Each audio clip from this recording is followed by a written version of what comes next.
Hello, good morning cricket lovers around the world, wherever you're tuning in from. And welcome back to the Malta International Cricket Ground here in Malta. Rico full here of the European Cricket Network. Day 8 of action is about to start. Already we've had almost 4,000 runs in the series and 250 wickets. And things are really starting to hot up now. Well, speaking of heating up, I hope it warms up a little bit off the field of play so far. Malta has hit us with all sorts of weather. Loads of rain, and yesterday you saw a lot of wind as well. Well, today the forecast is good. There seems to be no rain on the forecast, so we're looking forward to getting the 4 matches in, and what matches they're going to be. Teams are battling it out to see if they can make it into the quarterfinals. One team in Group B will be eliminated. Who will it be? Well, stay tuned to find out. You're watching the FanCode European Cricket Series here in Malta, the Encore, and the action starts right here, right now.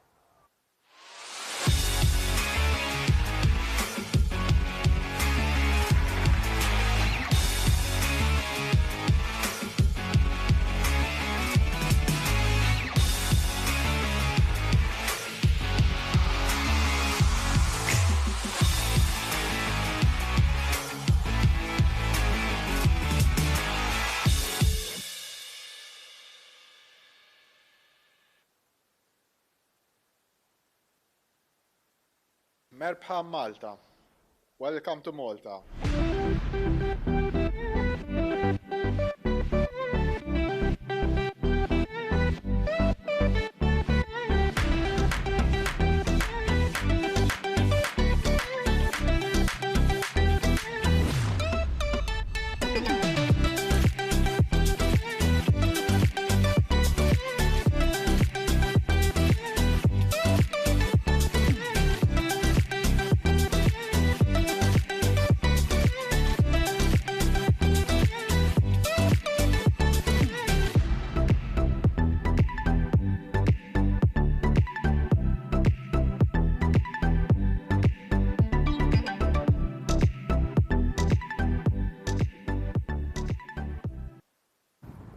Welcome to our first match of the day, match number 29. Well, look, with 3 teams battling to make it to the quarterfinals on Friday. This is a massive match between the Royal Strikers and Malta. Well, Malta, they have got that 1 point on the board, courtesy of that one abandoned game. But since then, they've lost 3 on the spin. So they've got to find some form. And the Royal Strikers, well, look, they had a hard introduction to the series. They were beaten twice by the American University of Malta. But they'll be thinking that this is a good opportunity for them to get some points on the board when they're taking on the Malta team that are, well, below their best at the moment. Everything to play for in this fixture. So let's join the 2 captains, Haroon and Savio, and the tournament referee, Rob Kemin, for the all-important coin toss. Tails called. It is tails. Who will bowl first? Your ball first. Good. Haroon Mughal, the skipper of the Malta team, winning the toss and decided that he's going to have a bowl first. I can sort of understand that. Batting has been the issue for his side, so I think what he's hoping to do is try and restrict the Royal Strikers to a lower score as possible and then try and knock them off. First, let's talk a little bit about the conditions that the teams will be playing in today. We know that we've had a lot of rain in the last 48 hours, so the outfield is still going to be pretty damp. We've still got the issues down in the third man area. What about the pitch itself? Look, this artificial pitch, as I press into it, there's still that little bit of moisture on the ground. So I think that ball may just still stay a little bit lower than what we've expected, but it's going to be overcast. The thing is, there's no forecast of any rain today, but it will be windy. So those are the sort of conditions that the bowlers are going to have to put up with, and the fielders as well. It's going to be quite difficult when the ball goes up in the air. But the key thing is no rain. So we are hoping to get the full 10-over match in here, but of course, Vinny Sandhu will give you more information on that when we go over to the commentary box. Let's have a look at these 2 teams. So first of all, well, we've got the batting of the strikers, and I think the key man there, the only man that's done any real worthy note of work, is Kushlesh Kopaka. He's been good. Remember, he scored 23 of 9 balls against the American University of Malta, but they need somebody like Varghese and Xavier Thomas himself to perform. with the ball. Well, Ruben James has been good. He took 2 for 22 against the University. Once again, Xavier Thomas could be the key player in this match. Marsa have had their troubles. Now with the bat, only Noel Kozler and Niraj Khanna have shown some sort of form to date, but they desperately need something like Zishan and Fahim Mughal to come up good as well. If they can get going, anything is possible, Marsa. Remember, they are a strong team and they are champions in the past as well. With the ball well, they're without the suspended Abbas, so something like Fazil Rahman and Fahim Mughal, they're going to be key as well. Spin from the captain, Haroon Mughal, is going to be important. And I wonder if they'll go to Noel Kozler. Last time we saw him bowl, well, he couldn't stop taking wickets. So this is a match with everything to play for. These two teams need the points on the board if they are to make it through to the quarterfinals. Well, let's join Vinny Sandhu in the commentary box for the start of this all-important match.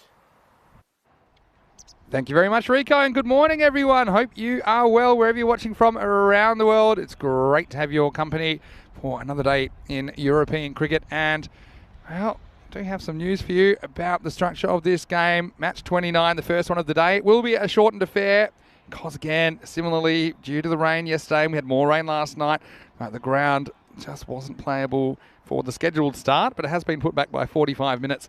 And what that means is we'll have a 5-over contest between the Royal Strikers and Marsa, and 5-over regulation state. There's a 2-over power play instead of the regular 3, and each bowler can only bowl a single over. And you can see there, the Royal Strikers, they were sent in by the Marsa skipper, is Zishan Khan, who's leading them today, and just giving him an opportunity to lead the side, obviously. But do still have Haroon Mughal in there as a batter. Now Royal Strikers, I think a lot is up to Coppercup at the start of the innings. If he can get going, and then anything's possible. I think it's probably a bit of an evener between these two teams. Having said that, Marsa, they have not played well so far in this series. So you'll notice something else about the camera angles today. More information about that in a second.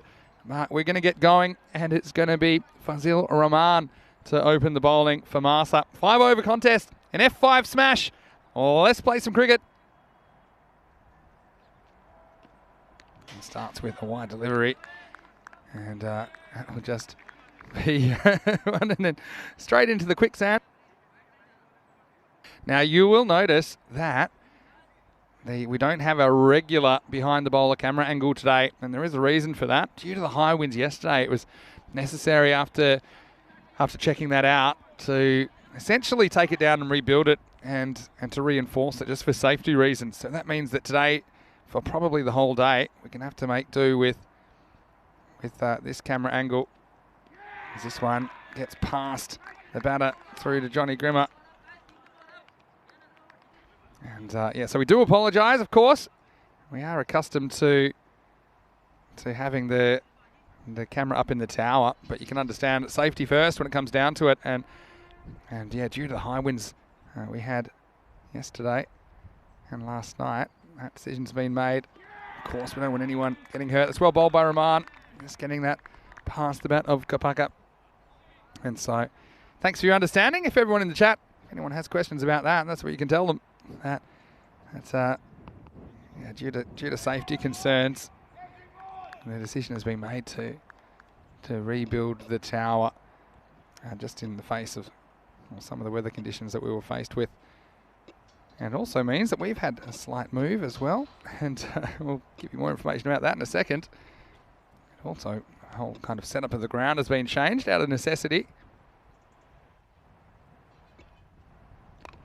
Yeah, so this one's driven through the offside, but they do have a man back at deep point. And it looks like Mihar out there who does the fielding. Yeah, well, Rico will be back shortly, and he'll give you a bit of a first-hand experience of what we saw as well when we came this morning. But essentially, if you remember yesterday, we were holding on to our tent, which was really quite strong, our tent, but the winds were so strong that it appears that when we left and no one was holding it down, well, let's just say the tent was fed to the snakes overnight, along with plenty of other gear from the players and officials area. So you'll see that we've got a bit of a different look. This is Fuller, pushed out. They go with a run. Direct hit might have been interesting, but there wasn't too much on the throw. Hopefully they do get through for a single. So again, if you're just joining us, apologies that we don't have the regular high up camera, which I suppose, when you think about it, shows you how far we've come with the European Cricket Network. I mean, I know that back when, before the ECN in its current state, it was typical just to have kind of GoPros and little cameras on tripods. Oh, this is a nasty delivery now. I think this is off the arm or the shoulder. There's no real appeal from Grimmer. And you'll see this. It's a brute of a delivery from Rahman. Yeah, that almost turns his back on it and takes it in the kidneys. Bit of extra pace from Rahman. Well, he didn't want to be there once he saw it rearing up at him. Last ball, the over. Defended. And so this will be the end of the over. Pretty good one from Marsa. We're on a mission today to get some points. End of one, it's 3 for no loss. And well, there's Vinny Sander here, Mr. Maximo for ECN. And as we look at some of the statistical information, you see Marsa, they haven't performed to the standard that we're expected from them so far. And they're without a win, just a single point from the washout. They're only averaging 75 per 10 overs with the bat and conceding 95. So, yeah, mainly it's the bat that's let them down, but they're all strikers. You see that they're even worse, although they've only played the 2 games, to be fair. Have been conceding 121 and only 54 with the bat. So, yeah, runs have been hard to come by for both of these teams. I think that's what you take out of it. Fanya Magal is to bowl the second over. It'll be the final over of the power play. 5-over match, so this one well done by Johnny Grimmer. And takes it diving away. Vinny Sander here, Mr. Maximo for the European Cricket Network on an unusual day for us. That's all part of the journey. Joining me, my partner on this journey, Rico Full. Morning, Rico. Good morning, bonjour everybody. And welcome back to, well, I'm pleased to report, a sunny Marsa International Cricket Ground for the time being anyway. Yeah, once again, it's a little bit too wide and called wide. And of course, we made the comparison, Fanya Magal, to Joe Pesci from Home Alone with the burnt beanie yesterday, but he's still wearing it today. Hey, Rico, so I mean, our tent is no more. Well, the big bad wolf came. He huffed and he puffed and he blew it away. It's disappeared. And we couldn't hold on to it in the middle of the night. It'd gone. I tell you what, I think the snakes behind us have recamped in it now. Yeah, we're never getting it back. Unbelievable. Yeah, it's worked away this time. Should just be the one, and it will be. A nice bit of fielding. Yeah, but yeah, this is us here. So look, you can see the tower's going up in the background. It was necessary just to take it apart, check it, put it back up. That was the most important thing. And as you can see, well, we don't have a tent at the moment. The players are all undercover, but in a way, it looks like it is a beautiful day, isn't it? Day. So you're getting a real sense of Malta. We had a small window before. Now there's just one big window. That's true. This is in the air, but it's away from the fielder, and well, they will get back for 2. That's good running. Well, the good news is my scooter, I left it at the ground, and that was still standing as well in the car park. I don't fancy paying any damages on that if it got blown over. And Helix in the chat saying that we need a drone for the high shots. Yeah, maybe. But I mean, look, the thing is, it's actually a beautiful day. I mean, it's not particularly warm. Currently about 14 degrees, expecting a maximum of 16. But yeah, we might see the wind pick up again a bit later. Where he goes for this. Now, this is in the air, and it could be a catching opportunity. And it's taken on the 3rd attempt. Oh, what a good catch that is. And, well, it was a juggle drop, but still it was taken. That's the most important thing. They're all strikers. They lose a key man. As Kopika goes for just 3, and it's 7 for 1. Yeah, good catch this from Rahman. And he's kept his eye on it. It would have been swirling around. It bubbles around a few times, but he was lucky enough to hold on to it. And then he gets a nice ovation as well from the fielder next to him. It's the Fonzie 2 thumbs celebration from Rahman. Yeah, nice catch from him. Just had to track it on the way back. So disappointment for Kopika. They put a lot of stock in him, but hasn't been able to get anything going this morning. So, yeah, I mean, at the moment it's not particularly windy. There's a bit of a breeze coming right to left, kind of from the bottom right of your screen as you see it. But, you know, we are expecting strong winds again. So yeah, apologies for the lack of the main camera tower today, but I'm sure once it goes back up, we'll be resuming normal transmission. That's a good delivery, really good delivery from Fanyan Magal, who's pretty whippy, isn't he? But, you know, it makes me think, Rico, there's been times we've had to take extreme measures this year, and I'm thinking, well, in Vienna, for example, the main camera got hit by a Maximo, and Claire Kailash was the man that hit it, still remember. And then, so that was doing weird things, so we had to go without the main camera on that occasion. Well, this time it's the bowler. Mungalan, when he gets hit by the Kookaburra, it's thrown at him right in the sun. Can't see it. Last ball of the over. Get some bat on it. Probably just gets one. That's the end of the second over and the end of the power play. And pretty good stuff from Marsa to start the day. And yeah, you just got to watch that period. Stay on the pitch. That's my tip to Liv and Vagisi.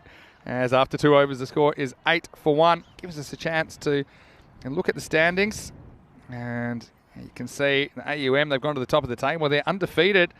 So are the Knights, but they do have 1 point from a washout. They split with Marsa, but Gozo and the Royal Strikers, they're playing catch-up without a win so far. I mean, as are Marsa, to be honest. That's why Marsa will want to put some distance between themselves and the Royal Strikers today by performing well. They certainly have made a strong start in this 5-over contest. But, yeah, I mean, there's some other times, Rico, that it's been a bit unusual. For example, in Krefeld, because of the run-ups, we had to play from the other end. So we actually had the tower behind for some pretty famous moments, including our first golden ball on a quarterfinals day. Right. It was the Bayreutingen Boosters against the Düsseldorf Black Caps. That went to a golden ball. And that was a golden ball we shot from behind. The main thing is we want to keep the cricket coming to you no matter what. So if it's suboptimal, we'll do our best. Now, this is so wide, it gets away from Grimmer, and I think Massis come on, and he's tried to get that one to swing, but if anything, it's gone the other way. Grimmer had no chance. Luckily, the fine leg came into play there, so it only cost them 2 wides. Yeah, no chance there for Johnny Grimmer. Johnny G, nice to see him back behind the stumps. Yeah, had a day off yesterday. He was 12th man for the second game, and he was he was this interesting spectator. Good delivery this time, gets past the bat. Yeah, so we do have some selection news, and that's Wasim Abbas, who, well, let's just say he had a bit of a moment yesterday when he was run out due to a mix-up with Noah Kosler. He has been given a bit of a holiday by the match referee for 2 matches, so we won't see Wasim Abbas today, but he did want to convey that he was very apologetic and he wanted to say that to the fans. No ball called, and, well, I wonder, see, look, I wonder if this has been called for 3 out, but it's not the power play anymore. See? Yeah. Unless he's gone for 6 out. 1, 2, 3, 4, 5, 6. I think it is. It's actually, they've got 6 outside the circle now. So I was going to say maybe that's a mix-up, but I don't think so. And so, yeah, too many out. Well spotted by the umpires. The umpires for this match, well, that was Shubhanavjot Singh at square leg that made the call. Andrew Nowdy is at the bowler's end. So this will be a free hit. So an opportunity for Garcet to latch hold of one. Well, he does try, goes up in the air a long, long way. Remember, it won't be out. The catch is taken. And no real damage done. Niraj Khanna there takes the catch. Nice pair of shades from Niraj, looking the part this morning. He's one of a couple of players that has been able to perform with the bat for Marsa. That's well bowled, and Niraj again in the action, gets the throw in, and the batters, they need to be alert. Why are they not running here? Well, maybe it's, well, let's see it again. Does this strike the batter? Is that a little bit of sportsmanship? Well, here comes the throw. Don't know if we get this in our shot. And what does it hit? We can't really see it from there. I think it may have struck the batter and just sportingly decided, okay, we won't take the run. Oh, that's really well bowled, and well, he's lucky. Raju there gets past him. So the man says in the chat, Johnny Grimmer would be fun to go out drinking with.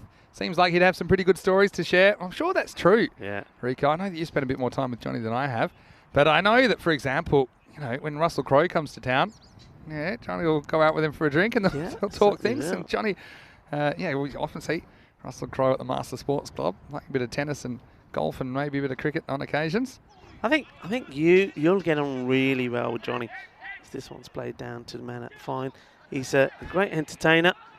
Well, they're going to get another one here, and it was bowled in from the fine leg. But it was such a wide that it went nowhere near the keeper, Grimmer. And, yeah, then it almost came back on the rebound. And, yeah, then they said, all right, well, if you're just going to give us a run. And, well, somehow the stumps end up going over. Now, it does look like we've got the bails on today. We had them off yesterday because of the wind. At the moment, the wind's not too bad. But actually, it's a bit of a throwback to ECN. I suppose the first ever ECS did when we didn't have the camera up in the tower, and then for one or two after the lockdown in June. But then, of course, we've kind of worked out better ways to bring you the action with the resources available. Johnny just hurls this one so hard that he almost gives away a bite. Well, Johnny Grimmer flexing the muscles there. Have you ever been to the 10-pin bowling where they do the speed on the ball? That was like one of those. Look at this. Bang. And then Johnny almost goes to chase it himself, and then he realises how hard he's thrown it. They don't give away a run here. Okay, so 15. Yeah, 15 for one. 3 overs gone. So just 2 more overs to come. So the all strikers, I mean, are trying to latch onto these, but at the moment it's all it's just gifts really that are helping them. Gifts from Arsa, a few overthrows. And this is interesting. Going for the spin of Niraj Khanna. And remember, Khanna, he's so far only just bowled just the one legitimate ball in the series because he was taken off after bowling that one. It could have been a wicket, it was dropped. The next 2 were no balls because of height, and he was taken off. So he's going to be feeling a little bit nervous right now. Yeah, swing and a miss. And this is Niraj Khanna, who had an interesting trip to the bowling crease a couple of days ago, Rico. That's a much better start for him today. Oh, jinxed him. This one will be called a wide. Yeah, no, he ended up bowling some high deliveries. Ended up with 11 runs off the one legal delivery that he bowled for an economy rate of 66 and over, which isn't good.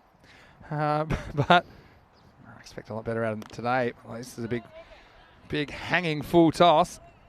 Not quite too high though, so just get one down the ground. Yeah, we're all strikers. Remember, this is a 5-over match. So just struggling to get any kind of production so far. Just limited in their stroke play. This is one. All he can do is get a single here. And yeah, this innings has just stalled, hasn't it? Not a single boundary as yet. And yeah, I think Masa, they'll be all business today. Yes, they got no Asim Abbas, but still they'll feel they need to send a statement to show that they're still a force to be reckoned with. Can't it? Just 3 off 3 so far. And this one will be a boundary. In fact, it'll be over the boundary. Maximo! First one of the day. Well, Khanna has been turning off gravity when he's been bowling in this series. Again, this one hangs. It never comes down. And the batter helps it on its way. 6 runs, the first of the day. Yeah, that's a good clean strike from Vagase. And well, he had his own teammates in danger. It's coming your way, lads. Be careful. That's a good shot. Need a few more of those. Sure do. Up to 24. He goes straight. Well, he's got plenty of this as well. Back-to-back Maximos. Well, how about that, Vagese? Living La Vida Loca. He goes down the ground.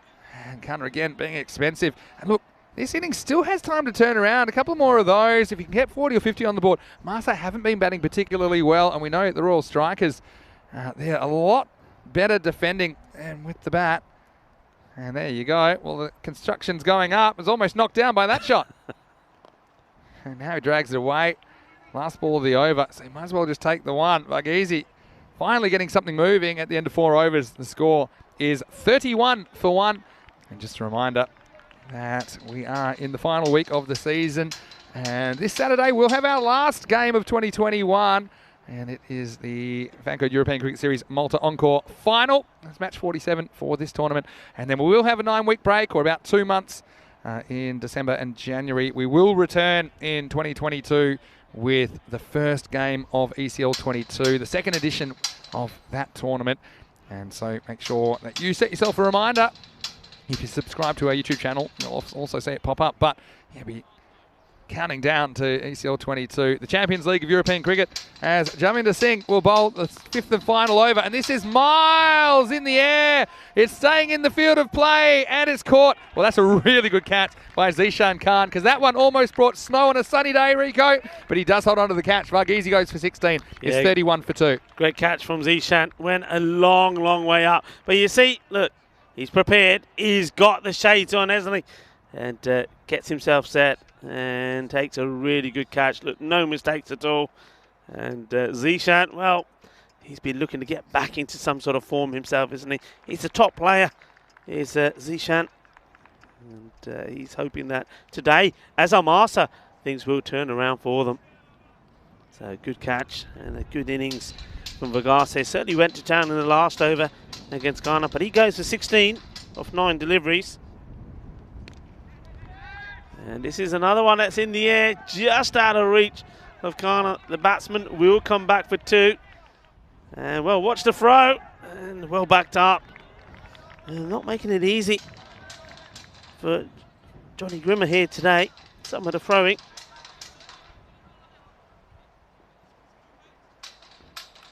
So Jawinder Singh. He wants more, and well, he slices away. They'll get 1. And will they try and push for 2? Well, one of the batters says he's interested, and his partner says, nah, don't be silly. Not this time. Yes, I mean, look, what can they get to here? Potentially something like 40. I mean, yes, you'd think that's not enough, but Masa, they've been in the doldrums a bit with the bat. Bit high, this one. Nobody, well, I was going to say, couldn't afford to throw this in hard because there was really no backing up. Just rolls it this time. Johnny Grimmer bowler gets back. Yeah, I mean, there we line up, look, with a couple of deliveries left here now. A couple of boundaries, gets them past the 40. Where are they going to come from? Well, that helps as well. I mean, all these little extras help, don't they? And that'll be 2 more. Yep. Johnny loses his cap, and they're thinking about trying to sneak another from somewhere. They're not going to get it. And this wind is picking up again. Yeah, well, I think I told you the windy moments this year. And I think that it's when it's calm is where you need to be the most worried, because that's when the big gusts come. Anyway, Jaminda swings, misses. They're going to run. Johnny misses. Keeper stacks it. Might be out at the other end. Well, this has got everything. Well, Johnny, he misses one end, but he gets the other end, but the batter gets in. Good running. How does he miss in the first place? That's what I want to know. Look at this. He misses. He even kind of cheats and gets another couple of steps. The batter's down. It's middle stump. Well, Johnny will tell you that he was going for the bowler's end, but it didn't have the velocity to get the batter out. They'll get a bite. You know what was that? That was like, I'll tell you in a minute after this ball. Last ball, though. Up in the air, it's going up. They've got to keep running whatever happens there. And the catch has been dropped. Come on, Savio. Keep running. I think 2 will be it.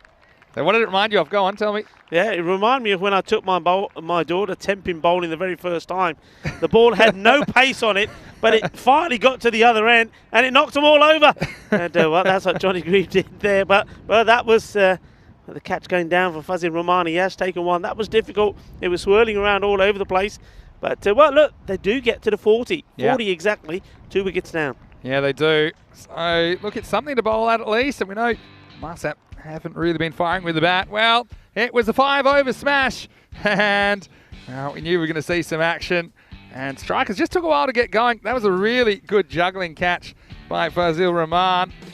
Apart from that, they just needed something to get going, didn't they? And yeah, it just looks like they'd only post something maybe 25 to 30 at one point, but then a couple of sixes got this innings moving. Yeah, it did. There was some nice shots. This time it was just reminding his teammates, be ready, it's coming your way. But yeah, Varghese, he played some nice shots. That one there, Vinny, I thought you were going to go diving out of where we are to try and protect the camera. Well, Corey would have dived. That's what Helix was saying in the chat. But yeah, I mean, a couple of nice strikes. I mean, this was a really good catch by Zishan. This was into the breeze. That's why I didn't carry it. And it was really well held. Zishan hasn't been making too many runs, but certainly has fielded well so far. And we saw the accidental throw, and then it's a strike. So, unfortunately, just didn't have enough on it. And, well, Johnny, he'll be happy with the direct hit. He'll tell you that. He'll say that's middle stump. Ultimately, at the end, they got a couple of extras here, and they would have made 2 less. They would have been stuck on 38, but instead they get 2 from that last ball. They get up to 40, something to bowl at. Rico and Varghese, he was the man that got things moving with a couple of big 6s. And well, they were the only boundaries in the innings because there weren't any 4s at all. So 16 off 9 for him. And look, Kapaka couldn't really get going early on. Struggled to counter the swinging ball. He scored 3. Raju batted through the innings for 6 not out. And couldn't really get a lot happening himself. Savio Thomas chipped in at the end for a few more. With the bowling, well, no one really got hurt except for Kana, who went for 16. He's having a bit of a tough time at the moment. Magal got the wicket, as well as Chawinder Singh, who picked up 1. And Rahman with a very good over to start things off. Without him, maybe it would have been something like 50, which would have been a bit more of a tough task for Marsa. Well, Rico, we'll take a bit of a break and maybe do a bit of sunbathing here because we don't have a roof, but we'll make the most of it. We will be back, and when we return in a few minutes, we will see Marsa searching for their first win in the tournament. They require 41 of 5 overs to win this match, match 29. The Royal Strikers, well, they'll win their first if they can defend it. Plenty of action around the corner today on ECN. Join us then. Vinny Sandhu here, Mr. Maximo, along with Rico Full. You're watching the FanCode European Cricket Series.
Hello and welcome back to Malta. Well, plenty of blue sky around. That's good news as we head into the second half of this slightly shortened match. It was a late start due to the field conditions and some rain we had overnight. It has been a bit of a trend, unfortunately, but the good news is that we have been able to get matches in the morning, although typically they have been shorter than the 10 overs by the time the ground is ready for play.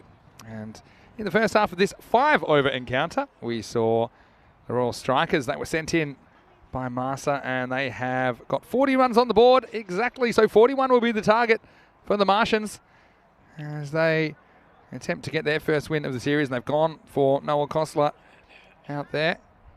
He'll be facing up, and it looks like they've gone for Fanyan Mughal at the other end. So yeah, Marsa, the trick is just making sure he can go at that rate, which is 8 and over, to win this match. And this is Vinny Sandu, Mr. Maximo, in the commentary box today for the European Cricket Network. Joining me is Rico Full. Rico, let's play some cricket. And I think, look, Marsa, they should get these, but, well, should and will sometimes are different. That's where the big issue has been with Marsa. Yesterday, in that game against American University of Malta, first match, they only got 73 in their 10 overs. And in the second match, 61. So they've had issues. I thought they may change it up a little, but they've still gone with Noel Kostler. Fine Mughal, I think, makes sense. Kostler goes for the big shot straight away. This one gets through. This is what I'm talking about. The fact that yesterday it was only 7.9, which is a little bit less than what's required here. Okay, sure, it's a 5-over game, but it's pretty much a par kind of a run rate that's required. And I know it's a shorter game, so you should be able to score quicker in theory, but that's in theory. You know, if it's not working for you, it's not working for you. So I guess we'll find out. And this one's a wide, so they've gone for Jason Jerome to open the bowling. Yeah, so I mean, it all depends on the start as well. I mean, they've gone for Kostler facing up. Things like that matter, I think, in a game like this. I mean, I probably would have let Mughal face the first ball just to, because Kostler hasn't been quite as destructive as Fanyan Mughal in this series. Yeah, I mean, I would have probably have gone, look, with Fanyan Mughal, maybe his brother Haroon, who's a big hitter, or possibly just gone with Zishan. Zishan, you know, is going to click, but the thing about Zishan is he's not going to waste any deliveries. Yeah, he'll go, but if he's out, he's out. He's not going to play. He's not going to play and miss. He will hit the ball. Yeah, that's what you're looking for, isn't it? Short and pulled away, but not quite timed. A bit of a bottom edge, but they will get the first run off the bat here. Kostler gets off the mark. It's just really important you don't have a bad over if you're Royal Strikers. Yeah. And I do think they bowl better than they bat on the whole, Royal Strikers. Yeah. And so that's why, look, the fact they did get something defendable on the board, it's not as many as they probably wanted. They probably want something like 50, but they're not that far short of it, really. And Marsa have been down on confidence with the bat. Mughal, though, this will be interesting. And they push out the long on, and there's also a deep mid-wicket to them. See Mughal, who loves to go large. And he just pushes this one away and takes the one. That's good bowling. Jerome doesn't want to give away too many extras either. And we know the importance of that in such a short contest. Yeah, that's nice tidy bowling. And it's targeting that channel, the off stump, just short of a length. Doesn't want to give anything to Fanyan Mughal that he can get a big swing on. And Noel Kostler, he's very good on his legs as well. He plays the pull and hook shot really well. Goes over the offside this time. This could be a plugger. And so, yeah, don't give up on it. And we'll come back for 2. And yeah, it was a nice bit of fielding there. That's Alwyn John. And they almost get a 3 because he overran it by so far. But it was a good piece of fielding to at least pull it back. So yeah, every run will count. Nice bit of work there. Well captured as well. Valentine's on the camera there.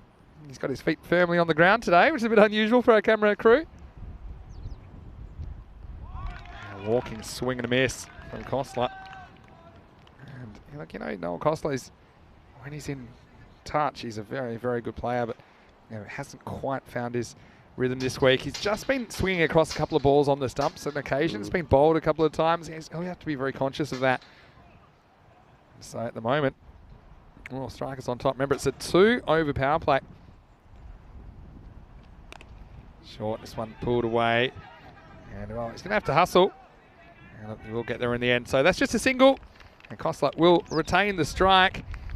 And Marsa at the end of the first over. They are 6 for no loss. Yeah, needing 8 and over. Fell a couple short there. And Kostler had a few.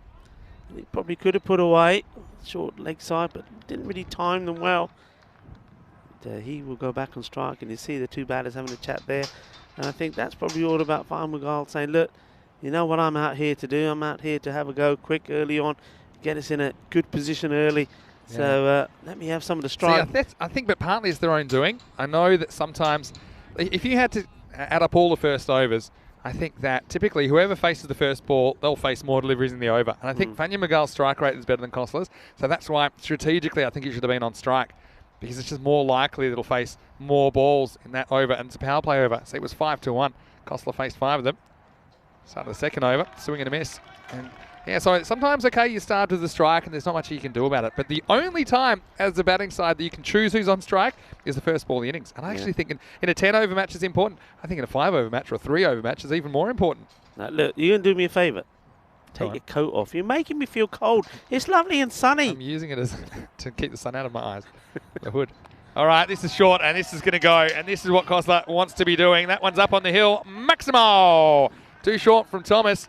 And it's whacked away into the palm trees. That's almost in car park territory. 6 runs to Marsa. Yeah, boom. Shaka Lagya. Wasn't a good delivery. I was saying, wasn't I, that Kostler? His strength is short on his legs. He's very good at hooking and pulling. And that's exactly where the captain, Xavier Thomas, after Royal Strikers, fed him. He's got to get that line better. Yeah, he just served it up, didn't he? And I think you'll see where Kostler's been bothered. It's been pitched up and on the stumps, and then he's been cross-batting and missing. That's how he's gotten out so far in this series. That short one really gave him a chance to time it up, and that one he did. Boom, boom, as Mohammed Russell says in the chat. And that one almost gets him back on track now. Swing and a miss. This is called wide. It's touch and go. But yeah, call's made there by Shubham Navjot Anand. So I mean, after this over, they'd want to be about 16 to be on track. I guess that's a good call.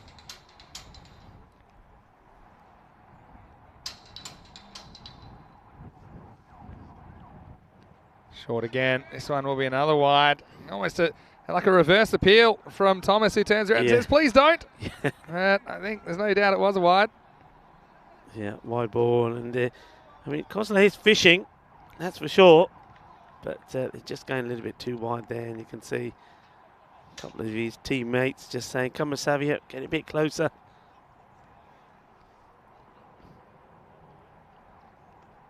Yeah, that one's better. That's what he's trying to do. Let's get that one past the outside edge. A bit of extra bounce. Yeah, a bit of moisture in the pitch still. I think it'll skid through a bit more than if it was dry. But, I think the players are pretty accustomed to it at this stage. They've played this ground a lot. Of course, Marsa's home ground. But I don't think it's particularly inconsistent bounce.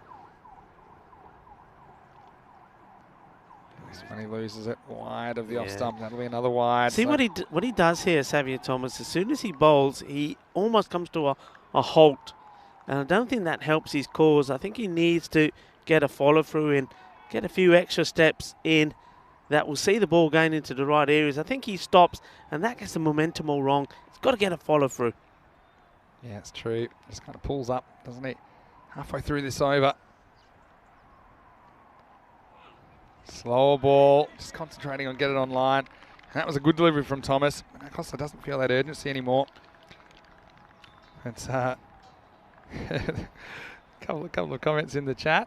Firstly, to Rick Holden, good morning to you. And Mohammed Opu, he said he's enjoying this venue.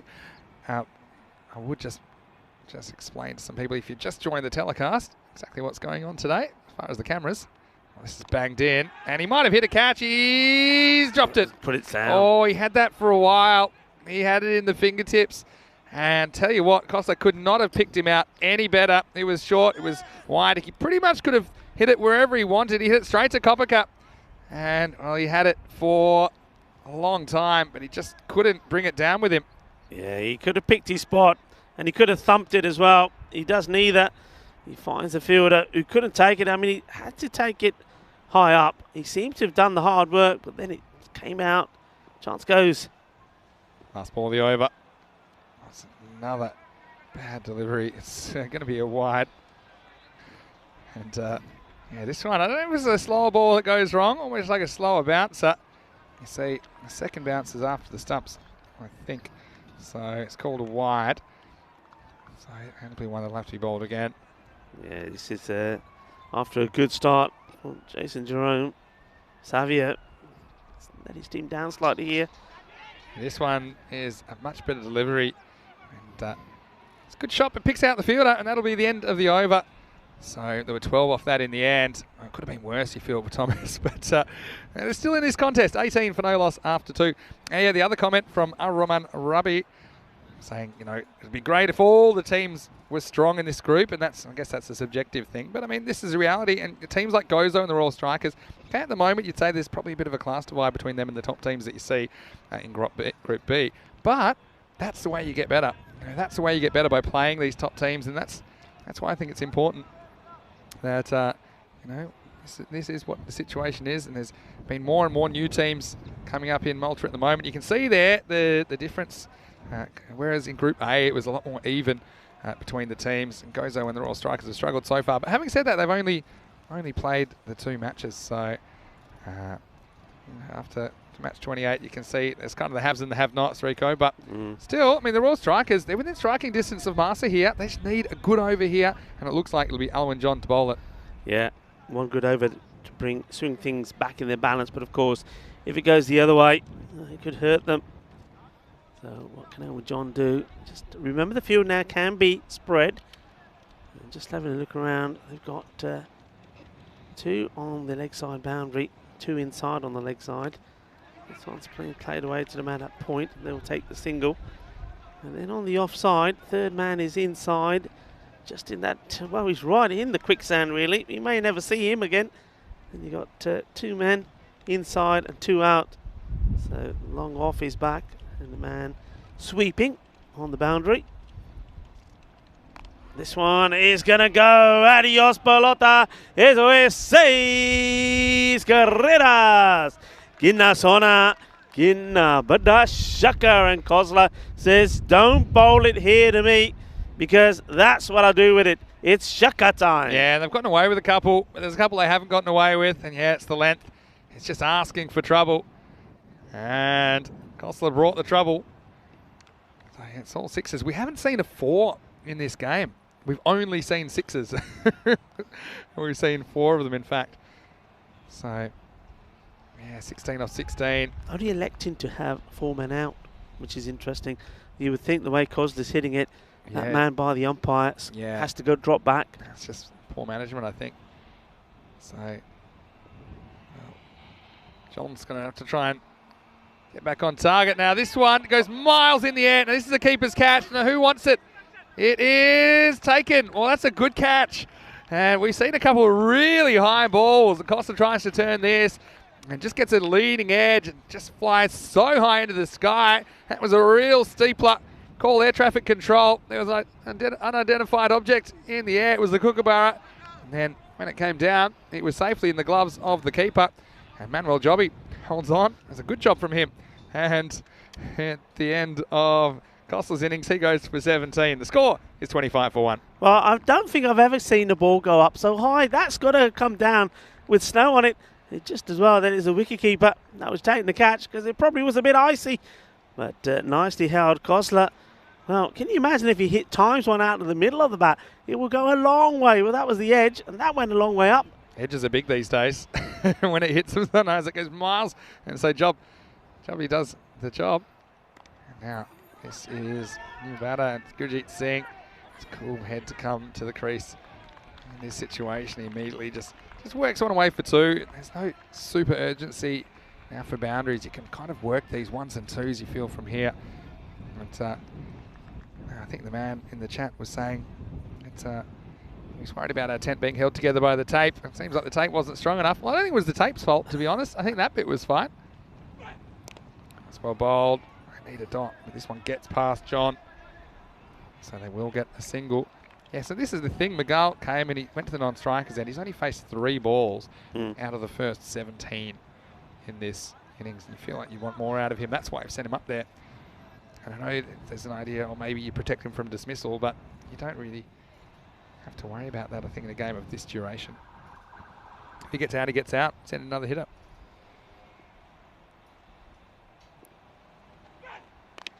Right, this is a pull shot. Isn't quite timed.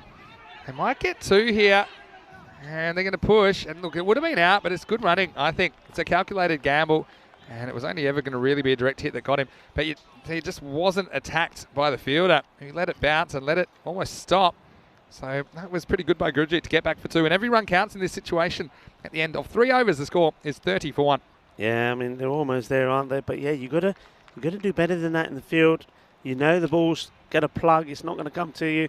You got to attack it. And the fielder there just allowing the ball to drop in front of him. And Mughal and Singh took full opportunity to turn that 1 into 2. So just the 11 runs away from victory. 11 from 2. Yeah, so this is where you need a really good over from the slot machine. Ruben James, you need to basically 4 or 5 run over max. And I often say it all happens in the 9th, or maybe in a 5 over game. It all happens in the 4th. And here's the second last over. So yeah, again they realise they can have 1 extra outfielder out, so they've decided to push the long on back. So gone for a deep cover point, long on, long off, deep mid wicket, deep square leg. So they're all kind of in front of the batter for the most part. And now let's see what Ruben can deliver. And like I say, Rico, good over here, 3 or 4, maybe a couple of wickets, new batters. Now I think we might see a few nerves from Asa. Yeah, Ruben James just snipping a bit. Needs to clean the sole of his shoes, which he does. Here he comes once more. Pretty good start. Almost a return catch. But gets past Ruben. They'll just get 1 here. Yeah, good delivery. It's nice to see a bowler pitching the ball right up. And almost gets his reward, doesn't he?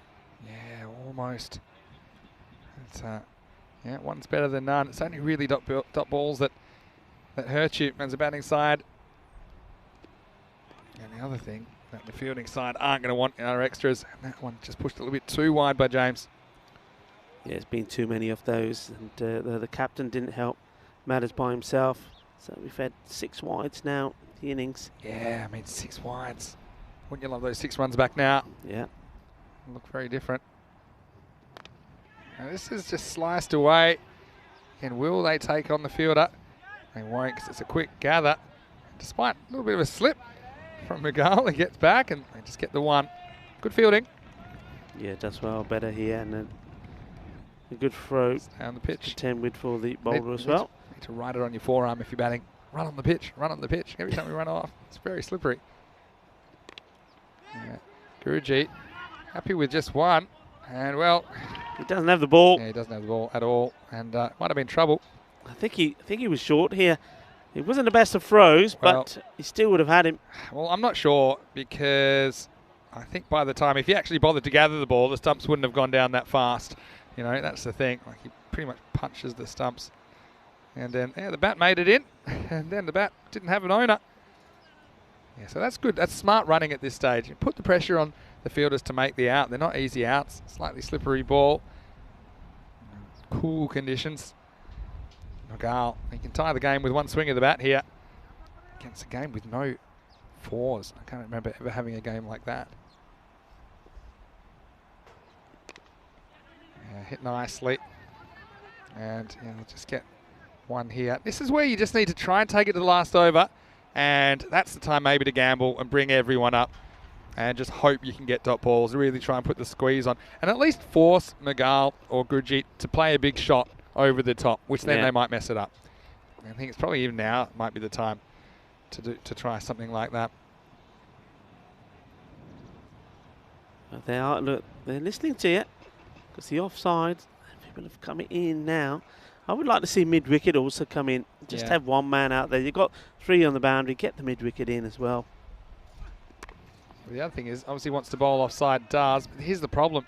Because he's so deep and because they would take off straight away, there's an easy single. So that makes it 5 off 7. Yeah, take your point. I guess they're protecting against the big shot on the leg side. If the bowler gets it wrong, they think batter could hit it a long way, so they're going to protect the boundary. But on the offside, they've put the squeeze on a little bit. But yeah, I think especially here, because if it gets past you in the infield, it doesn't necessarily mean it'll go to the boundary. No. So you might as well get right in and attack. Nice shot. This one's hit straight to the man, and they won't run this time. So we're going to the last. That's 4 overs down, and the score is 36 for 1. And well, just take you back to the last ball of the first innings. It was drop catch that cost them 2 runs. Yeah. And that's 2 extra. They'll have to get this over as we look into the future. And it's match 30, the second match of the day. This should be a 10-over affair between the Royal Strikers and Marsa. And Haroon Magal will have the reins again for Marsa in match 30. That has been confirmed. The Strikers, they need some runs from somewhere.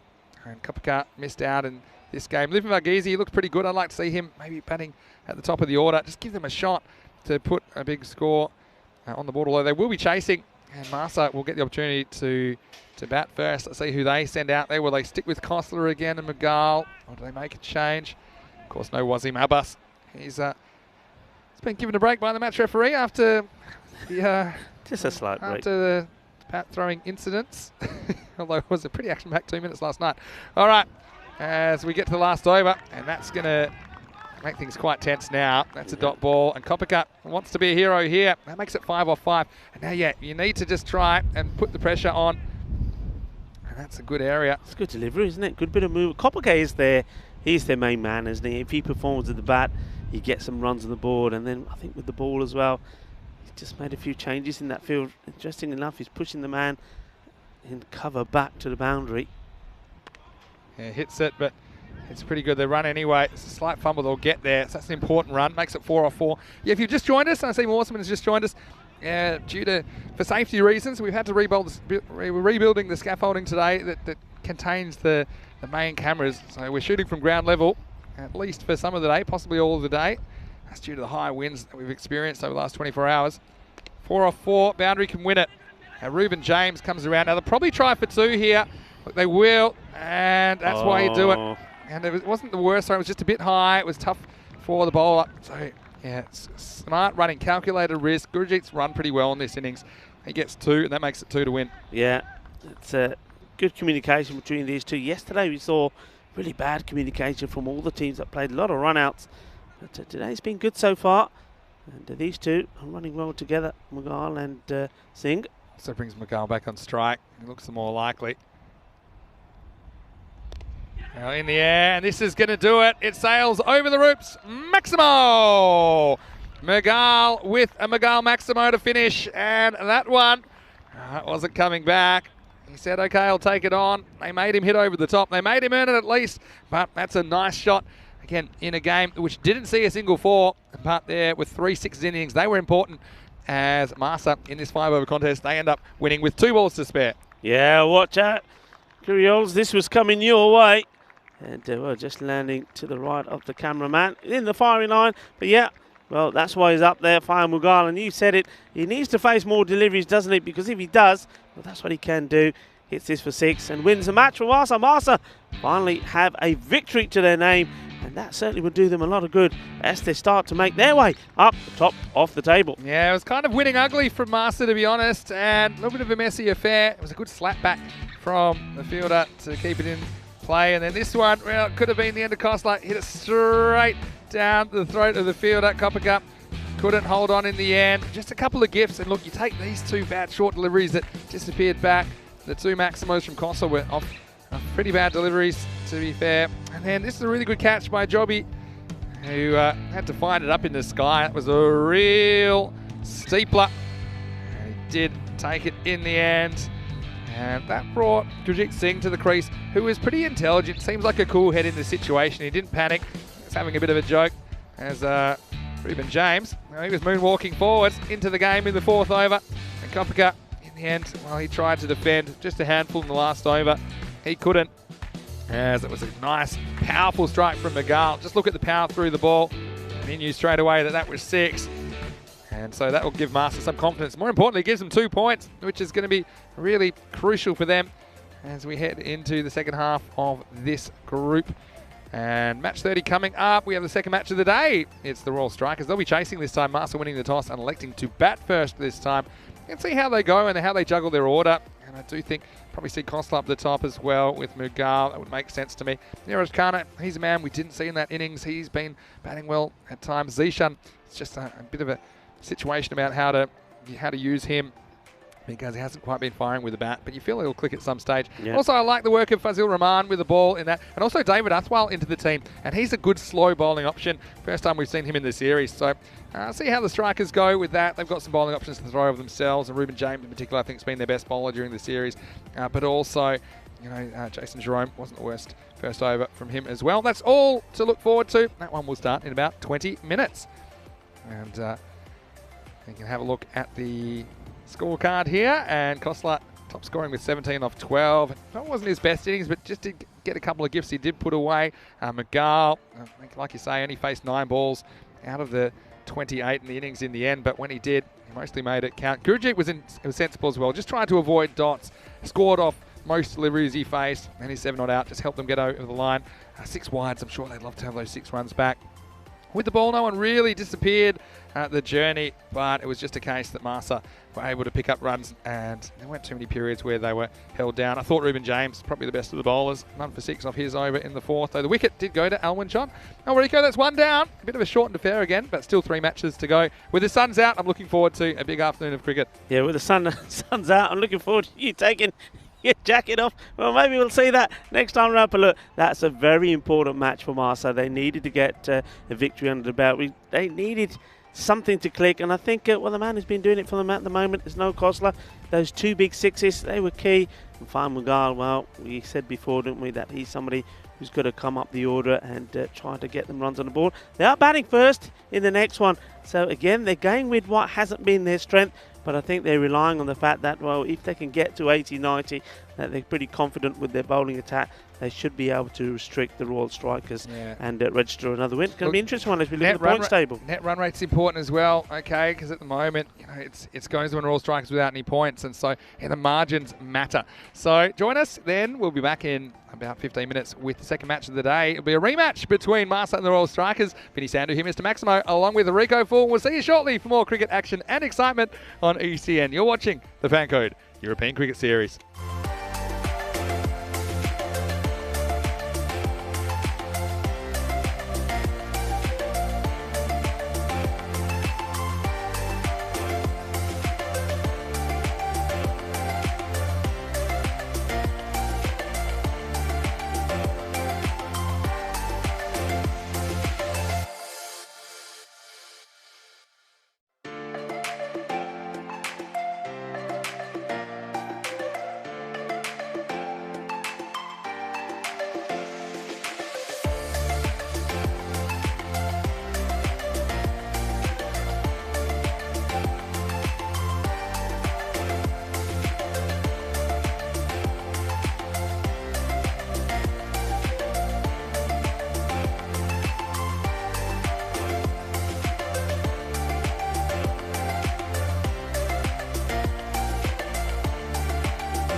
Merhaba Malta.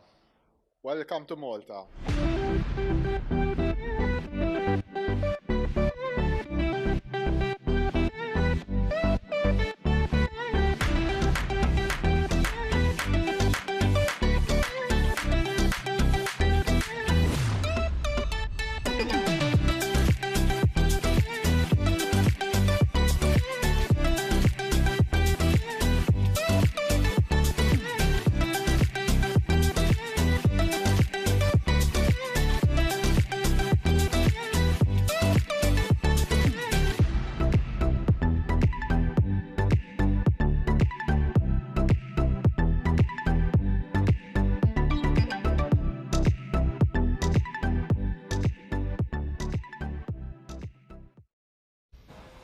Hello and welcome back, a very warm welcome back to you to this Malta International Cricket Ground. We are of course in Malta. You're watching the FanCode European Cricket Series Malta. It's the Encore, and well, the home side Malta, they finally got a win under their belt, and they've started to move up the table into third place here now, and they'll be hoping that that's given them the confidence to go on and pick up another 2 points. They need to bat well.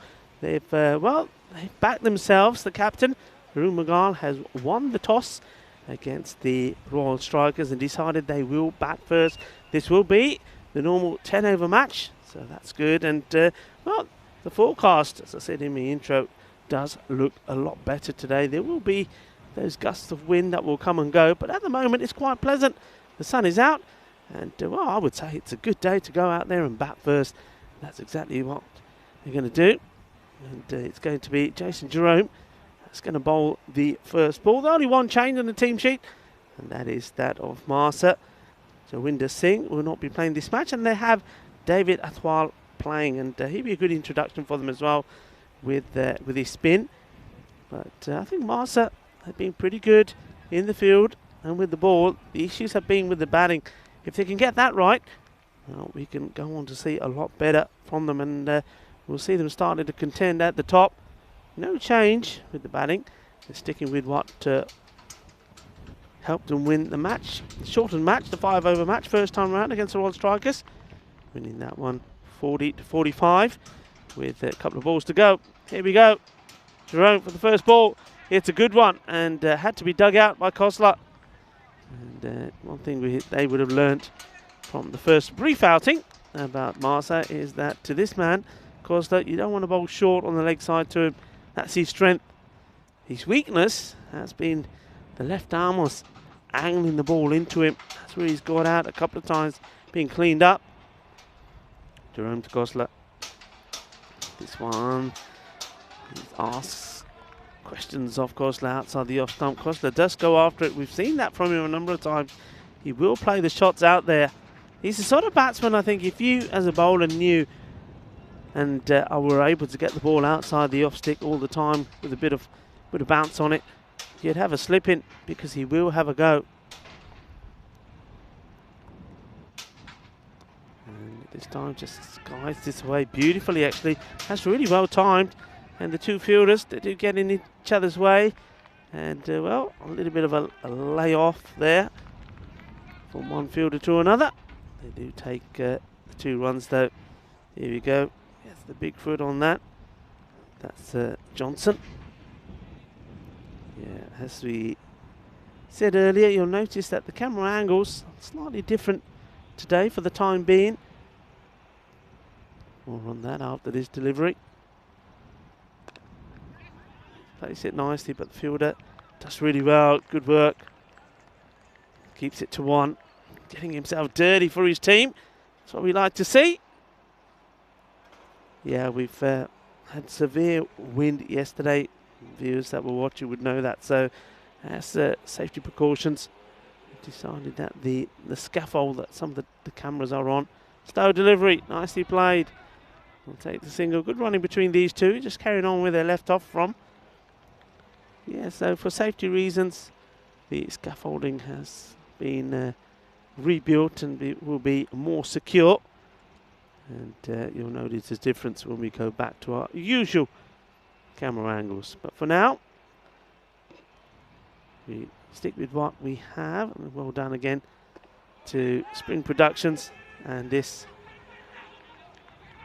Kyrgios and Valentine doing a brilliant job, and you know, well done to them as well. I don't think anybody can appreciate and understand just how much work not just went into getting the cricket for you yesterday in those horrible conditions, but also the work that was done this morning to get everything set up once more. So shout out to Spring Productions and the crew here, and this Kyrgios and Valentine. You've been absolutely awesome, as you always are. And that also takes us to the end of the first over. 5 without loss, so quite a cautious start. But a good over there from Jerome. Liked what he offers his team, Jason Jerome. Of course, going back to the normal 10 over match, he will have another that he can bowl. For the time being, we're going to see Alwyn John bowl his. Played away, and the ball, will it go to the boundary? And, well, judging from the fielder's reaction, I believe that has. So, well, we didn't have a boundary in 4s in that first match, but we've had one here now. This is just nicely played away.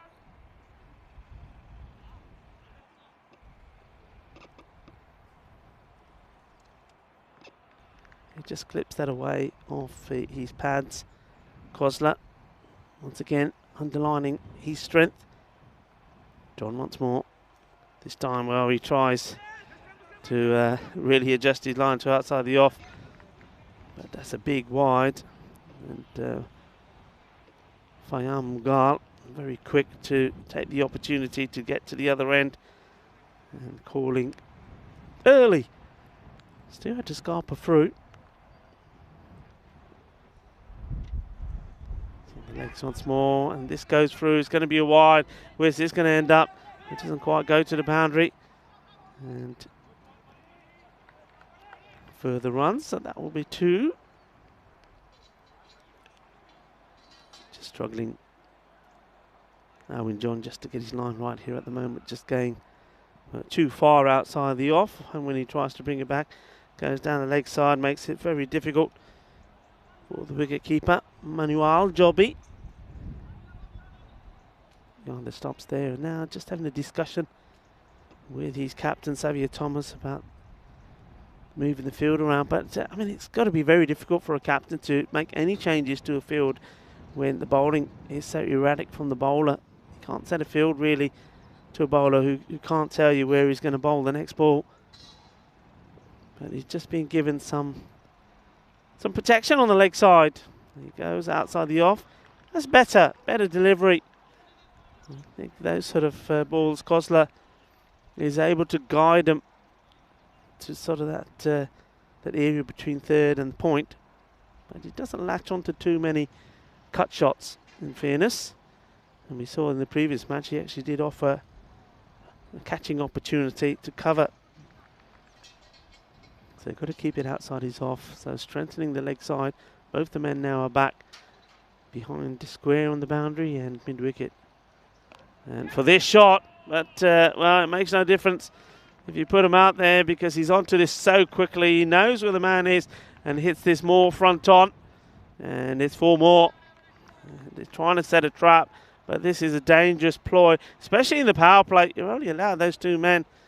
That one races to the boundary, so top shot from Kosler again. He seems to be picking up where he left off from, certainly in terms of putting the bad balls away. Not a good follow-up over this from Alwyn John.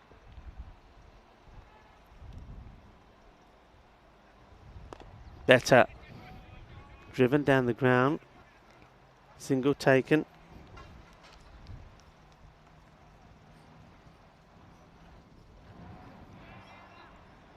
Alwyn John went for 12 in the 1 over. Yeah, 1 allocated over. He was allowed to bowl in the first match. And, well, he's gone past that already in this one, 13. Mughal is in the air, but he gets enough of it to get it over the infielders. But because of this soaked outfield, the ball will just plug. That's one of the reasons why we're not seeing too many boundaries in 4s. And a normal normal day, that would have gone to the boundary. So Fine McGall gets another run, run a ball. Kozler back on it, short, and Kozler, well, this one was probably a better short delivery because it was more straight at him. He didn't really have any width or room to play at it, but still plays it really well. I like the way he gets the bat right on top of the ball, so he plays it along the ground. You see it better here. That's a really good shot there from the camera crew. Yeah, he rolls his wrist, gets on top of it. And the way the coaching manual says, and your coaches say, yeah, you get bat goes from up to down, keep the ball down. Well, there's the tables. You see Malta with that victory. They've gone on to 3 points. Remember, they had a point from an abandoned game earlier, but sitting at the top, American University of Malta, and they will be playing against Gozo the last 2 matches today, so they really will be looking to push on further up the table and keep that gap between them and the ninth as big as possible and look to finish top of the standings. Strikers, they're looking to register their first points on the board. And well, that over certainly hasn't helped them. 15 came off that, 20 without loss now. Marsa.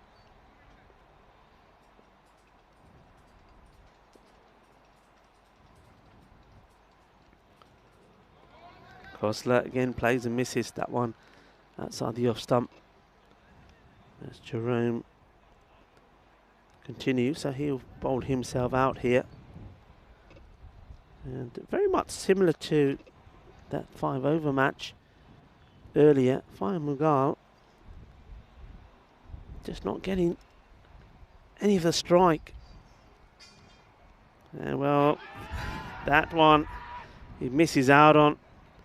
It's a LBW appeal, but I mean, there's no way that this is going on to hit. It's down the leg side, and Noel Kozler, he misses out on what would normally be a routine shot for him.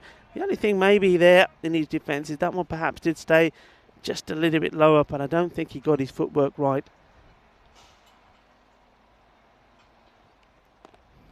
Just gets bat onto this one and tries to give Fayam Mughal the strike. Fayam Mughal, he's sitting, oh, he's leaning on his bat.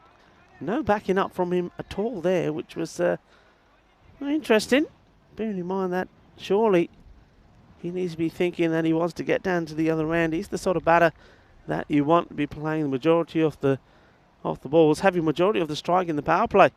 At the moment, he's only just faced 2 deliveries.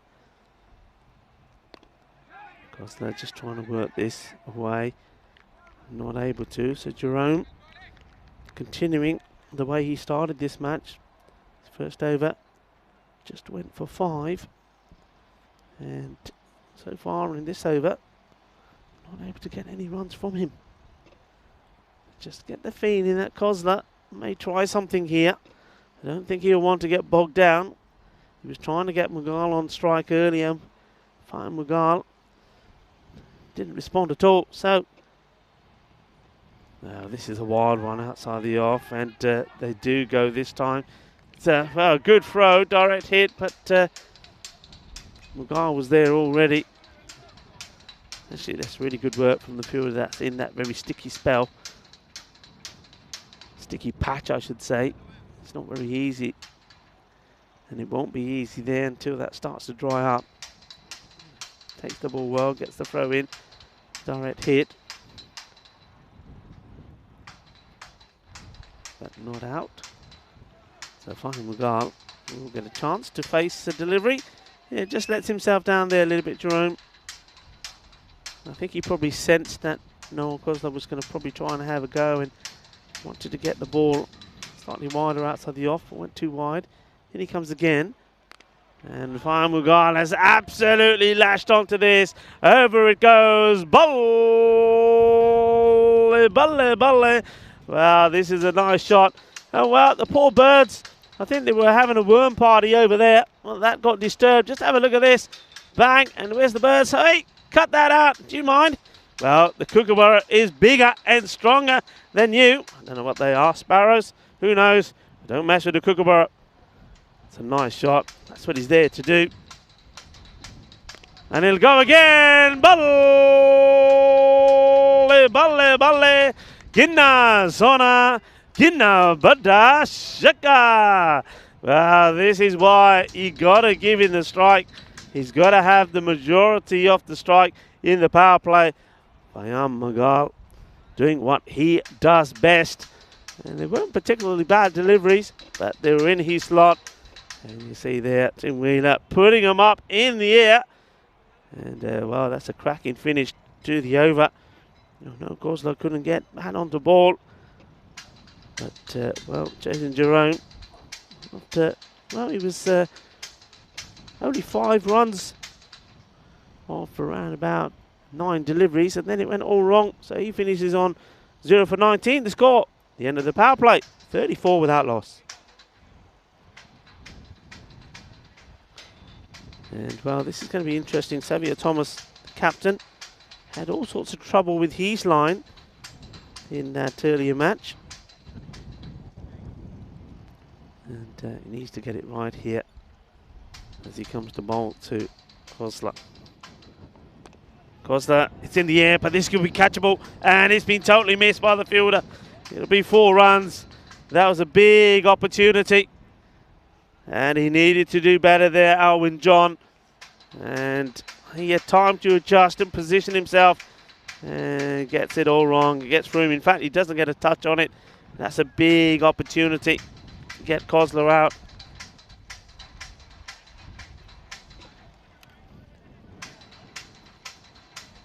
Goslar moves on to 18 now, courtesy of that, well, I've got to call it a clanger really, and this one's on his pads. And Mughal, well, they may go now. But Mughal's still got to be quick. Good arm here would have him in trouble, but, well, he just doesn't know what to do here. Alwyn John holds on to it, looks around, should have go to the bowler, should have go to the wicketkeeper's end. And by the time he makes his mind up, Mughal has already scrambled in. That would have been close. It's a good effort from Xavier Thomas, but once again, not the best of efforts from the fielder doing the backing up.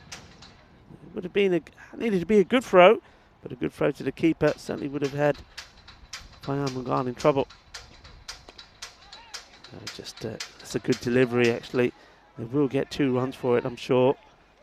And they do.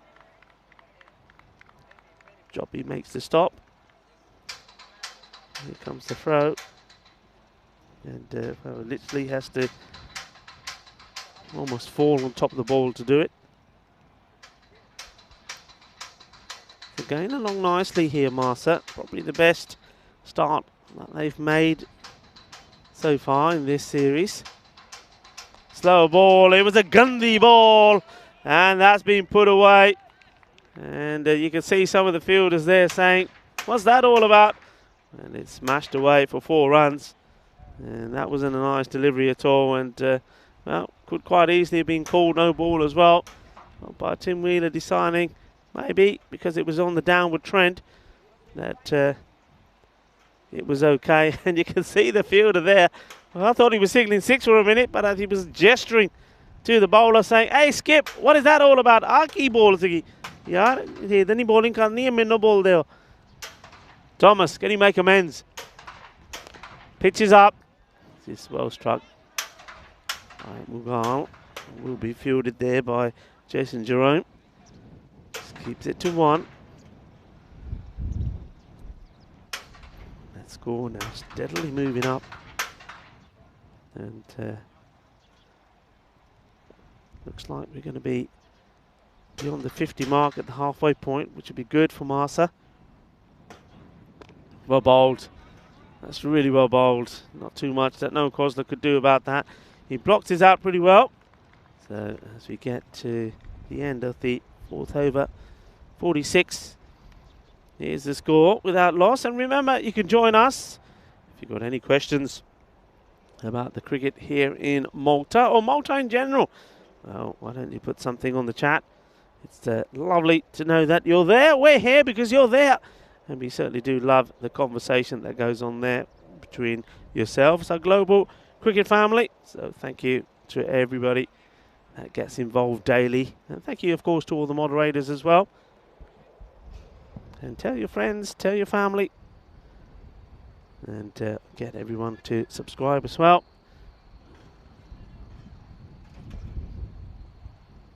Oh, Kopitar to bowl the 5th.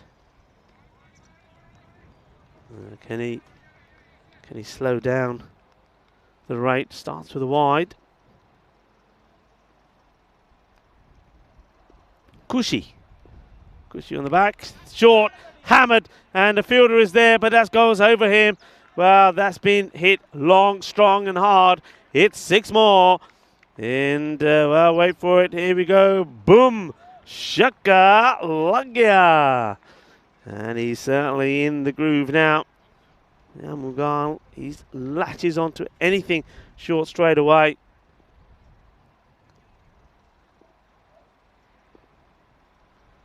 This time, Kopitar keeps it.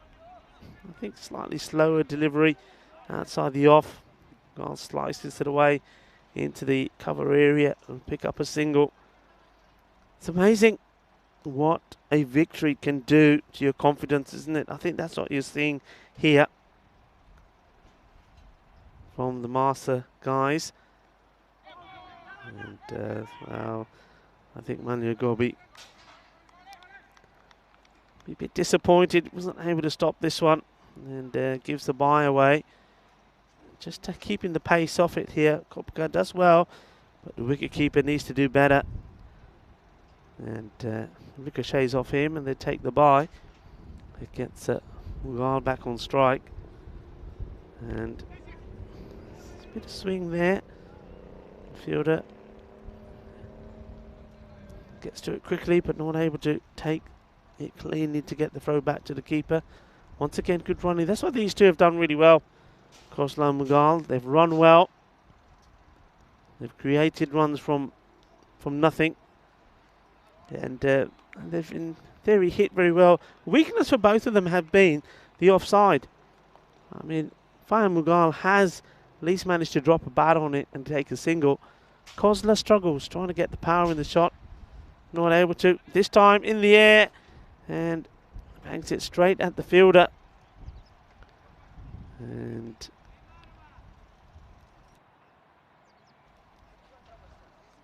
not sure if this one was a bump or not. See it again here. Does he hit it into the ground? Yeah, into the ground. I think there was one or two of the fielders thinking, did you drop him there? And the fielder said, no. He hit the deck. Well, that's confirmation of that. At the end of another over, 56 at the halfway point. So no wickets down. So got plenty of batters to come there still. And that's probably not the order that they'll come in, and maybe Zishan. Well, it could either be Zishan or Kana, or perhaps even Harun Mughal himself. That could come in next. Remember, Gurjeet Singh is there as well. So I think they've got plenty of options. And they've got plenty of good players there, which is why it's been pretty strange that they've really struggled up until now with the batting. And we saw them struggle in the last series in June here as well. And at the halfway point, Rico Full here. And alongside me, Vinny Sandhu. Yeah, thanks, Rico. Good to be back. Here's Jarman Johnson to bowl over number 6. Oh, it's not a good ball. It's down the leg side. And, well, this time, once again, issues for Manu Jobi trying to stop it, but he gets a bit of help from the man at third. It was a Gundy ball, wasn't it? You can see the work going in the background. Just making sure we just want to be extra careful with the way we built the tower, considering the kind of winds we've been subjected to so far this week. This isn't a good delivery, but it's not a great shot, and it's not a great bit of running from the keeper. And well, we'll see this on the replay. You see that could have hit this anywhere, but look at Jobi. He doesn't take it's this step here. He just loses his footing. And that's why he couldn't get near it. So Mughal gets a bit lucky here in the 6th. Yeah, he does. It wasn't a particularly good delivery. He's bowling too short. I think he could be in trouble here against Khosla if he doesn't get this line right. Oh, this is just a very, very weird sort of. That arm hardly comes up. I mean, he's sort of got a slingy action, but the arm doesn't come up at all. Look where that comes from. Yeah, I know. Well, we've seen some unusual actions. It's a bit of a trend to have that kind of low release point. Yeah. We've seen a few bowlers trying to bowl this way. Little bit better steps, or I don't know about this. It's an interesting action for me. It's one that the umpires probably have to keep an eye on. Yeah, Just every so often here, I don't know about that. Was that arm straight? It's just a matter of whether he straightens it in the process. That's why it's difficult to eyeball it. Yeah.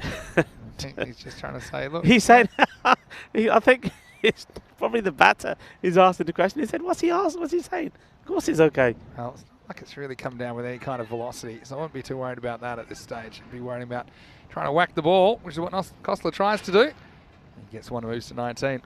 Well, I tell you what, Kostler hasn't been able to deal with him. Fine, Mughal has probably been at the other end eyeing this up, so I think there could be a few fireworks here. Wait for this. We saw some fireworks between Kostler and Wasim Abbas last night. Maybe it'll be a different sort. We actually saw some fiurworks this morning, believe it or not. Actual fireworks The real, in the distance. I think it sounded like the old cannons going daytime off, didn't fireworks. I saw some kind of lighting up the day sky. Anyway, here's Vanya Mughal on strike. It's a better delivery, isn't it? Fuller wasn't so short. And Mughal does well. I think he was hoping it was going to be a shorter one, waiting for it.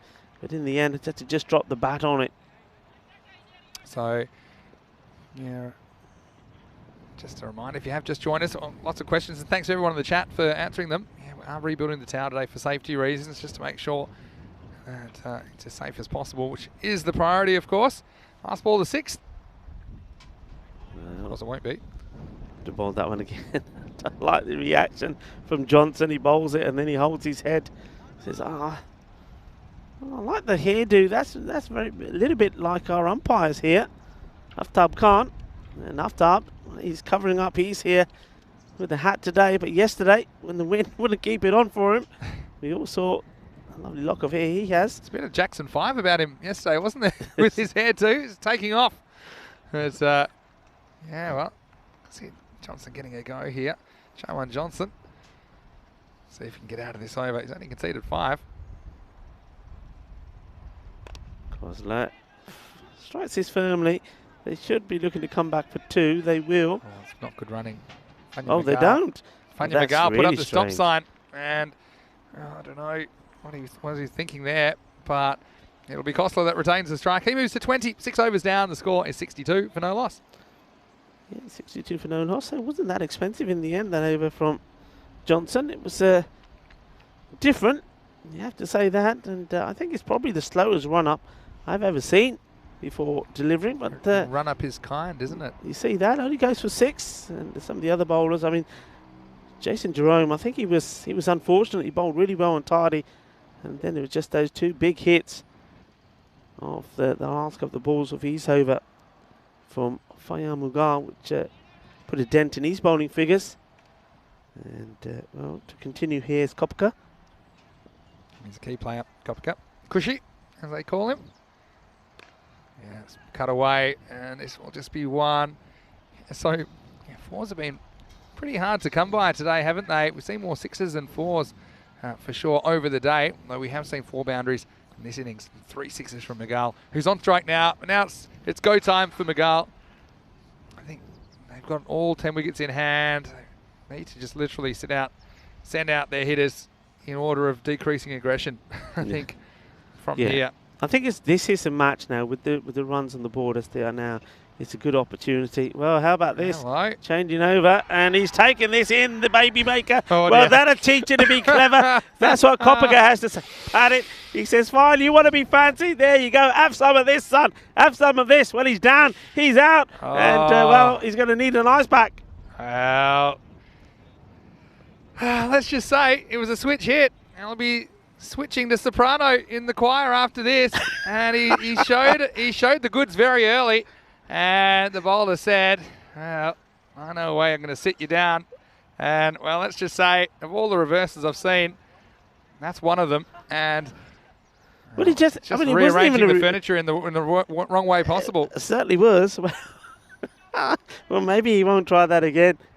Mughal takes one in the goolies, and this one's up in the air, and he says, well, you're going to hurt me. I'm going to hurt you. And he goes big down the ground.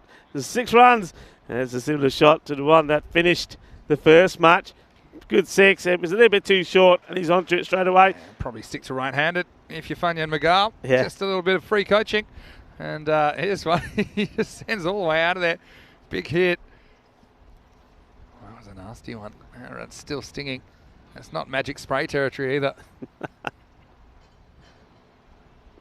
Kopko once more, this time a little bit quicker, up in the air. This is an opportunity. No, nobody's going to get there. Nobody is going to get there. Oh, he's got it. How is that? That is amazing. How does he take this? The wicketkeeper bottles it. Well, Manuel Jobby says, forget it. I don't want it. And that fielder, well, he's come from nowhere to take this. I want to see this again. Well, this ball's an orphan. Nobody wanted it.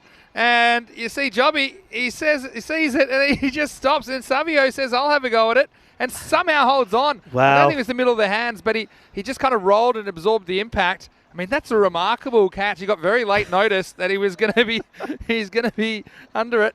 And so, well, after all that, we have seen a wicket, and it's Magal that goes for 37. 69 for 1. Yeah, Magal, he'll go back, and he's got some nursing to do. He certainly will get the eyes back and sit down and maybe have something sweet to make you feel better. But what a catch that is. But I love the way that Jobby bottled it. He said, nah, I don't want it. That's the keeper's catch. He took 3 steps and just stopped. And I think he was going to go over that slippery patch. And he just said, I'm not interested. How's Savio Thomas? And we certainly hope that Fania Magal doesn't have to deal with too much swelling after that previous blow. Now they're going to get one on the arm. It's a classic one on the arm here. They do get back for 2. And we see Zishan Khan has come out. And what a good opportunity for him with the 3rd to go in this innings to finally start striking the ball a bit sweeter, because we know that he has a lot of pedigree as a top order batter for Marsa. Zishan comes back on strike after taking 2 of the first. And he plays this one along the ground to the man at long on. And he keeps it to 1. Yeah, I mean, that was one of the points I was making earlier, saying the start that they've made here, this is a good opportunity now for the batters to come in that have been struggling to try and, with no pressure on them, just go on and put a good score together. Fine Magal, he departs, healthy 37 of 15 from him. Yeah, so we know that this will be the last week of ECN action for a little while. We'll have a 2-month break, then we will be back on the 7th of February. It's going to be a very exciting Monday, because we will have the ECL back finally. After 2.5 years in the wilderness, we'll have ECL 22, brought to you by Bet2Ball, starting with Group A. And you can see the 5 teams there: Tunbridge Wells from England, Svanholm from Denmark, the Austrian Cricket Tigers, ACT from Austria, and then Star Cricket Club from Luxembourg, Helsinki Titans from Finland, and Dreux from France. And that will be our first and one of our biggest tournaments of 2022, hitting you up front with that one from the Cartama Cricket Oval in Malaga, Spain. Please join us for that. You can find out more by going to europeancricket.com or ecl.cricket. One of the other things, Rico, as we see this one get through the infielder, but it won't cost him a run, just a single. The other thing is that there will be information in the next month or 2 for sure about how you can actually be a part of the ECL and come and join us in Spain for some or all of the 6 weeks. It's a real exciting opportunity. It's going to be a great atmosphere, isn't it? It's going to be absolutely amazing. Cardamania, as we say, coming back. Well, James, this is down the leg side, asking the question. Ruben James, but not out, says Aftab Khan. And this will be leg buys. Yeah, I mean, it's a beautiful part of Spain in the region of Andalusia, Malaga, and Cartama Oval, the cricket ground. Well, whoopsie! Well, how about that? Just that is quicksand territory. The quicksand territory. You've got to be very careful over there. And he's fielding right in the middle of it. At least it's a soft landing, though. So I don't subscribe to the fact that slippery field is that dangerous, because it's soft.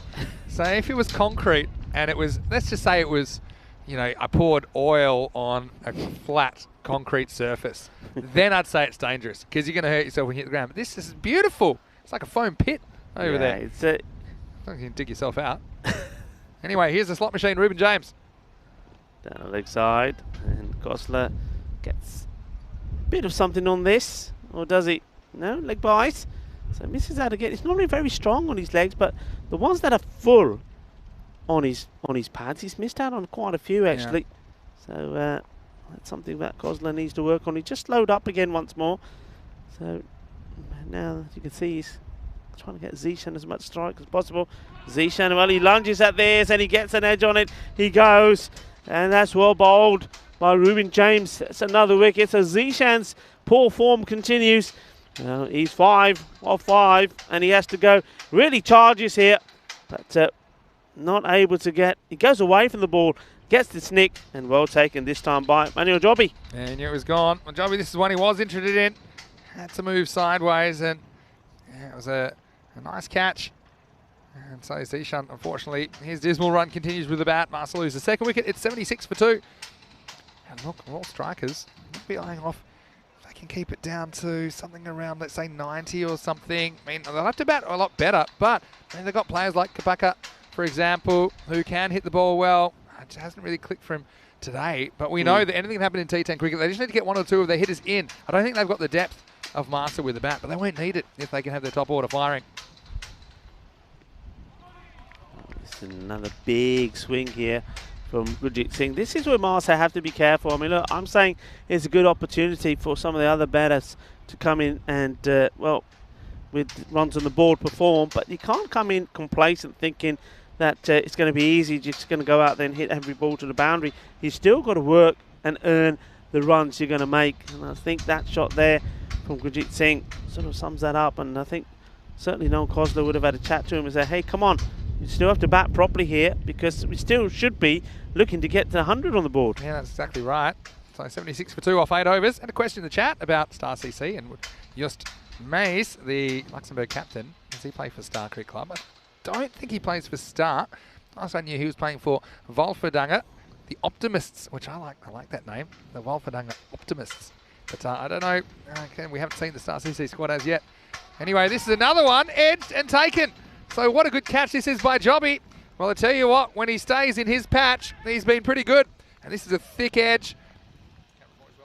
And yeah, he's well balanced and he's got a bit of power on that left foot just to get him over there. And this is a really nice diving keeping catch. Yeah, and wasn't Xavier Thomas happy about this? Look at this. Yeah, baby. I gotcha. And that is a really, really good catch for Manuel Gobbi. Well, what we're learning about Manuel Gobbi is if he stands still behind the stumps, he takes the catches. If he's got to run for him, he don't fancy him. That's a good one. That's a good time to get Noel Kosler. I think he was thinking, quite rightly so, that it's about time that he played a few big shots. So he goes. And, well, he departs, but another good batter comes in, and this is Niraj Khanna.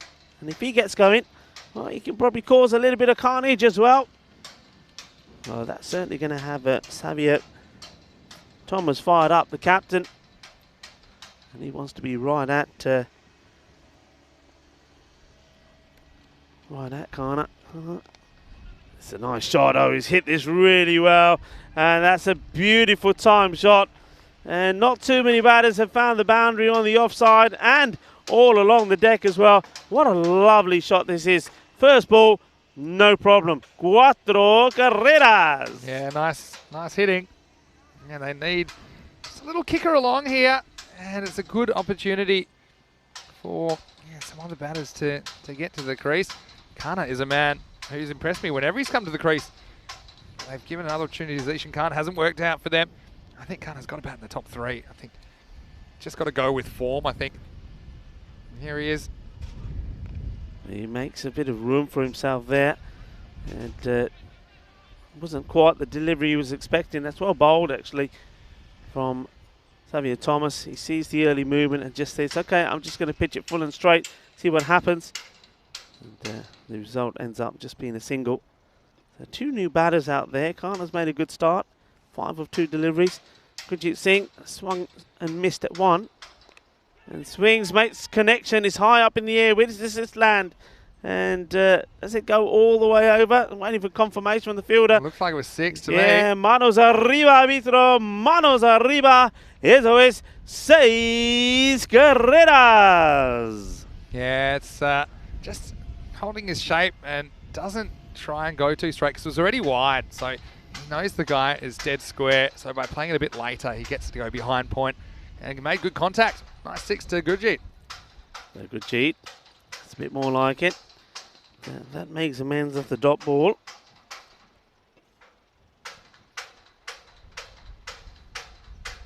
And just having just some confirmation with the scorers. We look like we have to continue.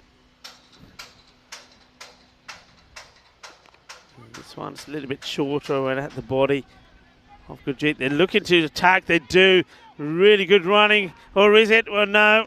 He gets run out. Kana is the man that has to go. And, yeah, he's saying, yes, you are out. Well, let's see this again. Look, they really do go for it. It's a good throw ball. Well, let's have a look at this again.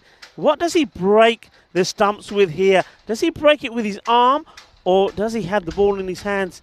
Okay. And, It's so close. So close, isn't it?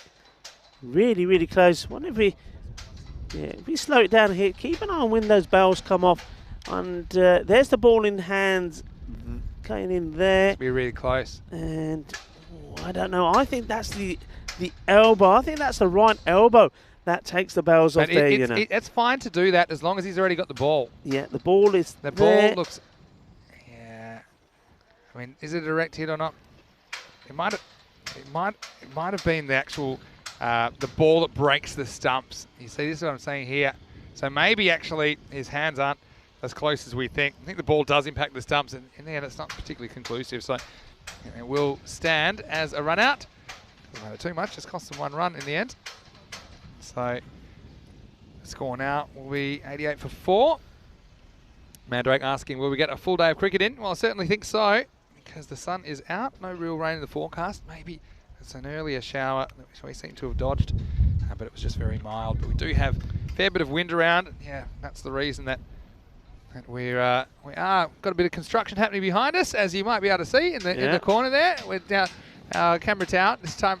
It's just for safety reasons, we had to pull it apart and just have a look, and obviously safety is of the highest priority. So it's just being kind of built with a bit more reinforcement, just because the winds I don't think were particularly expected to get up as high as they have been. So I think that's a good development, even though it's a minor inconvenience, because today, for some or all of today, we won't have our regular camera up in the tower. But Rico, I have to say that you've got me thinking it's almost Christmas. You dressed a bit like a Christmas decoration today. Bit of colour. I like it. Take a leaf out of my book now. I thought everybody seems to be thinking, well, why is Vinny not taking his coat off? And I thought, well, maybe you've got a Christmassy thing on over there. You're just keeping it as a surprise, are you? I need to do some laundry. Maybe I'm not wearing anything underneath. Perhaps could be the case. No, just. I mean, I like. You feel the cold, don't you? I know, it's not that I'm feeling the cold. It's a beautiful sun. Look at this. I'm not saying it's not. It is a lovely sunny day. That it's like having a little bit of a blanket. That's all. It's just like a little bit of a. What do you need a blanket for? Anyway, let's have a look at this again, because I'm curious about this. And yeah, I mean, here it looks like the ball does hit the stumps here.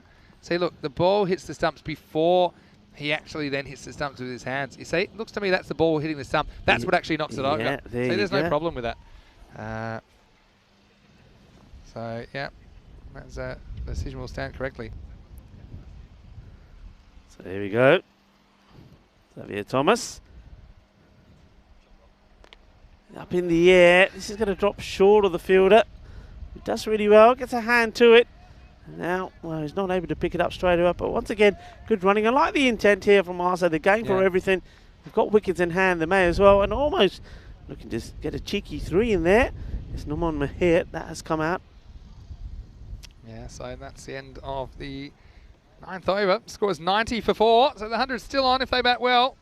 Yeah, Mahar has come out. And they're all strikers. We know that the batting hasn't really been their strong suit in the ECS since we saw them for the first time in June. But having said that, just need 1 or 2 players to get in. And I would say Marseille on occasion, their bowling's been a little bit erratic.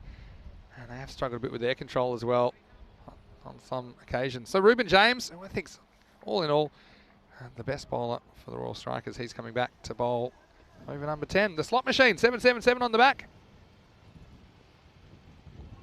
He bangs this one in shorter, and they're taking him on. Well, he's got to stop this, otherwise, oh, well, it could have been a second, but not going anywhere. Down he goes. Everyone that comes in, I think they tell themselves, yes, run on the pitch, and then they forget. They instinctively go off the pitch, and that's the consequence. I'm lucky they got the padding on. But, yeah, you do have to either run on the pitch or run out away from the edge area, which is pretty slippery. Anyway, James gets away with a single first ball. It's nicely played out on the offside. They go for 2 again. Well, it should be, and they do.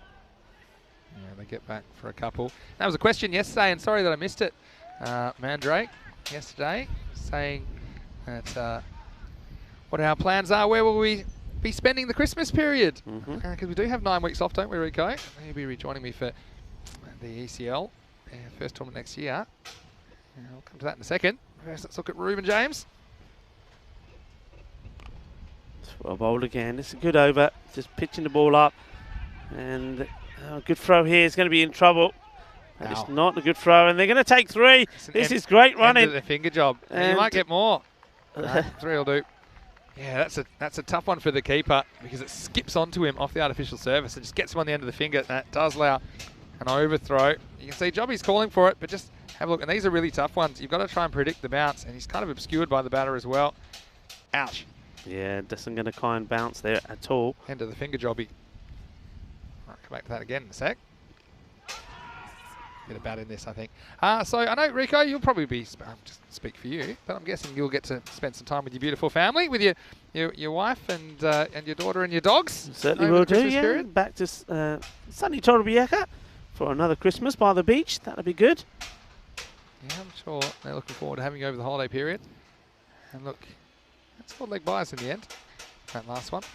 Look, for me, I'm planning to do a little bit more travelling outside of work, and also hoping to, as we see this one straight, and this is long, strong, Maximo. Big hit, and that one was as straight as the day is long, and that one, Rico, is out of here. 6 valuable runs, and they creep towards that 100. In fact, that is, yeah, they got past the 100. Brought it up. Yeah, good shot that. Yeah, I'll be obviously back to Estonia, but also if I can manage it, and depending on what the restrictions are, maybe I'll get a chance to visit some family and friends in Australia for the first time in a long time. And well, this one is going to be Gurjeet Singh going after a pretty handy knock of 20. He's going to go off his 8th delivery, so he goes 6 and out, and that's another wicket down with the ball remaining. Malta are 104 for 5. Yeah, good bit of bowling. That's one thing that Ruben James has done. He's kept the ball full and straight. Okay. One has disappeared for 6, but well, he's gone with the odds of, well, sooner or later than miss one. Well, that was the one that was missed by Gurjeet Singh, so he goes for 20 valuable runs, you have to say, but they have brought the 100 up, and this is key. Not too many teams have gone past the 100 here, so yeah, that's true. It's a score that's eluded a lot of the teams. And they're going to have to do a Bujiba Blasters type job, and just do a random big chase from a team that has struggled with the bat in some other games. We'll find out. Anyway, last ball coming up, and it's Haroon Magal that gets to face 1. And well, this could be 4 runs, and the man he escapes out of the sandpit, and we'll get there. Well, I say the sandpit is more than a sandpit; it's a bit of a marsh, and you can see there trying to get out of there, but he does, and that is also the end of the inning. So 4 to finish off the 1 ball that the captain, Haroon Magal, has. So 108 will go on the board, so 109 required. Before we go to the highlights, might just ask our viewers, maybe let us know in the break what you plan to do with the 9 weeks with no ECN cricket, and what you plan to do over the Christmas period and the holiday period. Out here, we saw that, well, Kostler, he always likes to know which way the wind's going. And I can tell you, they never found those blades of grass again, because it is pretty windy today. And early on, it was an opening partnership between Kostler and Magal that set up this score. But in particular, it was Magal. When he got the strike, he looked to be the most dangerous of the master batters once again. Yeah, it certainly did. I mean, Magal didn't get on the strike straight away. Once again, it was very similar to that first match. But what he did, well, he was disrupting everything. And especially, well, the birds, they were enjoying the sunshine. But, well, the Kookaburra was disturbing them, because he was hitting it big and he was hitting it for fun. Well, there was that one opportunity. I mean, he's on 14 when he was dropped there. And, well, it was John that put him down, but he just kept on doing what he did well. Well, he took over, but unfortunately for him, Kostler did slow down a little bit towards the end. But it was a really good innings from Magal, 37 off 15. Yeah, so this was the one. It was the reverse. Now, let's just say that turned everything upside down, that delivery. And getting hit at a different angle was young Magal, but made him pay with a big Maximo next ball. He took out his pain on the ball, but it wasn't going to last a lot longer. And this is the one that I said was an orphan. It seemed unwanted, and it was Savio Thomas that came in and saved the day. as Jobby sat and watched it and then started high-fiving anyone that would listen. So, and a couple of good catches by Jobby. He said, look, I wasn't a fan of the high ball, but these thick outside edges, I can take control of them. That was a good one to get rid of Zishan Khan. And then an even better one, this one, diving away to his right. That was Kostel that finally departed for 21 of 28. Again, just couldn't quite get his striking going. Niraj Khanna, well, I've liked him in the series so far. Ultimately, there'd be a run out that would undo him. We'll see that in a second. And Tommaso, no lack of intent from them. Of course, I like this from Gurjeet, who just seems to be a cool head in the circumstances. This one was a bit of a controversial one. The right decision was made in the end. I think it was the ball that hit the stumps. And that was the end of Khanna, unfortunately, for only 5. And then, well, Gurjeet eventually went down swinging. Had nothing to lose at this stage. Made it past the 100 mark. And ultimately, it would be the captain, Harry Magal, that would come out and just skew the last ball away for 4 runs to take them up to a final score of 108 for 5. And you see there, 3 main contributors. Magal top scoring with 37 off 15. Look, ends up getting out after 15 balls, but he was there a long time. Just can't seem to get enough of the strike today.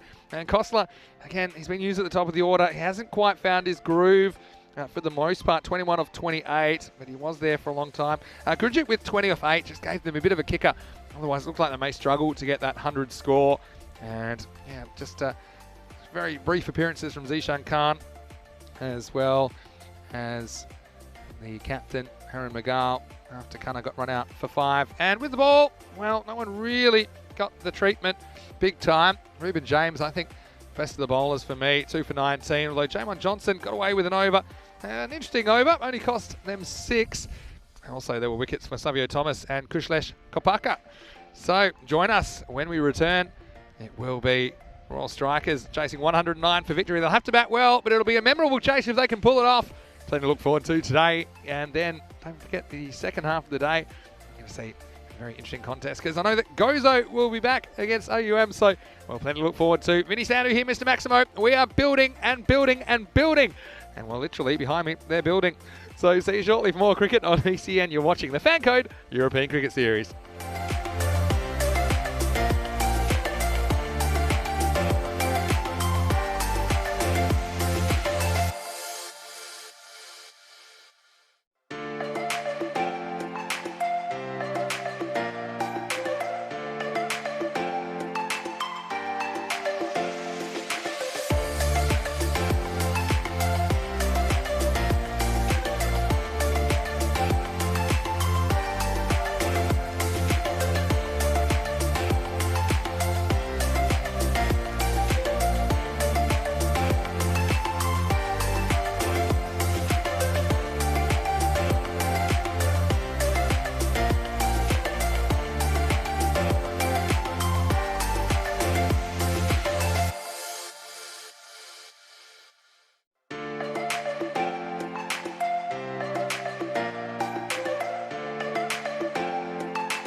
Hello and welcome back to the beautiful island nation of Malta. It is our last week of ECN action in 2021 and it's great to have you on this journey with us before we take a 9-week break, and we'll be back in 2022 on the 7th of February. But right here, right now, it is the final ECS of the year, the FanCode European Cricket Series Malta Encore Series. And we are heading into the second half of match number 30 between the Royal Strikers and Malta. Malta, the hosts, they won the toss, they batted, and they put a decent score on the board, 108 for the loss of 5 wickets. So the Royal Strikers, they will be out there trying to chase 109 for victory. Based on their past performance, you'd say that may be a little bit beyond them, but we know that surprises happen, and we know that in this form of the game, you just need a couple of players to get going, and we could have a bit of an upset on our hands. Malta themselves, they registered their first victory against the striker. That was their first win for the series earlier today in an abbreviated 5-over match, and they were able to achieve the target of 41 with 2 balls to spare. So here we are in the rematch. It's the final innings for these two teams today. And it looks to me like they're going to open up once again with Fazil Rahman, who I think has bowled pretty well. Team change for Malta this game. They do have David Athwal in the lineup. No Javinder Singh in the 11. So let's see if Athwal gets a bit of a bowl. He's quite a wily character with his slower offerings. Anyway, it will be Kopika to open the batting. 109 required from the strikers. Kopika tries to hit the first one to Mars, and he misses. And he's a man that, look, when he hits them, they stay hit, but he just hasn't hit enough for them this series so far. He's capable, but, I mean, just gets the head wrong there.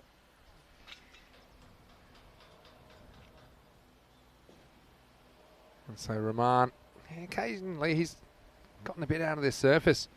Saw that earlier today. And this is edge, and there is a slip there, but it goes under him. And I think this one's going to go for 4. Now, Kostler's there for that exact eventuality. There's a little outside edge, and yeah, I don't think it carries to Noel Kostler. We see it here. He's just a little bit deeper than probably you'd normally be at first slip. And I think that probably makes sense considering the kind of edges they often get in T10 cricket. They tend to be off big swings and they travel a bit further. Kostler just saying, oh, that's a shame. Might not get a better opportunity than that. Well, a bit of luck for Kopika. This one's a full toss. It works away. Just one. So we'll get to see Ashwin Raju for the first time on strike. Vinny Sandhu here. Mr. Maximo for the European Cricket Network. Joining me once again in the commentary box, none other than Rico Full. Welcome back, Rico. Thank you very much. Great to be here. Great to be here with you as well, Vinny. It's well bowled, good pace. Certainly was very impressed with Fazil Rahman the first time that I saw him. And remember when he took his first wicket, he showed us his biceps. And I thought, well, okay, well, we're going to call him Ladduwala because he's got a few laddus there, hasn't he? And certainly running in from his normal run-up today. That's well bowled again, right up there. Yorker length delivery, not making it easy for the batter. Raju trying to get off the mark. Yeah, it's always great to be alongside you, Vinny. And what a year we've had. What a year. All the destinations we've been to. We've had a lot of fun. We've met a lot of friends. And it's so great that all of those people stay in touch with us as well. It's down the leg. And doesn't manage to get bat onto this. Just trying to clip it away. I mean, there's no doubt about it. We went past 900 games in the ECS yesterday. Yeah. It's the world's longest continually running cricket series. Yeah. And we have brought cricket to you 43 weeks in a row, look, including ECC. But the European Cricket Series, I don't think any series has ever had 900 plus matches in a year. I think we'll end up at something like 922 or something. So it's quite incredible. It's been very exciting to be a part of. And I know that, of course, we've grown and grown in popularity around the world during the year as well, which I think is fantastic. 6-0 loss after 1. And so thanks again for all the wonderful well wishes in the chat. We do appreciate them. And Mandrake saying bad news for you, Rico, because the weather's very cold back in England. But the good news for you, Rico, is you don't live in England. I don't live in England.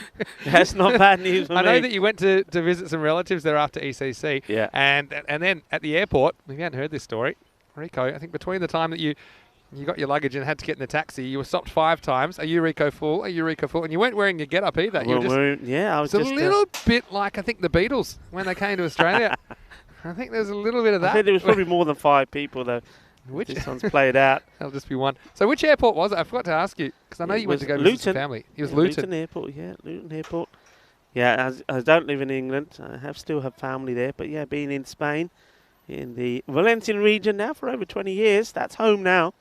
And, yeah, it would be nice to go back to some Spanish sunshine. We normally are blessed with very good weather over Christmas and the New Year.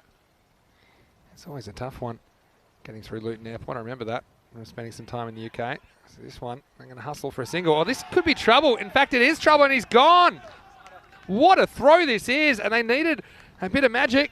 And that looks like Rahman. That's hit one stump. I think the batter was just ambling here. What a piece of fielding. Oh, this is glorious. Look at that. Pick up and throw. Yeah, he's out of here. That is quality. That is world class. And he says, yeah, come on, everybody.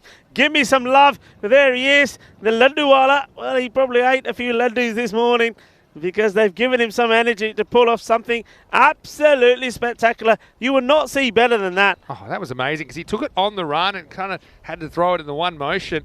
And what a run out. I mean, Basil Rahman runs out Ashwin Raju for only 1. The first wicket goes down. It's 8 for 1. Great bit of fielding. I know that'll pop out on our social media as well at European Cricket. And yeah, I mean, I think the batter probably looks back and thinks he could have sprinted a bit more, because when he was found wanting, it wasn't by March. It was probably 2 feet or so. But well, you can see the reaction from Rahman, and why not? Sensational work. You won't see any better. Yeah. Fielding's so important. We've seen some indifferent fielding this year in the ECS, but yeah, that was best of the best from Rahman, throwing on the run and hitting one stump. Absolutely brilliant. And the technique as well. Superb throw. We're gone now. And, well, this time. So I didn't go back to it. I was going to say, yeah, Luton. Because it takes a while to get through security there, because everyone has to remember to take all the knives out of their bags. I'm just joking. I actually worked a bit in Luton, and it's quite a nice, gets a bad rep, but I don't mind it. North London. It's good to have you back with us, Rico. So we're going to miss. James Stewart saying that he's hoping to make a trip back, but he'd be, the rules would be you'd have to be stuck at his parents' farm. That sounds amazing, James. Stuck in the farm, that sounds good, yeah. Milk a few cows.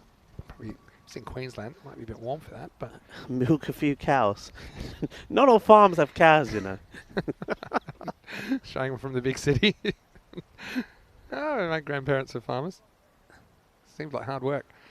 So we see McCall swinging and missing. Yeah, no, keep telling us what your plans are over the 9-week break. Oh, one of the things I'll be doing is I'll be watching some cricket. I know the Ashes are coming up, and that's always an interesting series, of course. Big Bash, various other cricket from around the world. I know the schedule's always subject to change at the moment, isn't it? But looking forward to watching a bit of cricket and just being a spectator for some of it. This one, he does get bat onto it. They do take a single. And Xavier Thomas, the captain, gets off the mark. I'll be honest with you, I find it really, really difficult to watch other cricket. Because true, isn't it? It's just not enough action and takes entertainment. Ages. It looks like you want something to happen and nothing's happening, and I get bored with it now. I really do. And Test match, I just couldn't watch a Test match anymore. Yeah, I mean, I just can't do it. Yeah, 8 for 1 off 2. I got to admit, I mean, there was the day when I was younger, and I would, you can understand this as an enthusiastic youngster, I would be up, and they always used to start quite early in Perth, where I was from, because it would start around about 7:30 in the morning in summer, because we had 3-hour time difference from the eastern states. As you see the table there, as the Royal Strikers hoping for their first win, just to stay in touch with Marsa. Wait for this ball. And Marcy bangs this one into the body of the batter. And he's having a go at Grimmer there, but I don't think he could have done much more, the 62-year-old. Yeah. It's gone around him significantly, I think. And then stays down, does Johnny. Couldn't get back to the stumps. Yeah, no, so I used to watch every single ball of a Test match. And look, now I think it's something that probably time-wise it's difficult to do that and pay full attention to it. But certainly if I've got a bit of work, a bit of planning going on, I'll have it on in the background, and then you can kind of just kind of keep up with what's going on. Now this will be a good bit of backing up there. from the captain, Haroon Magal, to stop that going for extras. But, yeah, no, I think I'm always interested in the Ashes series. Ashes with the... apart from the 88-89 series in Australia when the West Indies were here, which really got me interested in cricket. That's when I first kind of got out the library book. That was the story of how I got into it. But then Australia toured England in 89 and regained the Ashes. That was a start of the kind of new dynasty for the Australian team. So that's what really kind of hooked me in. And even my mother would let me occasionally stay up past my bedtime to watch another session, because it was started about 6:30 p.m. in Australia, but they often didn't televise the first session. You could watch the 8:30 session. She'd let me watch the 8:30 session until 10:30. I think it was 10:30 or 10:20. And then she'd say, all right, enough's enough. Pretty good, considering I was only 8. That's not bad. It's all right. In Spain, that's early. Anyway, as we see this one sliced away, and Kana tries his best to keep it on the field, but I think it's going to be 4 runs. And yeah, strikers just getting a bit of a boost in this third over after the power play. They need boundaries, and they do find one here. Yeah, it's sort of slices this away, really, but he gets a good chunk of the bat. And, well, Neeraj Kana is not able to stop it. And that's exactly what's required at the moment. Xavier Thomas, he's dabbed at a few in that square leg position, but this time gets the boundary. And now he hits it straight back to the bowler, and the catch goes down, and with it, so does Masi as well. Well, actually, doesn't carry. And in fact, yeah, that's another. It's not, that's is it? Another one. Oh, yeah, no, let's have a look. To say it. It's got him in the Gingangoolies on the bounce. And, well, this time he's gone down like a sack of spuds, hasn't he? But if there were any spuds there, they'd be matched now. We're going to set a record today, I think. that's what I always love the innovation yeah. where they try. There's no way to help that area. They have people manipulating people's legs, getting him to go for a jog there. I mean, that can't be helping. I mean, don't know if the magic spray is going to help. But I do say get everything behind it. I mean, you got literally everything behind that. Rahman says, come on, let's just go for a little jog together. You'll feel better. Well, I don't know. Well, he's okay. He's going to carry on. Well, we'll see if he's okay after this ball. That's not going to help him. He's been hit really well. And that was a double whammy, because Neeraj Kana, he's not able to stop this. This was hit really well. I'm just wondering if he's totally muffed this. This was or was it a bounce? He just didn't know the kind of bounce he was going to get. He probably saw what happened to Masi and said, well, I don't want that to happen to me, because this one's really travelling. In the end, I just think he gets done by the bounce. It's an unpredictable trajectory, because it was just a one bounce. It was a real skidder. And that one just blasts through him. And that's good finish to the power play after 3 overs. Royal Strikers are 21 for 1. Well, James Stewart saying that actually their farm does have cows, but not the kind that you think. And he said he doesn't suggest milking them, if you know what I mean. I think I'm on the same page as you there, James. But we used to, look, when I used to live in the UK, once a year we used to go up to Yorkshire, a beautiful town called Helmsley, which wasn't far from Scarborough. And we always used to stay at a farm which had converted barns. It was absolutely fabulous. Sounds wonderful. It was great. And yeah, hit straight, but will be stopped. And Gurjeet Singh does the work, keeps it 1. Yeah, and the best time to go was when it was, I don't know, I don't think you call it, do you call it lambing season when you have all the baby lambs? Yeah. I think yeah, it was absolutely beautiful. And they used to run around freely. It was magnificent. And the food used to be delightful. Yeah, and the breakfast, best breakfast I've ever had. Oof. And it's upstairs. Used to have fresh milk as well. Yeah, of course. I see Thomas just making the pitch shorter, and do that at your own peril. Magal digs it in. That's a smart bit of bowling, because he saw him on the walk. Magal himself had some interesting times at the crease. He was one that wore one in the unmentionables. This one beats him again. But, it's one of those things, and I think probably having a 9-week break, of course, 43 weeks in a row. I've been doing this year, and I've loved every single minute of it. It's been great, even the bits where it was freezing or we were getting hailed on or blown away. Yeah. But I think it's probably nice to have a bit of time to myself, maybe tune out, maybe turn off the devices. I think, whoa, well, it's a slow ball gone wrong. And Grimmer doesn't want to big time wrong. It's still going, and I think that's going all the way. Well, this is cruel, because this is going to have to go down as buys, isn't it? Yeah, it'll be buys. And, yeah, just have a look at this. Well, that's just slightly over the waist. Tell you what, it's so harsh on Thomas. That goes down as a ball face for him. That's a strike rate killer. But I think it's an attempted slow ball that just completely just goes out. And Johnny, well, he didn't fancy it. He didn't fancy that one. Johnny said, I've kept my... I think that may have brought flashbacks to him. Yeah, and I think Johnny, he's seen what's happened all day. People are getting hit. Johnny said, I don't want a piece of this. All right, free hit. It's probably going to be a wide, isn't it? Well, they've signalled it's one for the over. Let's have a look. Can we tell from this angle? Yeah, I mean, that's miles over his head.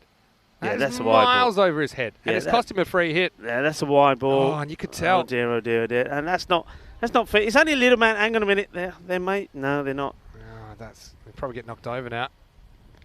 He doesn't. Nice shot. Just gets the one. Yeah, I mean, it costs them a run and costs them a ball as well. I don't like that. You've got to give those. Yeah. And look, don't get me wrong. The side-on ones, they are among the most difficult, I think, for the umpires to call because it happens so quickly. But that one, I mean, it came down, and actually you have to judge it at the crease. So when it went past him is one thing, but then it was even higher when it got to the crease. Yeah, it was on the upward trend, wasn't it, for sure. Mughal, ball to go in his spell. It's been a good one. Only 6 runs from it, including that horrible... Oh, well, this one has been avoided by Xavier Thomas. Yeah, I mean, when you imagine that, I suppose it went down as buys, didn't it? I was going to say, can you imagine that you just had 5, but it was given as buys, so it won't go on his bowling figures. Yeah, that's right. That's the worst rule ever. We can see here, you can actually get a bit of live progress about the tower going up. And we've got a lot of action today, and just looking at people driving around in the background. And it's a bit of work in progress. That's what the beauty of the European Cricket Series is, I think, is you're getting to see kind of live what's happening, because the cricket never stops really, unless it really has to. You can see here, Royal Strikers, they've only been going 5.9, 59 per 10 overs so far. They're going to have to score a lot quicker here. And, well, they're in touch at least at the moment with 29th first 4. And Marsa, they'll be wanting to score a bit quicker as well. They're below par. Par's about 84, 85 based on what we've seen. And you see Marsa just haven't clicked with the bat, and they've been conceding a few too many. So we head into the 5th over, and that run rate's just crept up. The run rate required I'm talking about. Yeah. It's crept up to about 13.33 and over. Yeah, so look, you're going to have to quarantine, is that right? If I do go back, yeah, it looks like it. I mean, the rules are changing all the time, so I'm not quite certain. But there is a chance, for example, in Perth at the moment, if I was able to go back, there's it's not so simple even getting there, getting a flight, these kind of things at the moment, if I wanted to. There is a 2-week hotel quarantine. But to be honest... I bet you're looking forward to it. Just imagine, you can write all your Christmas cards. Yeah, that's true. Both of them. As we see. Atwal coming in for the first time. Yeah, no, I think this is why also, I'm not particularly active on social media. I do try and throw things up occasionally just to give people a sense of the adventure that we're on. But, yeah, we spend a lot of time here, don't we, with the screens and doing our things. So, yeah, occasionally you need to tune out. I think getting a balance is important. Yeah. And, yeah, I'm feeling good. I'm enjoying what I'm doing. And I'm going to do a lot more next year, of course. Maybe next year I'll take a couple of breaks and leave you at the wheel, Rico. But I'm sure that I'll leave everything in good hands and occasionally step back and just watch the miracle, which is European cricket. I mean, it's amazing what we're doing, and we're just so thankful that we plan to keep doing it in 2022. Bigger and better. That's wild. And, well, this one, he's put the finger up, and it looked like it was starting off like it was going to be drifting down leg. But I'm just wondering if... it definitely swings. Yeah. It definitely swings with the wind, and the wind's right to left. So, I mean, you won't see a lot from that. But I actually think it's a pretty good decision, just based on what I saw. The only thing was the height, but the height seemed fine. I think he got a long way across, and I certainly saw the ball swing right to left. So I think it's probably a good decision. And Athwal, the man who comes in for his first appearance, gets some immediate success, and the Strikers lose their second wicket. It's 30 for 2. Yeah, like you said, that one, it looked like it was starting, that it was actually going to be drifting down leg, but it does something. It comes back. Gets a long way across. Yeah, I mean, your best hope is that's missing off then, because it was a missing leg. Yeah. Okay, it definitely was a missing leg, and you saw how far across he got. And of course, the umpire's the only one, including us, really, that has the perfect view of that. But I think it was a fair decision. Athwal will be thrilled with his start. And this one is a big swing. I think there's almost a peel here before he has the ball in his hands. Somebody had the peel, but no, he didn't Never leave left his, home, did he? didn't leave the crease. Lagasse is the new batter. Yeah, he can give it a whack, Livin. So let's see if he can get anything going here. Does need to get moving. And I just want to give a quick thank you as well to everyone who's asking these questions. They're interested about what we're doing, and that's really touching. That we bonded with so many people of our audience, and yeah, we're really lucky to have such fantastic viewers. I'd say we've got the best cricket viewers anywhere in the world because of their support of the development of the game and the sense of fun and frivolity that they bring to the proceedings. So thanks so much to everyone for your part in this European cricket adventure. As we get to the halfway point of this innings, strikers, we need to start striking soon as they've drifted behind in this chase. It's 32 for 2 after 5. Yeah, good introduction from David Atwell though, wasn't it? Just doesn't try and do anything fancy. Just gets the ball up there, and because of the speed he's bowling at, he gets the ball to swing around naturally as well, which is, I think, what resulted in that wicket that you see on the screen there. Xavier Thomas, the captain of the Royal Strikers, was LBW for 11 of the 14 deliveries that he faced. So now it's, well, the captain, Arun Mughal, thinks, well, if spin's the key, maybe he'll have a go. Well, let's see. Here he comes. Well, his flight is up a long way. He's gets what he wants, gets the batter coming out of his crease. So Johnny G behind the stumps, he certainly could be in the action here. I've got a hypothetical for you in a second, Rico. I think you're going to like it. Wait for this ball. Short. Oh, it wasn't the best deliveries, but it's going to get him a wicket. And, well, I suppose that's a surprise one. That's a change of pace. Bangs it in quicker. And Kopaka just not able to adjust himself. And he has to go. It's a straightforward catch. And another wicket goes down. And, well, that one will be really disappointing. Because Kopaka, he was the one man that could, if anybody, get them back in this match. But he's gone now. The third wicket goes. It's 33 for 3. Yeah, it wasn't the best delivery, but you're right. He just couldn't get anything going there. And so the strikers lose another one. I think they're struggling in this chase. But again, the margins are important. Don't forget, the margins are important. Yeah. I say Malta do pull away from their bottom two at the moment, which are Royal Strikers and Gozo. The margins are important because that means that one of Royal Strikers and Gozo will grab 4th place and one won't. And of course, the matches between each other, they're going to be important. But also, if they are tied at the end of the group stage, it'll be up to net run rate. Yeah, that was apologies. That was actually Lagasse that went. So he goes early. Dangerous Lagasse. Kopaka still there. Just from the non-strikers end. It's nicely played away. They should be looking for 2 here. They've got to hustle a bit. They've got to run that first one quick. So I've got one for you. Okay, go on then. So give it to me.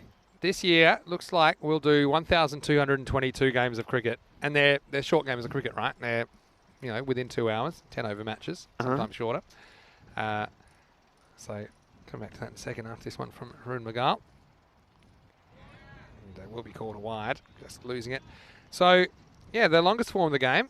Now we have test matches that are 5 days. Yeah. So imagine if we covered 1,222 5-day test matches. Do you know how long that would take to do the same amount of games that we've done this year? Go on, tell me.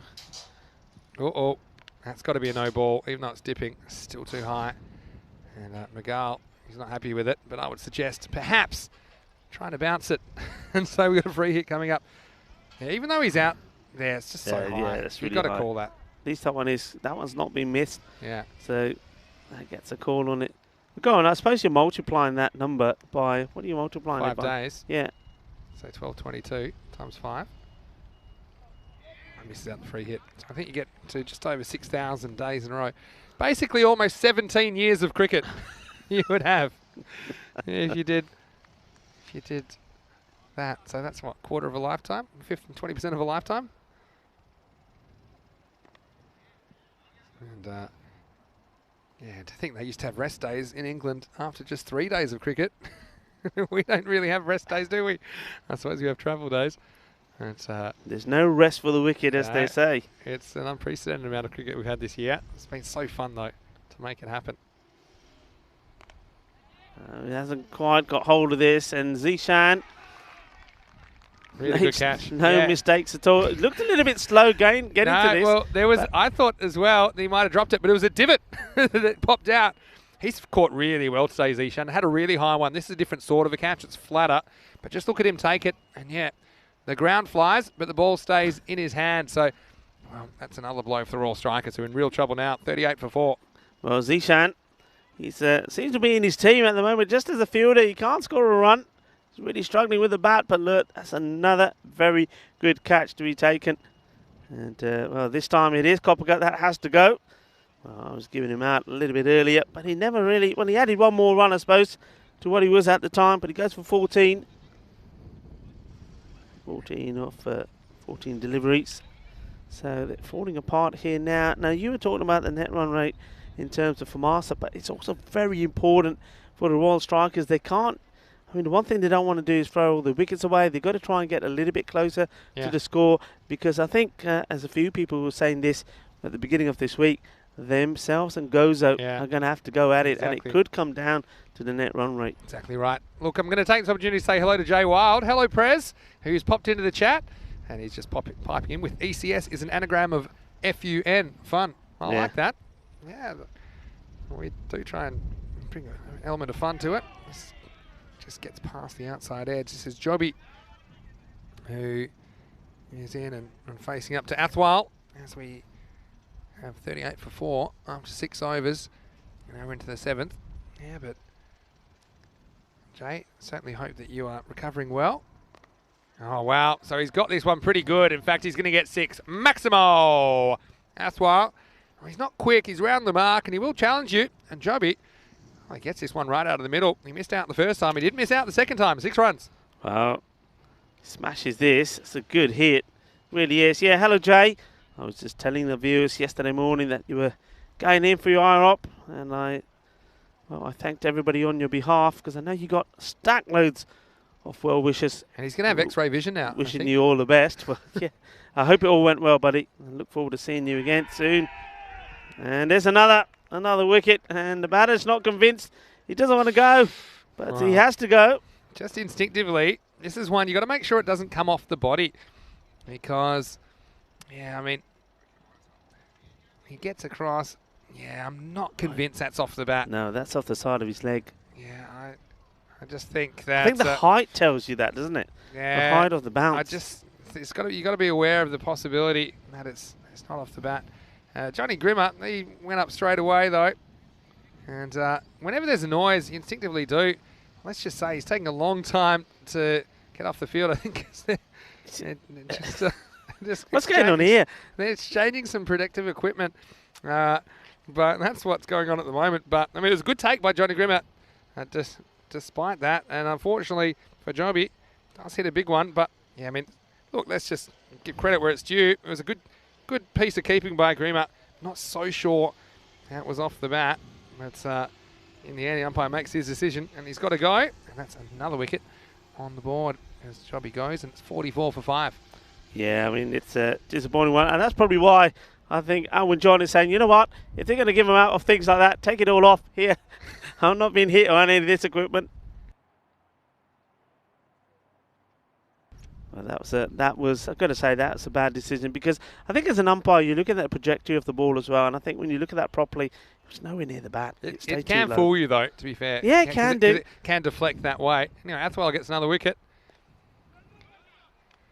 But yeah, you got to kind of look out the things that might fool you, and then kind of run them through a checklist. Like, it's an obvious one down the leg side. Often they come off the leg, and so you're kind of thinking, oh, hold on, am I sure this hasn't come off the leg? Because you'll see a deflection, and you'll feel that it may have come off the bat when maybe it hasn't. And the offside, you occasionally get those ones as well where the batter squares up. Anyway, back to the game. And the new batter here is Alwyn John, who's on strike now. It's Abraham that came out before that wicket, Rajit Abraham. And so, yeah, again, strikers again just struggling with the stick. That's been an issue for them. That's well, just doing what he does. He just floats these little outswings. It's almost like a hybrid, I'd call him. He's not quite a spinner. He's not really trying to spin it, but he's that kind of a pace, and he just wobbles it away from the batter, and he's just pretty accurate. That's his thing. Yeah, he just sort of flights them, drifts them up in the air. Sometimes, as we saw with his first wicket, he gets a bit of swing. This one's on the pads as well, and the finger goes up straight away. He does shuffle across here. The question is on the line of this. So he gets a third wicket. LBW, let's have a look at this one. The batter does go across, and we can't really tell from that movement, the angle though. from here. One thing I can tell, he is moving the ball right to left, and yeah, so the height's the only thing. He's so far back in his crease, I don't think that's going over. I think it's a good decision all up. Well, he's had plenty to decide on, hasn't he, Tim Wheeler, in this game? And that's the end of the 7th over. The end of Athwell, who takes 3 for 12. What a comeback for him. Right, strikers are 47 for 6. Now, this afternoon, we have the big session, and Gozo are back. They are taking on the American University of Malta in a doubleheader, matches 31 and 32. You can join us for that. And the news from the toss. AUM, they've won the toss and elected to bat first. Looking forward to the start of that one in approximately 35 minutes' time, right here on the European Cricket Network. And just looking at the AUM side, no Aurora in the side, but they do have Prasathis listed open to batting there with Patanka. Wouldn't that be a dynamic combination? And Prajapati's had a pretty good week. So have Malik also coming to the fore with the bat and the ball.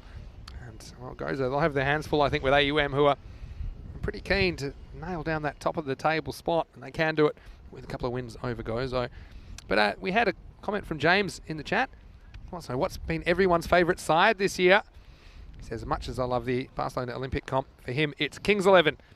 From Italy, or as he likes to call them, the choir. Well, why do you call them the choir? That's an interesting one. That's good. And look, I don't think I can choose one. Got to admit, I was a big fan of Skyways in the Barcelona comp and early in the year, even though they didn't have the best time. I think they had the longest amount of time without a wicket. Something like 450 runs or something. 37 overs. And when they had the opportunity, we know what happened.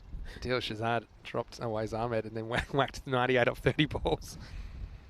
And then the hammer, Adil Arif. Yeah, so that's probably one of my favourites. It just always comes to mind. I mean, I've met so many teams, and I feel close to so many teams, but that's one that always kind of sticks out. And we often will see a team and say, oh yeah, they've got a Skyways vibe to them all.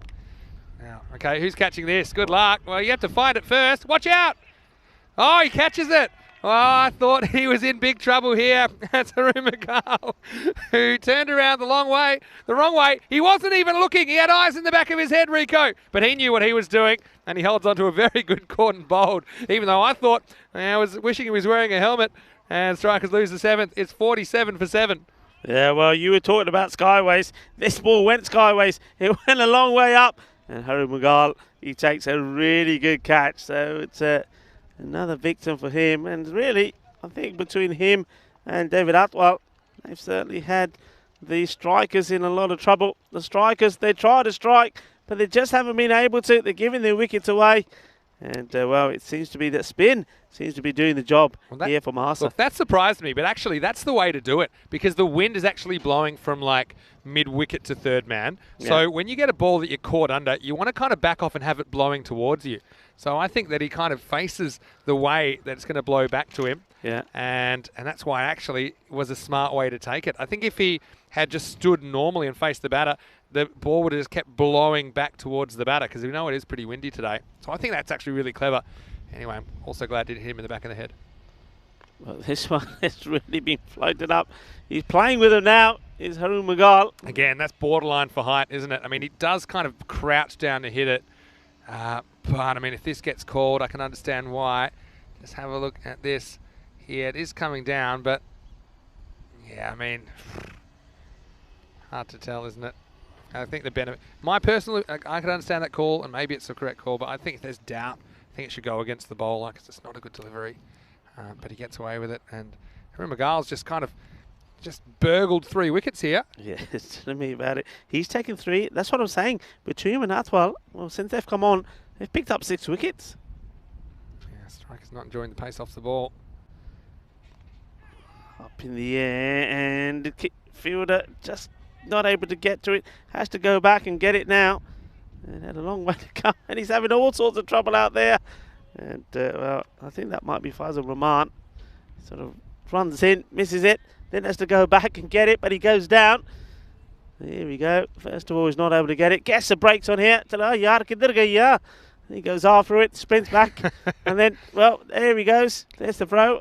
Down he goes. Oh, well, pretty good spell from the captain. 3 for 8. He'll take 49 for 7 off 8 overs. Just a couple to go. And look, I will say that James Stewart, he calls Kings 11 the choir. Well, it makes sense now because of all the sings. I like it. Very good. I like James it. Stewart, what are you doing next year? We might have to get you on the commentary with zingers like that. I'll have to get up to Estonia and have a chat with you. It's very, very nicely done. All right. 9th overtime. And it starts with a wicket for Massi, who blasts through the stumps. And the strikers, you start to think maybe they won't see the end of the 10 overs as they lose an 8th wicket. That makes it 49 for 8. Yeah, right across the line. Jugger the foot style. The wicket goes over, and I can see this match finishing in a hurry here. I think if Fano Marcy gets these sort of deliveries into the new coming batters, we're going to see a little bit of carnage here. So that's the 8th wicket that goes. So all happens in the 9th. And here's the slot machine. Ruben James, 777. We'll be hoping to hit the jackpot with a couple of big hits, make a name for himself. And yeah, maybe eyeing off a promotion up the order if he can do it here, because none of his teammates really seem to have been able to do too much in this innings. And you can see it. We had the team run rates up there before, didn't we?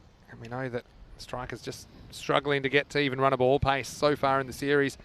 And again, you can see that's what they are at the moment, but they're struggling to make 60 here for sure.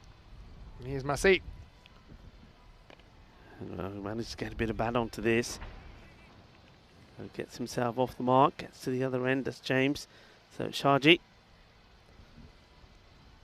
So yeah, Maya's popped into the chat as well. Maya, hope you're well. I know you're back at work and you're quite busy, but it's great that you're back with us as we're in the last week of the year, 43-week season. It's into the body, off the batter, but played quite well, Shaji. Once again, congratulations from everyone at ECN to you, Maya, on your new marriage. I'm wishing you a lifetime of happiness. And my marriage to European Cricket Network is going pretty nicely. Your marriage is going really well. Till death do us part. You've been on a long honeymoon. Might kill me. As this next one, he just gets past the bat. So no run there. Yeah, Gozo against AUM this afternoon. No Aurora for AUM, and that's going to be a bit of a boost for Gozo. Not having to deal with him, but still they're going to have to get through. Dangerous top order. We certainly saw Gozo taking wickets. That was the thing when they were playing on Monday. Saw them taking a bunch of wickets early on. They've got some good bowling options. Again, I think they struggle with the stick. They struggle with the bat a little bit, but you know they'll be hoping for a holding job. That one pretty lucky it doesn't hit the stumps. As Massi bowls out for 1 for 15. 9 overs down. The strikers are 52 for 8. Yeah, 52 for 8. They do get past that 50, but yeah, the strikers, similarly to Gozo, just have difficulty with the batting as these cannons are going off again. Big. That one, that was a proper cannon that time. Yeah, well, I think find out what that's all about. I find Niraj might know. Niraj, what's with the cannons? What's with these cannons?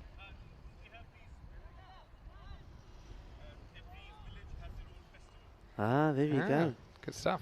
So we've just been told there by Niraj Khanna, one of the players here, saying that each village, town has its own festivals, and the cannons are to mark. There's a festival. So there's a festival going on. We so just follow the cannons, and we'll find the party. Bit of a party tonight. So might leave you on your own, Rico. Yes, quite a bang. Talk about finishing with a bang. I wouldn't say that the strikers are finishing with a bang. They're 8 wickets down, and they're going to bring back Rahman to bowl the last over. 2 slips in place for him. Trying to finish this one off. Well, I tell you what, they're going off all over the place now. I think they've heard we're coming. They're sending out the signals, the smoke signals now. Yeah, well, it's entertaining. Yeah, how about Ruben James still trying to go the dab despite the 2 slips and the 3rd man in place? Can't catch up with it. Just a reminder, you can join us again in around about 20 minutes. We'll be back, take you into the afternoon session between Gozo and AUM. Just too good, really, isn't it? Too much pace from another Roman. Sneaky 10th over maiden, perhaps. We saw one yesterday, didn't we? Wicket maiden it was yesterday. Wicket maiden. Did you look into that? Yeah, we've had one before, I remember. Okay, I trust you. Old news. Trust That's you. one of my favourite things when I go to different locations and countries. People, I bet you've never seen that before. And I say, about 8 times. It's but occasionally, run. Occasionally, you will see things that you haven't seen before. We haven't seen too much of the stumps blowing over once the ball was in play. Yeah. We have seen it occasionally, but not very often. That was one thing yesterday about how to deal with that situation. And I think that once the ball's in play, it's in play, and stumps blow over, it doesn't kill the play unless it's called dead ball immediately. Well, Johnny won't deal with this one, gets a finger on it. So we'll probably get a couple of byes here. Ruben will come back for 2. Creeping up towards that 60. I don't think they'll get there in the end. Up to 54. Johnny's flying through the sky. And, well, at least he saves a couple of runs with that dive. Yeah, more buys that go down on his name. One of them was an unfortunate one, the no ball. But still no runs off the bat in this one. So, here comes Roman. And this one is in the air, and the catch has been spilt, so it won't be a wicket. So the runs do come off the bat. Got a feel for Rahman, who's actually bowled really well. He's only gone for 6 in his spell. He can't get a wicket. And meanwhile, they got, Haroon Magal in particular throwing up a bunch of fruit and full tosses and getting wickets. He's taken 3. And yeah, you'd say that Rahman's a bit hard done by. Anyway, here's the last ball of match number 30. Well, he cuts him in half, but ends up just being a dot. So, well, it would have been a maiden, could have been a wicket maiden to finish, similarly to what we had yesterday, but it wasn't to be. Well, he's still smiling. He's had a good day out there, though, Fazil Rahman. He played his little part with the bat, but also he's fielded really well. He's taken some good catches. The run out, don't forget, spectacular run out. That's something that we'll see in the highlights. It was absolutely brilliant. But not able to pick up a wicket, but do like his bowling. And when you got the likes of Wasim Abbas not playing, you need somebody else to perform. And he's done exactly that as we have a look at these highlights. Yeah, so I mean, the issue was just not enough boundaries in the innings. Only 3 4s and a 6 for the strikers. And, well, that was just a remarkable piece of fielding. We may not have picked up a wicket with the ball, but Rahman was spot on with that throw. Picked it up on the run. Hit one stump. He was up and away, and it was a sign of what was to come for the strikers, as they just couldn't really put anything together. And, well, Savio Thomas inflicted a bit of a body blow on the bowler there. And that was Masi, who had to count them after that. And then he was taken on a bit of a run by Rahman. He said, just leave me alone. You don't need to take me for a walk. I just want to wallow. But, yeah, that was one of the boundaries that blasted through Cunner. And then a couple of balls went wrong here. That was McGull getting it wrong. It was miles away. And yeah, that was another set of bonus runs. And well, as per usual, there's some discussions about the stumps. Would they stay in place? I'll tell you what, they were for Athwell, who made a successful return to the side. And look, his 3 wickets were really important, I think, as well, and just stifling this middle order. The slower bowlers being really effective here in match number 30 for Malta. Yeah, it certainly was, and it was an easy catch there. That was Haroon Magal just trying something different, banging it in, gets the wicket. He's quite happy with the way things were going. Well, he got a little bit happier because he picked up 1 or 2 more wickets. The corner bowl one was a good one. This was a really good catch from Zishan Khan. And I know he hasn't made a lot of runs, Zishan, this week, but his fielding's been outstanding. Yeah. And he's been snaffling everything that comes near him. And look, hopefully for him, he can turn his week around with the bat. And again, it all matters at the end of the week, I suppose, as long as you can get there. Athwell, again, popping up with an LBW. He was using that breeze really cleverly, that right to left breeze. And that one was the caught behind. And Jobby may have hit the bat, may have hit the leg. I mean, hard to get a good look at it. Magal, he got a full toss. And then have a look at this one. He turns his back to the ball and just lets it blow back to him. So it was actually a really clever bit of fielding from the captain. And he got a headlock from Johnny. And why not? And well, as the fireworks are going off just near our commentary box, you can see that there weren't too many fireworks on the field for the Strikers, as they were not able to mount a challenge. And in the end, Randy kind of staggered to 55 off their 10 overs. The final score in match number 30. Malta 108, Royal Strikers 55. And that's a 53-run margin of victory. That's a bit of a booster for Malta's net run rate as well, as they pick up their first 2 wins of the season this morning of this series. Anyway, let's have a look at what's coming up this afternoon. And the Gossetons are back out there, and they've got Indica Pereira out there in their lineup. We didn't see him battle bowl in their first set of games, so I'd love to see him get involved in the action. And they've also got Milton Devacia, who's one of their better batters, but just struggled for fluency in their earlier performances in this tournament. And also Sandeep Sasikumar, who I think always delivers a bit with the new ball. Senthil Raj as well, play to watch. And AUM, well, no Aurora, but they do have Patanka the Tank, as well as Varun Prasath and Sohaib Malik, another player to watch. Prajapati, he always keeps chipping in. And I also like the slow bowling of Tarak Singh. Jassi Singh, we saw him thrown up the top of the order and doing pretty well. So watch out for AUM against Gozo. That's coming up in 20 minutes time right here on ECN. But going back to match 30, it's the last of the action we'll see from Malta and the Royal Strikers today. And chasing 109 for victory. You just say the Strikers, after losing a couple of early batters, they were never really in the hunt for this chase. Yeah, you have a look at that scorecard there. Well, Kopka, I think a lot relies on him and also the captain, Xavier Thomas, and they were the two that really got into double figures, but nobody else there, you see. And well, the worrying thing is how the tail collapsed there towards the end. There were 12 extras amongst that. If it weren't for those, that would have been a different story. So they certainly got a bit of work to do, a bit of soul searching. We didn't get to see Jerome, my favourite number 11. He's the only one that didn't bat. Oh, well, positives for the Strikers. And no one made a duck. They had 10 batters score in the innings. So, well, just not scoring enough. And have a look down there. 6 wickets between Athwal and Magal. 3 for 12 for Athwal. Good to see him back in the side and performing. And Harry Magal, yeah, like I said, he burgled a few. And look, to his credit, I think I did like the Corton bowl that he pulled off. The other wicket went to Masih. I do think that Fazil Rahman and Fanya Magal were unlucky not to pick up a wicket. They were very economical and really choked the life out of this chase. Never gave it a chance. And shout out for Fazil Rahman as well with that run out. That was a sensational piece of fielding, as good as anything you'll see. So join us. We'll be back in about 15 minutes to take you into the afternoon session. It'll be Gozo versus AUM.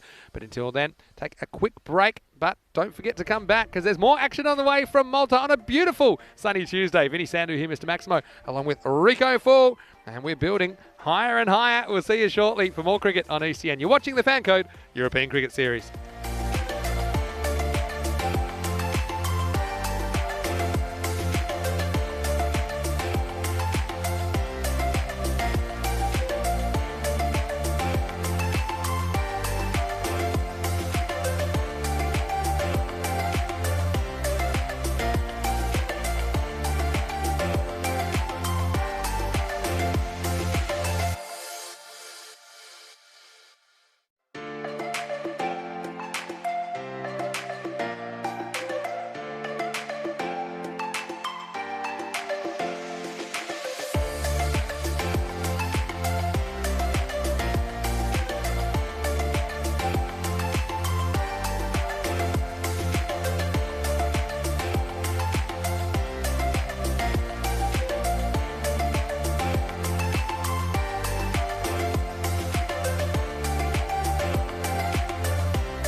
Merhaba Malta.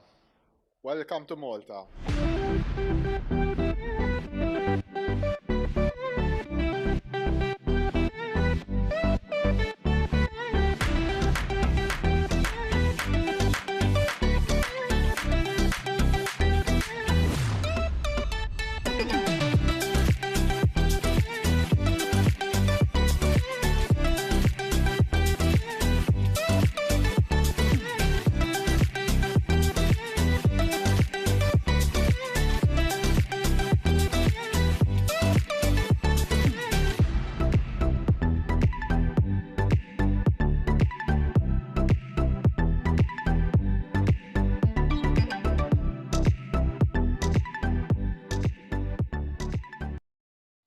Welcome to match number 31. This is going to be an interesting one because it's going to be the team at the top of the table, the American University of Malta. Haven't lost a match yet and they're up against Gozo. Well, with the Knights having a day off today, this is a good opportunity for the American University of Malta to really extend that lead at the top. They are the unbeaten team.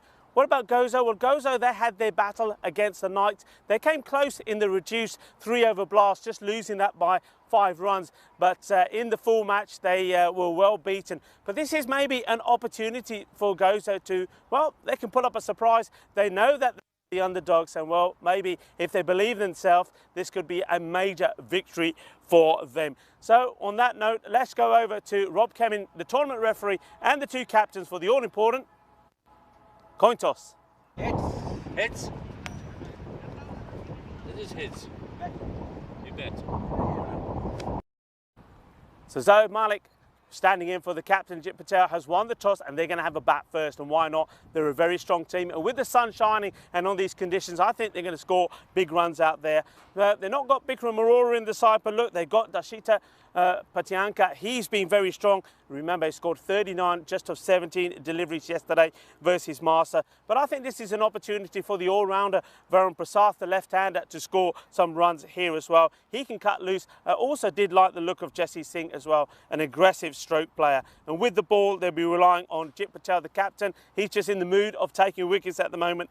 Varun Prasad, he's been good as well. I think the spin could also cause problems. They've got Zoe Malik himself there. But watch out for the all-round qualities of Abhishek Prajapati. I think he's going to be good, and he's certainly been good in the field with the batting and also with the bowling.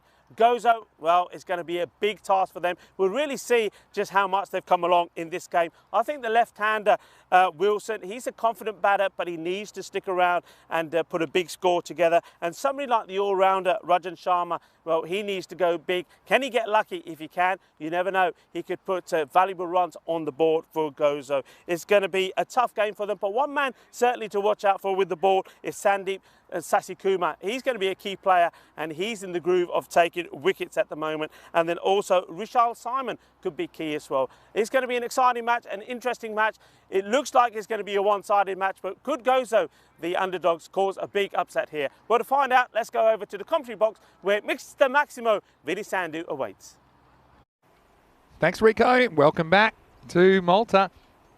And you saw their news from the toss is that the AUM guys, they've decided they're going to have a bat first, and why not? Beautiful sunny day now, and the field's drying out slowly. I mean, there still is a lot of water under the surface, so I still think you'll find it's pretty slow across the ground, but yeah, things are improving as we see the 2 teams for this one. And Gozo, I think a lot's up to their spearhead, Sandeep Sasikumar, with the ball. Sasi, he'll be hoping for early wickets, and they're going to have to contend with the tank first up, Daship Tanka. He's out there, and they've gone for Rohan actually as an opening partner in the absence of Bikram Arora. So I guess we'll have to see how we go. And I know that there's a big contingent of our viewers that are big Gozo fans. Gozo, of course, the island to the north of the main island here in Malta. And in fact, they're not going for Sasikumar first up. It's a bit of a surprise. They've gone for Rajan Sharma, who I think has been a pretty good addition to this Gozo side as well. So it will be Rajan Sharma bowling to Dasha Patanka. And the tank, we know he is a powerful striker of the ball. Tends to get a little bit tired, I think.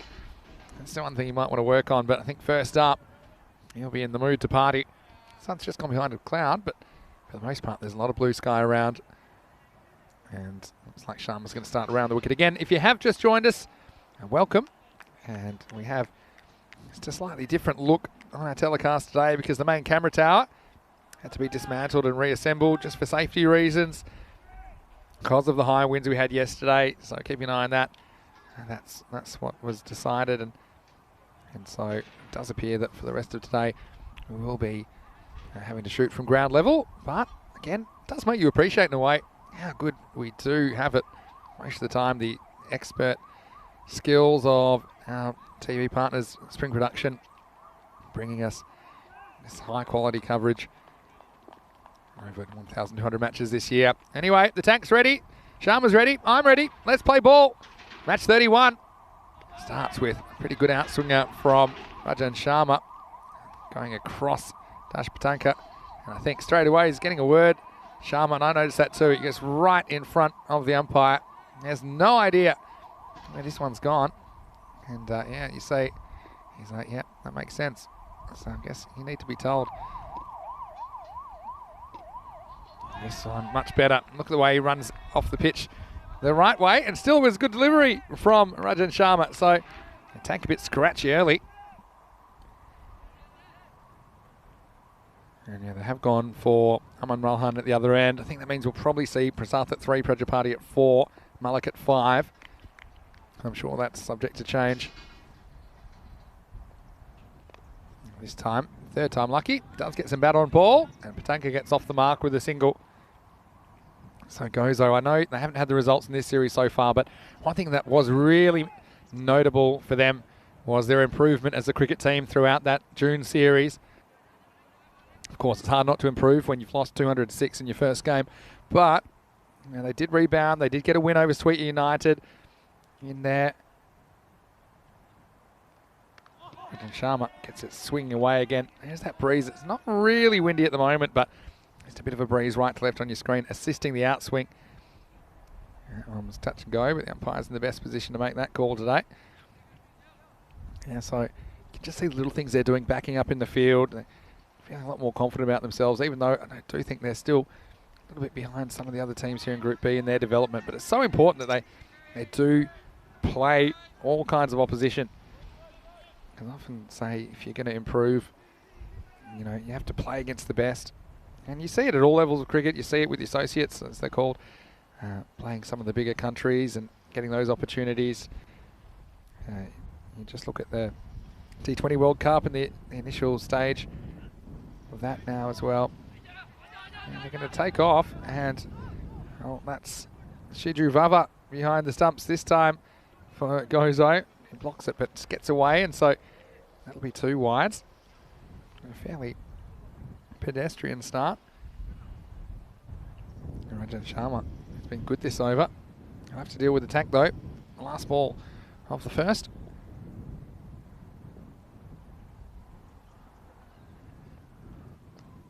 Yeah, just tucks this one away nicely. Fine legs up in the circle. This will take some stopping, but does pull up. And you see there, straight away you see the slowness of the outfield pulling up because of all the rain we've had in the last week. Pretty good piece of fielding. Cut it to 2, and that is the end of the first over. 1 over down, there's 5 for no loss. Of course, all you tank fans in there would know we have another tank on ECN. Ritik Tomar in the Czech Republic, plays for Vinarati. Hello to Ritik if you're watching. And this is all in the name, Patanka. He has 3 of the 5 runs in the first over. The other 2 were because of wides. And well, extra is always a factor. But this man next to me, he's no extra. He is the main event. And headline act himself rejoins me. Vinny Sander here, Mr. Maximo. Next to me is Rico Full. Welcome back, Rico. Thank you very much. Good to be back. Hello, everybody. And, well, nice tidy start there. Good over there from Rajan Sharma. Just 5 from it. Yeah, and look, it's weird they didn't give the new ball to Sasi Kumar, but he's got it now. And he's got it with pretty good first over to play with. And this first ball, a swing and a miss from Ralhan. It's a real opportunity here, I think, if you can keep it tight, maybe force a false shot. Sasi Kumar, he was the shining light for Gozo back in that June series. It's good to see him out there perform again for his team. Yeah, Sasi Kumar do like what he does with the ball. creates problems. This one probably does too much. It does a lot of swing on it. Yeah, I mean, the one thing the bowlers are doing well is they are using that breeze effectively. I mean, that one swings too far, but you know, if you have outswing bowlers, this is a great breeze for them to work with.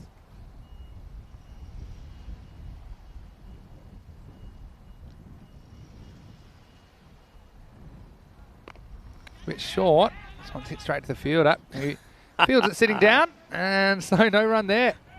So that's one way to do it. He says, I'll just field it. And look, so easy. I'll sit down. He's actually done remarkably well to keep the ball in his hands.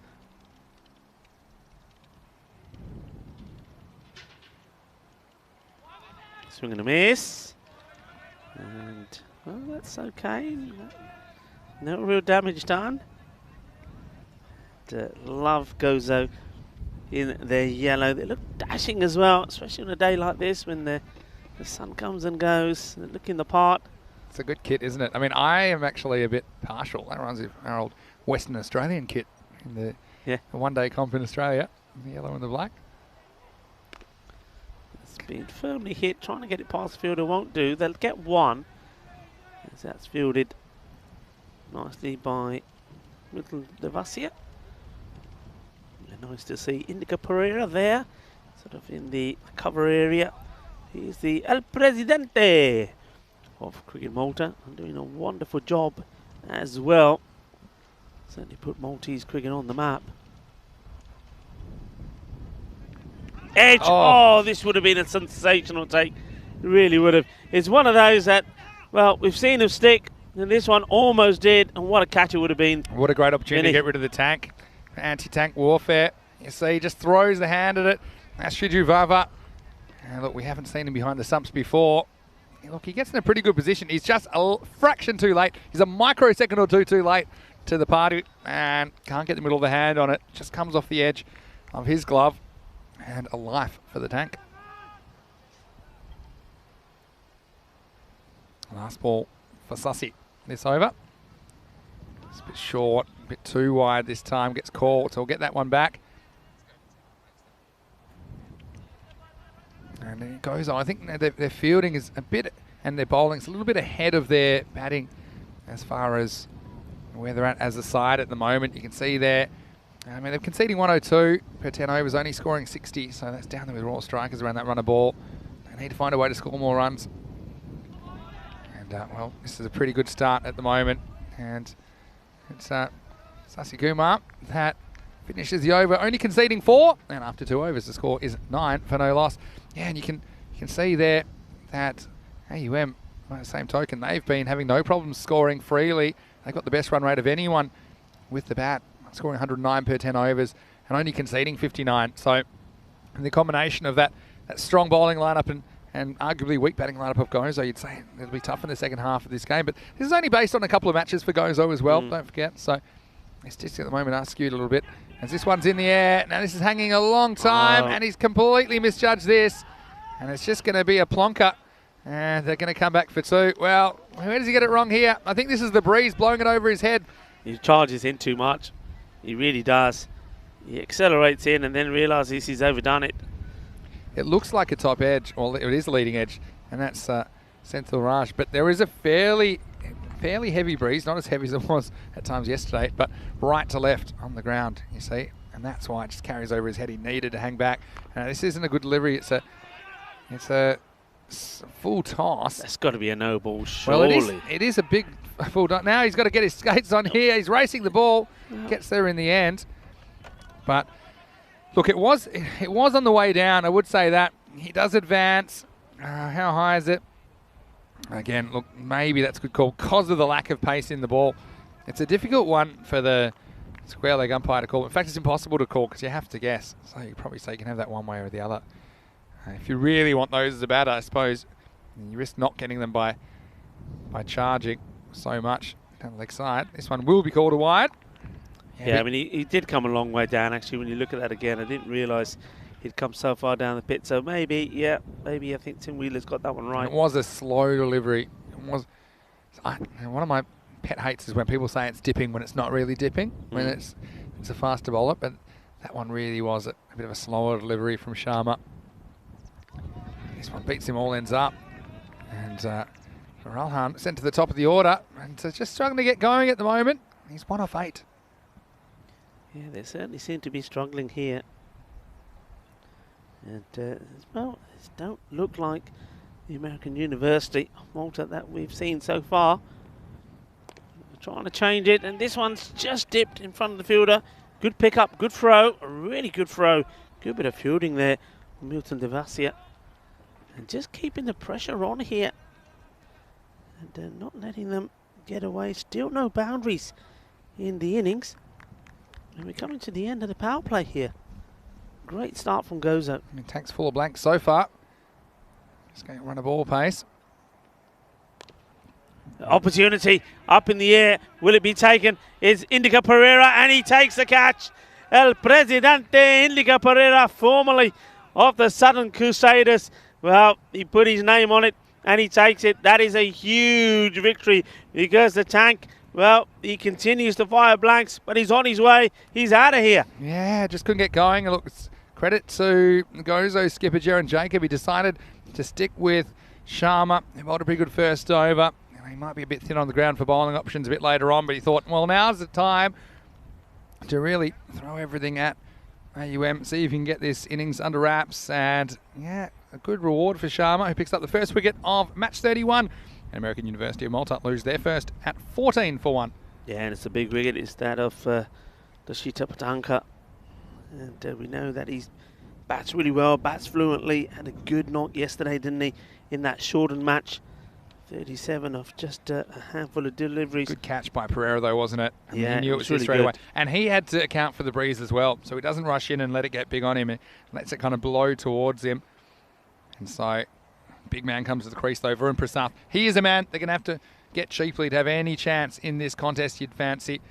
Now, they do have some other good batters behind him, but certainly Varun, he was the MVP of the tournament in June. He's a Maltese national team player. He's someone you want to see the back of pretty quickly. He'll have the ball swing into him here from Rajan Sharma. Nice looking stroke to start, and this one goes through the field, and it's going to be 4. So, really nice shot, but slightly over pitch. Sharma searching for some swing. He goes for 4 off his final ball. He'll finish with 1 for 14. And AUM after the power play, they're 18 for 1. Yeah, just slightly disappointed, I think, the bowler there to see that one go through the fielder. Varun Prasath, though, we know he's a real talented player. He hasn't really clicked with the bat so far. He's been very useful with his bowling, picking up 2 wickets more or less every time he's been given the ball in his hand. But he'd love to get runs on the board here, and it's a good opportunity for him because he's going to have plenty of time to bat if he can stay there with Patanka gone early. And just having a look here at the bowling net. So power play is complete. 18 for 1. I think Gozo have done really well up until now. They've also picked up a big wicket. And it's going to be Milton Devasia now who's going to come on to bowl. And he'll be bowling to Ralan, who's, well, he's struggled. 9 balls so far, just 2 runs. Devasia to continue. So I think just a little bit high for me. And well, oh dear, where's this been thrown? That's the cricketing equivalent of pin the tail on the donkey. What you see here from Vava, who doesn't really need to throw it, but it's one thing to try to throw it or not, but do you even know where you're throwing it? I think he had no idea. Just have a look at this. He just throws blindly, and then he hits himself on the head straight away. I like that. Well, we've all been there. Let's be honest. Nice, yeah, gets one past the outside edge. Now, it does remind me of actually Portuguese player Siraj Nipo in one of the matches last year in the ECS Portugal in 2020. This one's just worked away, chipped away for 1. But it was one of those games where I think they needed 2 for victory. And it went to Nipo, who then threw at the stumps and then immediately regretted it because they got an overthrow and lost the game. And you could see it was the same kind of reaction. It was a kind of real life facepalm. Prasath on strike. Oh, and this is where he's a little bit susceptible, I think, to the ball coming into him. And you see that one. Well, that was very close to knocking him over. Went between the body and the stumps. He's got a bit of a blind spot there, I think, from Prasath. You got to move it off the straight. And this one's coming our way, so watch out. He over pitches, and Varun makes him pay. Maximo! A big strike to the left-hander. Well, just in the slot, isn't it? We saw him play one straight hit yesterday, big 6. And, well, that's another. That's where his strength is. And he gets all the leverage into this. Big shot. Yeah, it was a big hit. And it was just a full toss. It was the length that was easy for Prasath this time. So, will be called a wide, I think, and they won't run an extra. So just the one run. And interestingly, they've still got one for Sasi Kumar up their sleeve. I wonder if they'll consider bringing him back next. I think they had to have to kind of bring their resources up front. Gozo. And this one, again, it's pretty well pitched, swinging in. Prasath goes inside out, and it takes us to the end of the 4th over. The score is 29, I should say, for 1 after 4 overs. But you can see where we are in the tournament. This is Group B. You've already seen Group A in the first 20 matches of the tournament. So Mudda Day, the Warriors, the Crusaders and the Blasters are through to quarterfinals Friday. And so we're trying to find the other 4 quarterfinalists in Group B. And at the moment we are at match 31. So now we're into the second half of Group B matches. Then the bottom team will be eliminated after match 40, and that'll be interesting. And also the forecast for Friday, it's not particularly good, so I think it's actually really important to try and push for top 2 honours, because I have seen it a couple of times this year, and we certainly hope it doesn't happen here, but occasionally, you know, if the quarterfinals are washed out, it's the higher ranked teams that will progress to finals day. And yeah, at the moment, that's why Master, I think they have to pick up their game if they're going to challenge for a top 2 spot. Hey, they're sitting pretty at the moment. Here's Richelle Simon. Starts with a ball down the leg side, called wide. Vava does very well here. He's been pretty tidy behind the stumps, Vava. And his throwing is not the best, but certainly he's good at getting into good positions and taking that ball. That throw was a bit like that game where you have to bend down and spin around on your head on a cricket bat 10 times and then just run around. But yeah, no, a couple of balls down the leg side for Simon. I think he's not realising how much it's going to move, because yeah, that breeze is right to left, and it's not too strong at the moment, but it certainly is significant, and it is moving the ball around. Yeah, just has a little chat with Indika Pereira, just offered him a bit of advice there. Yeah, better, but still a wide, I think. Must have maybe caught something on the way here. Yeah, well, it must have. I mean, I didn't spot it first up. Yeah, must have just got a bit of the leg. So it gets away with one there.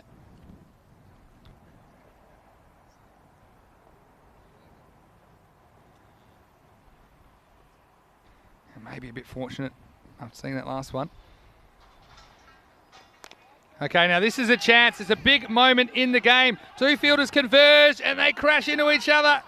Oh, this is disaster for Gozo. And it was Sasi Kumar that was coming in. It was Sajan Varghese who was going out. And in the end, they were neither in nor out. This has got to be the outfielder's catch, Rico. Yeah, it certainly has. And you can see there that Sasi Kumar was there. His hands were open, fingers pointing up, ready for the ball to drop in. Oh, that's a big moment. That really is. That will hurt. Because, well, if you could have got Prasath out there, that's 2 of the big hitters, endangerment gone. Yeah, and that follows up with a wide for height. Yeah, and I think in principle, the outfielder coming in, they've got to have priority with those balls. It's an easier catch for them. Typically, they're good catches. And I think as soon as you hear a call from behind you, you've got to get out of the way. And I'm not sure if Sasi does call for that.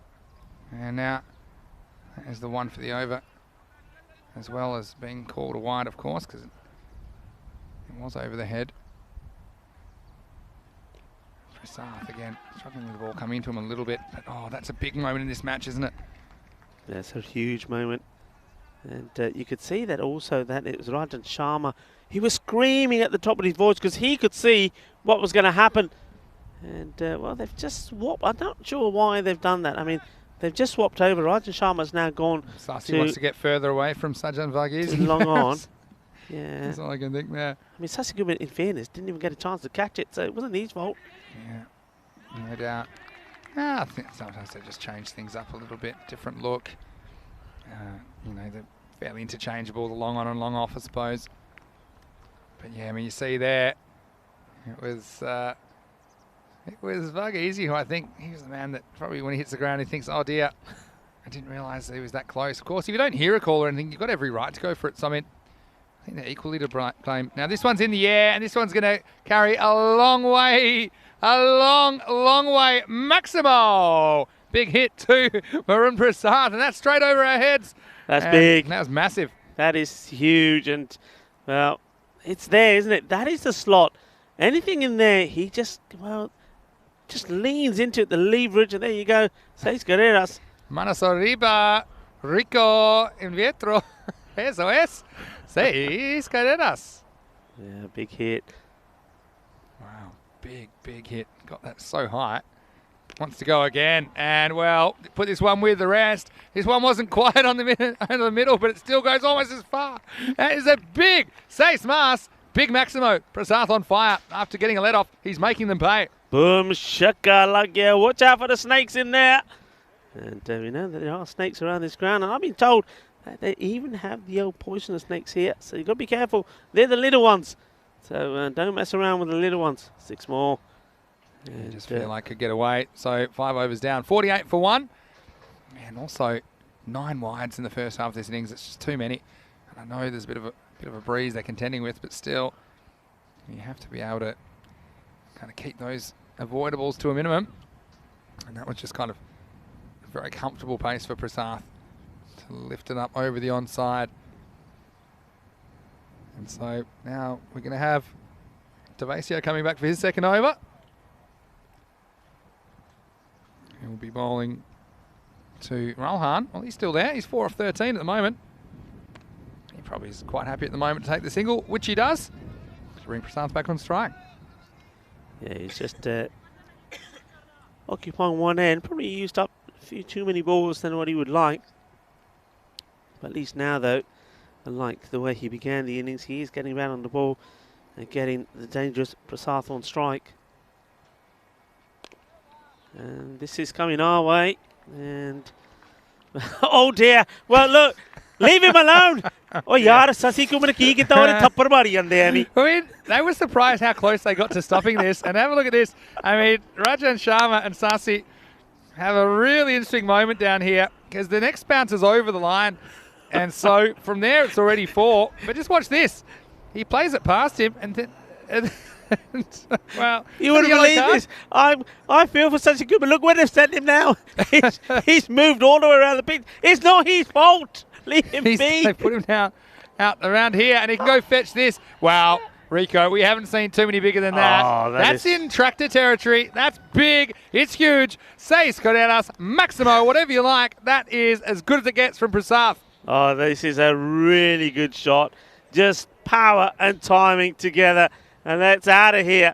And it's not too many times that we've had to have new balls out here. It's not like Cyprus where we needed about 10 balls every match. This is the first time we are going to need another one. That has been hit a long way. Well, Sasikuma, wherever they seem to put him at the moment, the ball follows him.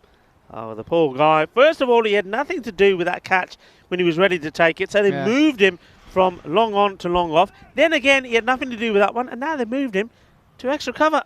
This is down the leg side, would be a wide. Well, Prasath's going to love this breeze, which is right to left, because he can elevate the ball on the leg side, and it's just going to sail out of the ground. That last one was the biggest 6 I think we've seen in the week and a half we've been here, Rico. It's going to come round the wicket. Oh, well, put that one with the rest. And Sasi, he's got some more work to do. That's another one. Maximo! Prasath moves into the 40s in style. And well, poor Sasikuma, he's got his work cut out from just to find that one. Yeah, it wasn't a good angle from the bowler. It was into the arch, and well, Prasath says, "Okay, I'll take it," and he's certainly enjoying himself at the moment. You can see our tents in the background there on the left of screen. Can you see that? And that's why we don't have a tent anymore.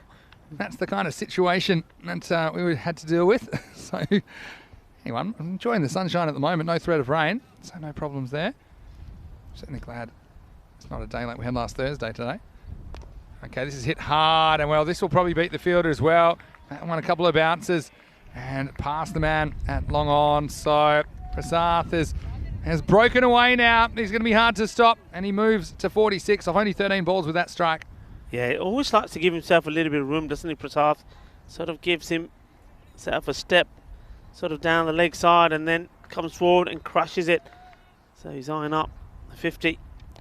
And this one will just pass. Yeah, it does. It gets past Sasikuma and puts the dive in. He'll be moving down to fine leg now. He's going around the world. It's Sasikuma, and this one brings up Prasath's 50. What a good innings it has been from him. And he's hit 5 big sixes, 4 fours in his innings. 50 coming off only 14 balls. Well, what a good effort that was, Sasikuma. I think what happens here is getting ready, and I think his foot, whereas it normally slides everywhere, it just stays there, and then he goes flying. Look, have a look at his right foot. It just gets stuck. Watch.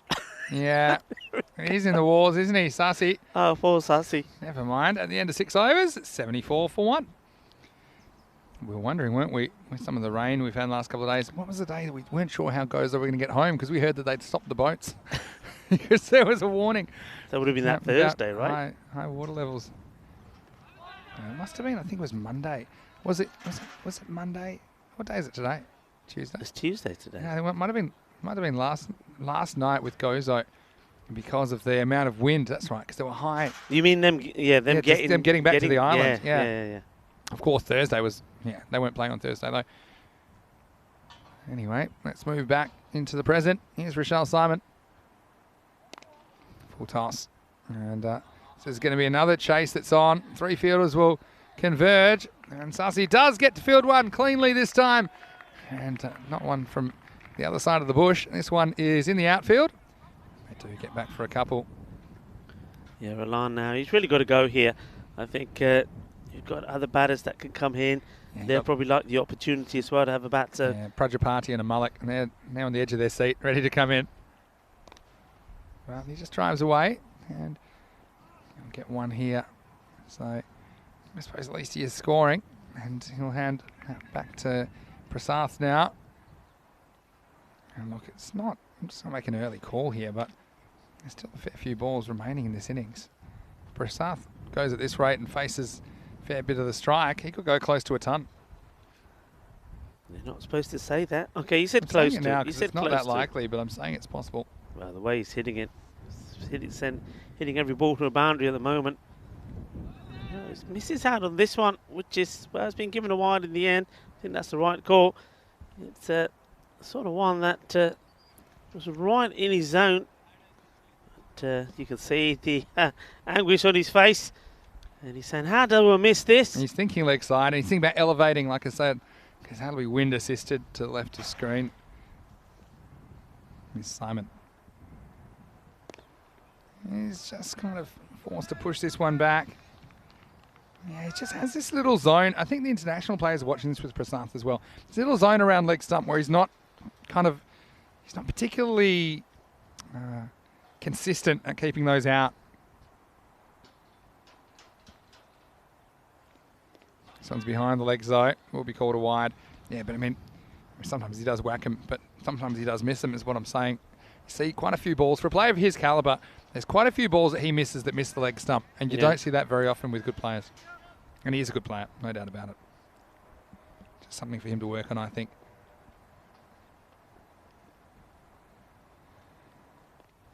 So he misses out, catches a bit of the pad. It's into the quicksand. They may think of 2. Prasath says, no, thank you. And that one will be a leg by. Takes him to 80.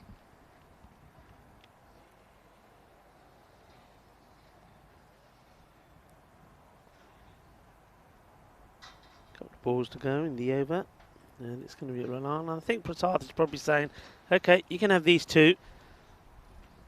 But I don't really want to be taking a single here now. Have a go, trying to smash a boundary.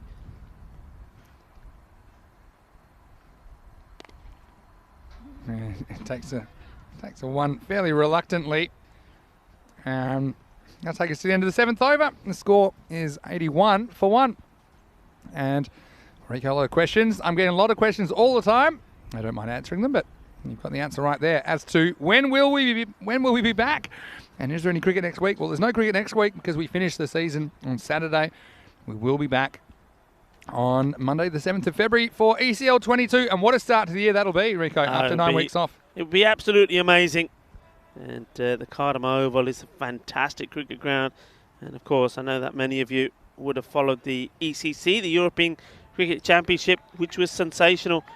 And we're going to be there again. Cardamania number 2, 30 teams from across Europe coming together, the best of the best, as they battle it out. And it's going to be sensational. It really is. Yeah, it's going to be something really, really special. So join us for that. Who will be the kings of European cricket? Oh, and the ECL trophy, thanks to our partners at Local Lifestyle, is something else. If you remember it from 2019, actually has a detachable crown, so the captain of the team can take off the crown and wear it. Something very, very different. It's Archie Wilson getting a bowl. Pretty good start from him. And look, what I would say is they've got Archie Wilson to bowl this one. And then perhaps they can go back. Well, they probably are planning to go back to Sasi Kumar for 9 and Archie Wilson for 10. So, not a bad 3 overs to end the innings. But let's see how he deals with Prasath, who's on 50. Well, Prasath goes in the air, and this one should be a fairly simple catch, and it's taken. So, yeah, really important that they took Prasath ASAP, and they do. Archie Wilson gets the big wicket of the Maltese national player. It was a good catch by Devasia as well. So, again, it's difficult to go this side because of the wind. It blows it back into the infield. Also, it was slightly towards the toe of the bat. So, Wilson gets the spoils. Prasath goes for a very good half century, though. Goes for an even 50. And AUM are 82 for 2. Yeah, that's a very good wicket to get at this time, because I think Prasath, he was looking to go big. But it's you again. You said close to that 100. After that, didn't get a run on the board. But anyway. Doing my bit for Gozo. You know, a big Gozo supporter. It does give the opportunity for other batters to go in there and have a bit of a whack. And try and have fun trying to do so.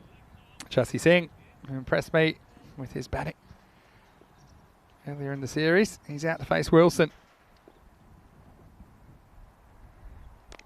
Yeah, nice looking shot to start off, but Sasi Kumar is in, I say he's sent him to Coventry, isn't that the expression? That actually happened in the early 80s. The West Indies were playing in Australia, and I think Viv Richards might have been captaining, and someone misfielded one, and he sent them off the field. Actually sent them off the field and made the 12th man come on. Oh, this one gets between Rohan. And well, he might be out here.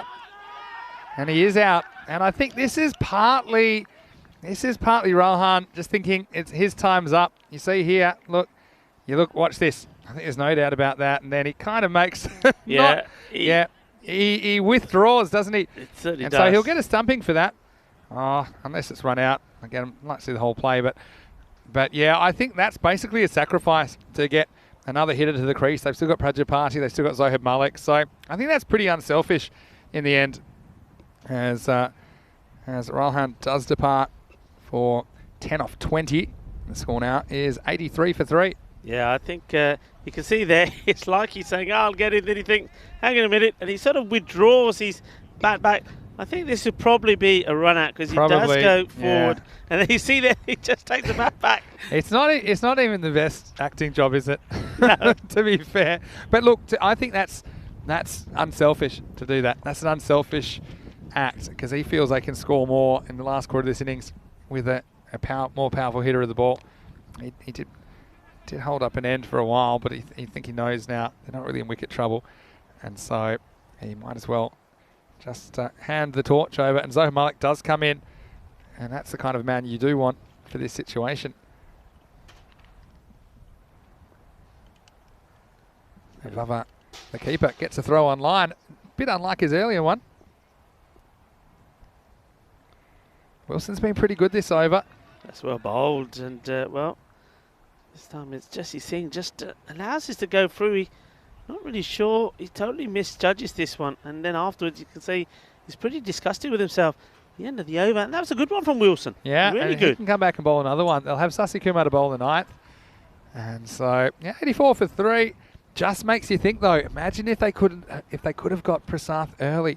Yeah. I can't remember exactly what he was dropped on, but and they had that one that was kind of just garbled by Sajan Varghese and Sasi Kumar. They came together and they ended up whacking a quick 50. And you consider that all of the other batters in the extras combined have only scored 34. And 2 overs, I should say, to go. And it will be Sandeep Sasikumar. He's had an eventful time in the field so far. He'll be bowling the 9th, and he will be bowling to Zohar Malik. There he goes, slices away, just backed off by the fielder, and ends up somehow stopping it. And yeah, this is Wilson, and he ends up absolutely headbutting the ground. Yeah, he chins the deck. And I don't think he touches the rope. I think he was inside. But yeah, just got away from him in the beginning. And just watch this. He tastes the grass. Oh, my word. Lucky it's soft ground at the moment. Reggie Wilson. He's got a goatee now. Oh. Well, yeah, that's fine. It's a stop, but I'm more worried about his teeth. After that, he'll be picking dirt out of his teeth for weeks. Sasikumar. Oh, good straight hit. Really nice straight hit. And it's going to be 4 in the end. It just does pull up when it hits the deck, but that was just struck too powerfully. And that's a nice shot from Jassi Singh straight down the ground. Yeah, nothing there. Norman Wisdom. Rajan Sharma. Loving the cap. Rajan. Can do nothing about that. And, there he is with his Norman Wisdom cap. Kumar.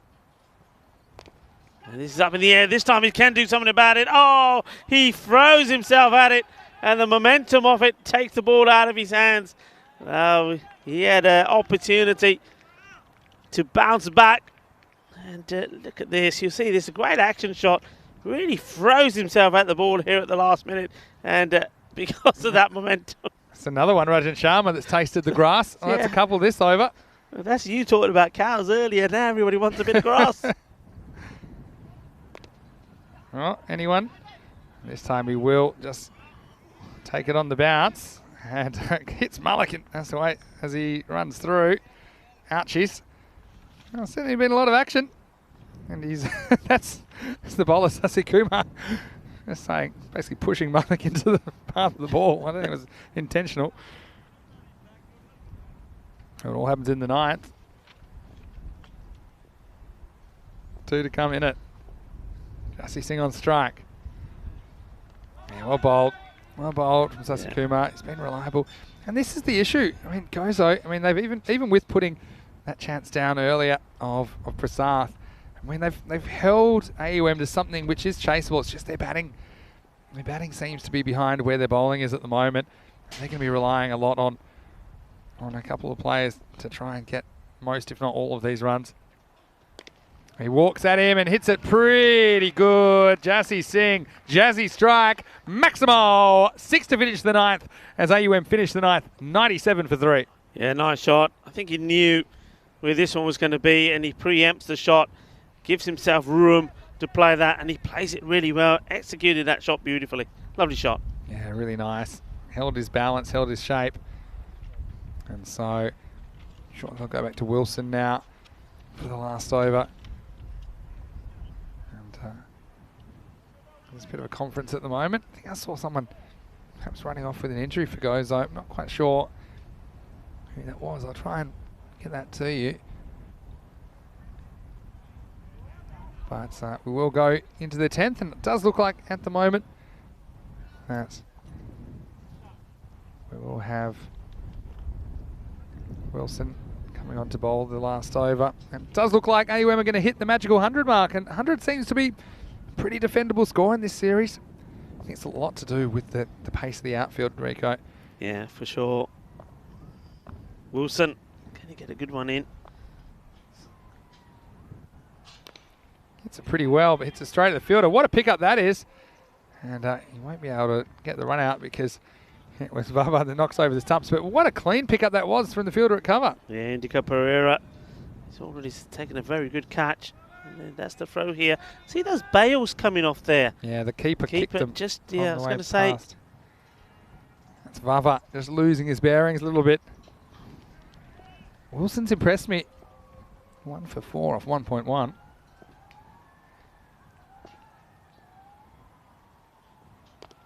Low full toss, could be a chance, but oh, what a catch! He stuck the landing and he's got it. When he's misjudged this foreshore, the wind was going to carry him over his head, but in the end, it's Sasi Kumar who finally gets a chance to catch one, and he takes it. What a moment in the series. Gozo take a hanger, and although it's the 10th over, you got to give credit where credit's due. 98 for 4. Go, Sasi Kumar, go. Well, they said they moved him around all over the place. Well, that's what he had to say about it. He takes a one-hander, and I'm loving the fact you got Diana Auras there. Well, the ECM photographer, was she taking a good one of this? Well, she is the ball magnet, and this followed her. But Sasi Kumar says, I'll save you. Don't worry. What a catch. Well, you know what we like to say. Go, go, go, go, go, Gozo. And Sasi Kumar just gives it the half-fond thumbs up, saying, yep, that's no problem. And yeah, what a catch that is. Which shows the highlights keep on coming. Sasi Kumar, well, I said leave him alone, and they did leave him alone. They sent him packing. Well, he moved furniture twice, but, well, he camped up over there, and he's taken an absolute blinder. What a catch. Yeah, Wilson deserves it as well. He's bowled really well. He's got 2 for 4 now. New batter is Jitu Singh.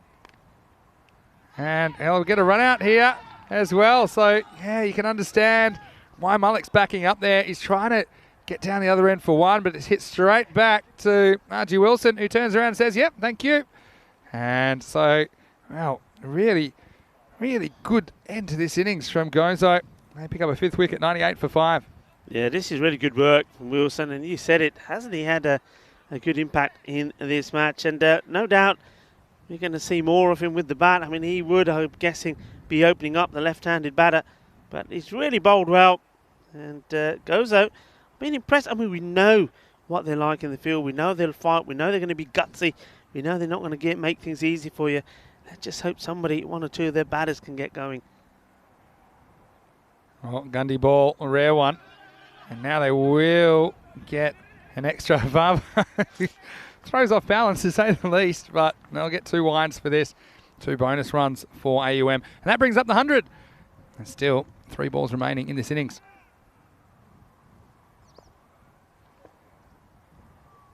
Wilson's been pretty tight so far with the ball. It's only his first wide.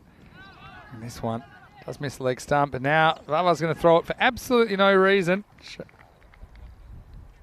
Vava, I think he's one of those keepers gets quite excited. Yes, again, no real need for this at this stage. I don't know where he's throwing that to. He just throws it to nowhere. Maybe knows something. He says, I want the other batter on strike. I don't have a good feeling. 2 to come. And this time, look at he's got the immediate ejection with his keeping. Vava. I don't think there's any realistic chance for stumping here. You see the batter was aware. Got the foot back straight away. So let's go to the last ball. And 101 on the board for AUM. Plus this from Wilson. Slower ball. Oh, that's a pretty good shout. Umpire says no. And now they will come back for 2. Will they try for a 3rd? Well, the throw's a bit wide. But I think it's cleaned up by Shidru Vava. So it'll be 2 leg byes to finish. And this one, yeah, what you would say is perhaps it was just going down the leg side. The way that he was just angling the ball. So 10 overs down. AUM finished 103 for 5. Pretty good performance from Wilson all up. He ends up with figures of 2 for 6. And all up, it was an interesting innings, but AUM still, they do have the runs on the board in match 31. And you'd fancy it'll be a tough chase for the Gozotons. Yeah, it will do. But they threw themselves, didn't they? They were up, they were down. And, well, sometimes the catches went down. That would have been a great catch if you could have held on to that to Patanga. This one goes up a long way, but Indica Pereira says, don't you worry, I've got it. And that was the end of Dashit Patanga. The tank, he misfired today, but the man who didn't misfire was who came in at number 3. Varun Prasad, well, he started off with that beautiful shot, and then, well, he hit some of the biggest sixes that we've seen, and, well, one of them, or 2 of them, ended up in the archery range. But, well, there was some target practice off a different note from Gozo. They were hitting each other, and putting the catches down as well. Yeah, that was the Greco-Roman wrestling, wasn't it, between Varghese and Sasakuma? Well, we had a great view of that one. That one sailed out of here. It wasn't the last. Yeah, this one was even bigger, and I think the last one was even biggest, that he hit well out of the ground. This is an interesting bit of football, kind of attempted team-on-team action from the two fielders down the ground. Well, Sasakuma, he ended up all the way down at deep square leg after constantly being moved every time something funny happened. But it worked out great for him in the end, even though he had to go fetch a couple from the car park. He'd have a real highlight towards the end of this innings, but at this stage it was Prasath who was going big guns, wasn't he? The powerful international player. 5 sixes in his innings of 50 even, and Sasakuma couldn't stop that, and that was one of the 4 fours that he struck, and yeah, bring up his 50, and it was a very important innings for Prasath as far as getting AUM on target. In the end, it was a good catch from Devasia that ended his innings before he'd score any further runs. And this brought Jassi Singh to the crease. Well, classy Jassi, he was there. The one man that thought his time was up was Ralhan, who did bat through the majority of the innings, but he thought, okay, I think my time is done. Time to step aside. And then we had Archie Wilson tasting the grass, and he was picking it out of his teeth for a while after that. And he wasn't the only one, because we saw the fielders down the ground had their share of issues too. That was a nice straight shot. Rajan Sharma, then he was tasting the mud down at long on. And yeah, this one, nice shot. Classy Jassi. He waxed that one over cover. And then this was the highlight for Sasakuma. They kept moving him around, and that one stuck in the old Statue of Liberty play. Up went the one hand, and Wilson then followed up with the run-out soon after of Zob Malik, who was backing up, hunting the strike. Unfortunately, Jitu Singh hit it straight back to the bowler. And then at the end of the 10 overs, they ended up 103 for 5. I do think that is a very good score to put on the board against Gozo, who haven't really proved themselves with the bat so far at ECS level, but still, they'll be trying to get as close as they can. And of course, they'd have their eyes off on an upset victory as well. Prasath, the top scorer, with a very well-made half-century, 50 even off 17 balls. Apart from that, Jassi Singh looked good while he was there. He's been a real breakout player for AUM in this series, 12 off 7. Rahan, the only other player to make double figures, but took his time, didn't he? 10 off 20. Dash Patanka. The tank went early. Good catch by Indika Pereira. Removed him off the bowling of Rajan Sharma. With the bowling, well, they had a couple of standout bowlers, and look, I do think that their good bowlers normally perform. It's just that their 4th and 5th options going the journey, because their 4 overs cost 60 runs. If you look at all the other 3 combined, they only went for 37. So Archie Wilson in particular, I thought best of the bowlers in the end. 2 for 6 off his 2 overs, but credit also Rajan Sharma and Sasakuma for performing for Gozo. So join us in just a few minutes. We will be back. It will be the Gozatans chasing 104 for victory. Join us then, Vinny Sandu, Mr. Maximo, along with Rico Fall. Hope you're having a great day wherever you're watching around the world. We'll see you shortly for more cricket action on ECN. You're watching the FanCode European Cricket Series Malta Encore.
Hello, Merhaba. Welcome back to the Malta International Cricket Ground as we get ready to see the reply of Gozo. Remember, they're chasing 104 for victory. It seems unlikely, but stranger things have happened. The umpires, Shub Navjot Singh, who will be at the bowler's end to start off with Tim Wheeler at square leg. And can see that it's going to be a man who's bowling. I really did like the look of Gohil. The last time we saw Gohil, he picked up 4 wickets. We didn't see him after that, so he's had a bit of a rest. So let's see what he does here. Really bowled very well indeed. So they're going to start with spin. And why not? Got the runs on the board. It's going to be Sajan Vagase to face the first delivery once the umpires are happy that we can start. And the other move I'm liking, a very positive move that is Indica Pereira is going to be up there opening the batting. He's at the non-striker's end. So yeah, we were wondering if we were going to see Indica Pereira in this match. We didn't see him in the first 2. So look all set to go. And so spin to start. Give you the field in a moment, and I can see mid-wicket is one of the men out. Mid-wicket and on the offside. Extra cover. That's 2 men out. First ball. It's got a wide one and will be called a wide. So Gohil shows his rustiness after missing a couple of games. What's first ball wide? This one is better. Played out to the man at third. Attacking throw back to the bowler's end. Delightful to be here once more in the sunshine. And Kenny will be back soon. So it's nice to have characters, famous characters, working alongside you. Mr. Maximo will return tomorrow. So far I've had Kenny in the... Oh, this one will be close. And well, now they're going for the run out. And well, here we go. This is first the LBW appeal. He goes outside his crease. The stumps are broken. And they're asking the question. And the square leg umpire says, yep, you've got to go. You do venture out the crease. The ball is not dead. And, well, unfortunately, though, that is the end. And what an unfortunate way to go. That is Indica Pereira. Well, he is not going to be a happy man. That's not what you want to be doing. He wanders outside of his crease. Oh, I tell you what. The wicket-keeper there, Patanka, he was caught by Indica Pereira and he wanted his own back. And, well, that is your president. That's all I'm going to say on the matter. First wicket goes. It's 2 for 1. It's not the start that you wanted. Big swing and a miss. That's just the basics, though, isn't it? I think that's the sort of things that you teach the juniors to say, look, make sure you get yourself in your crease. And if you're going to go for a wonder, you just check with the umpire. Be absolutely sure. Indica Pereira, well, he survives the appeal. Surely that's not another one where it hurts. No, I think he's okay. It's just high up on the thigh. Jim Jacob, the captain, is in. I think it's always risky when you're playing back foot on this pitch where the bounce is not that low, but it's not, well, you'd be far comfortable going forward on it because I think it does skid through. And that's where the issues begin. This one's just wide of the fielder. This Prajapati will do the work. Well, no, he won't. He wasn't able to pick it up. Zohir Malik comes to rescue him as he comes in from the deep. And that is the end of the first over. And it's well, not a good one. You see there, last wicket, Indica Pereira. It's gone down as stumped. So I think that's correct because he wasn't really looking to go for a run. I disagree. You disagree? Has to be run out. Why would you say run out? Because he plays his shot and he's finished playing his shot. He's got 2 feet behind the crease and then he takes off. So he's not in the process of playing. Doesn't take off. He sort of but he wanders. does. Yeah, but why? Yeah, he's looking for a run. And you know why he's looking for a run? Yeah. Because he's worried about the LBW appeal. So it's a fake run that he's taking off for. So you would say run out. It has to be run out. Okay. Yeah. Look in the book. I reckon it'll get changed. Now, the truth is, when he finishes playing his shot, he's got 2 feet behind the crease, and he's finished playing his shot. And then the further action he does, he moves out his crease because he's looking for a run that's not there.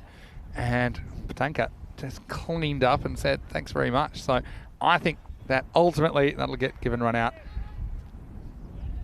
Well, we'll have to wait and see. I sort of agree with you. The only thing was, I say run-outs normally you think the batter's trying to get a run. He wasn't in the process of trying to get a run. I think he was just lost in his own little world. It wasn't a part of his stroke though. He'd finished his stroke. So you don't have to be going for a run to be run out. That's the other thing. It helps, but it's basically you run out if you're not stumped.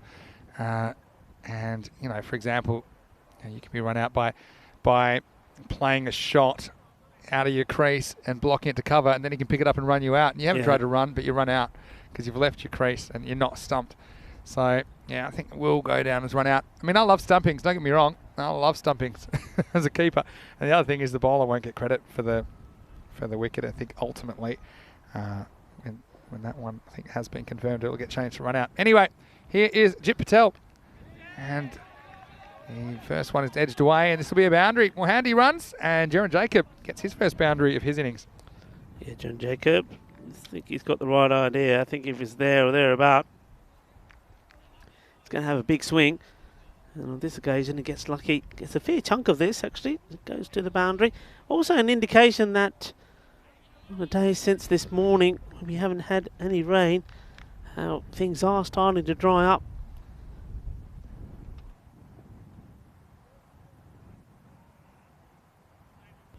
Start losing his run there.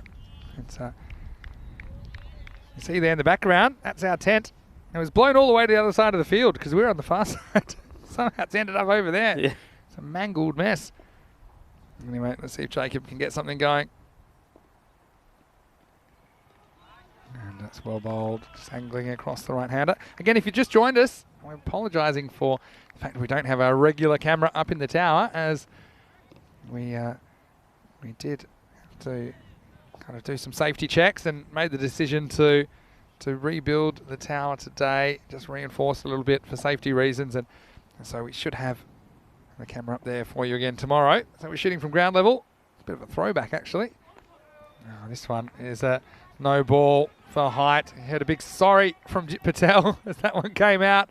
He apologises to Jaron Jacob. Oh, that's a bit of interesting captain on captain action. Shots fired.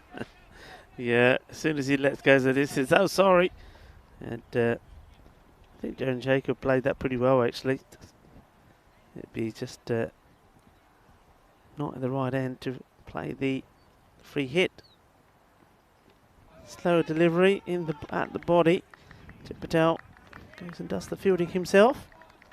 Well, the thing is, I know it's not particularly warm, but being in the sun the whole day, I guess we'll see how we pull up at the end of the day. We've caught a bit of it, haven't we? But it's nice to see the sun out. We've had all kinds of weather so far. It was mostly wind yesterday. A bit of rain towards the end of the day. We had a very, very rainy day last Thursday and day 4. It's Patel. This time goes a long way across. I think, has this bounced onto the stumps? I think it pitches outside leg stump in the first place. I mean, this goes pretty close to the stumps. Look at Farkeezy. He almost kicks it back and almost rolls back. I don't know if it would have knocked off the bails. If it did, just wanders and he's still going there. Has a look at it. And we won't get a great look at this, but I think the issue is pitches outside leg stump. So even though that looks like it's smashing him out of the ground, I don't think that can be out.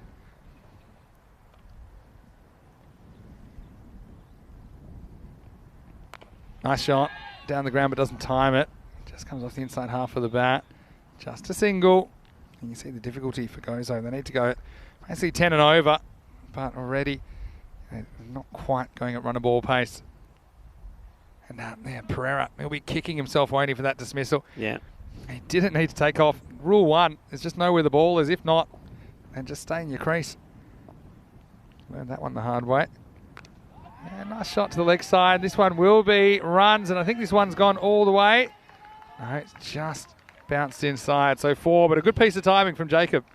Yeah, nice hit. I like the intent that Jacob has. He's prepared to go after the bowling. And he hits this nice and cleanly. And you can see there, well, that's Bazza and Mars Wolfie, Kate Holdsworth there, along with, just caught a little bit of Harrison Ward. There are the scorers there, doing a grand job as well. Well done, team. Brilliant job. As we have a look at the standings. Yeah, 14 for 1 after 2 overs, and you can see that Mars have put a bit of space between them and the bottom two, who do seem to be fighting for that 4th spot based on what we've seen so far. And that's why, you know, not just the results are important, I think, for Goes on Raw Strikers, but also the margins. As we see Prajapati coming into the game for the first time, this time with the ball. And I'm a bit surprised. Don't think we saw him at the crease for AUM. Obviously just giving a couple of other players a go. But I'm sure he'll be keen to impress with the ball.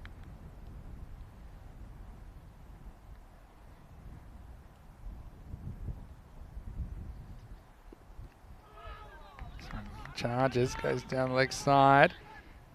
Do throw, but they sneak through for a leg bite. So look, it's a great opportunity. If you're in the live chat, why don't you ask us a few questions? Feels like that kind of an innings. As we're seeing Gozo trying their best to keep up with the rate, but why don't you ask us a few questions or any reflections you might have on season 2021, any questions you might have about 2022 coming up, and anything you like. Ask us anything this innings. As this one is chipped away nicely. Well, this is a good shot, and it's going to go all the way. Maximo! Jaron Jacob saying, well, hold on a second. We're still in this. They still got wickets in hand. This wasn't a good delivery from Prajapati. Full toss on leg stump, and it went the journey. Yeah, this was nice. I'm liking it. As you said, full toss, full on the legs. And, well, El Capitan says, thank you very much. I'll take that. Jaron Jacob. He's leading the charge here for Gozo. Go, go, Gozo! As they say, they certainly are one of the people's favourite here. Gozo holding the record for the lowest scores that we've ever seen. 6 all out.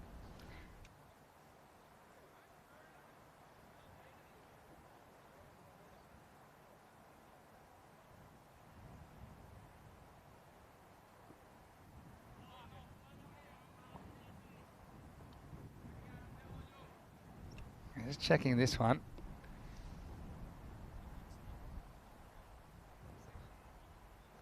I think it's gone all the way. Yeah, it was called. Yeah, I mean, Tim Wheel at square leg, he saw it straight away. He called it 6. You know, he made a big signal. Yeah, it's happening. It's where the scorers are. So, but I suppose the difficulty with that one was that it was pretty flat. So sometimes they're not the easiest ones to see. But there's enough people over there that are able to see it. So just checking here again. But once again, yeah, like Vinny says, let us know any questions you have. I'll tell you which one I have. How about what is the nicest venues you think that we've been to that's looked really nice? You know, whether it's because of the landscape around the ground or the ground itself. There's a few nice ones that we've been to on the travels. Of course, I've not been to them all. But certainly there were some lovely ones. One that comes to mind for me, just because of the scenery around it, was when we were in Germany, in Kiel. I mean, Kiel was a beautiful place anyway. Just close to the harbour there with the boats. And but the ground itself was lovely because to one side we had the stables and the horses were always out in the afternoon, and just had a real nice buzz about it. So yeah, let us know. And we'll be certainly like to share that on air with other viewers as well. But once again, like always, thank you very much for all your support, for being here with us. We are sadly, and it's going to be a bit of a sad end to the week, because not only will the cricket end here in Malta, in this beautiful island, but and also this beautiful venue, the International Cricket Ground, but also it's going to be the end of the year for us. So the 43-week season comes to an end. We have a bit of a break, and we come back with a bang, though, on the 7th of February. And talking about come back with a bang, well, we've gone back to the cricket, and it's back to a bang as well. Well, there's no doubt about this one, but there he is. You can't keep Mr. Maximo in the hot seat. He's gone. He's done a runner. This is a big hit. Well, what an over this is turning out to be. Well, Pragabati probably wasn't expecting this. This is some really good hitting from Jeremy Jacobs. Really liking what I see. Well, Abby, what you got, Abby?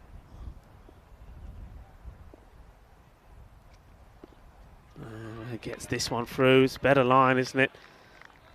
Getting this one outside the off stump, so this one does go through.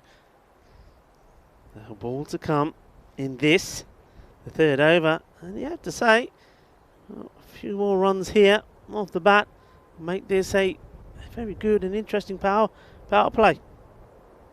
Gets them back on track, doesn't it?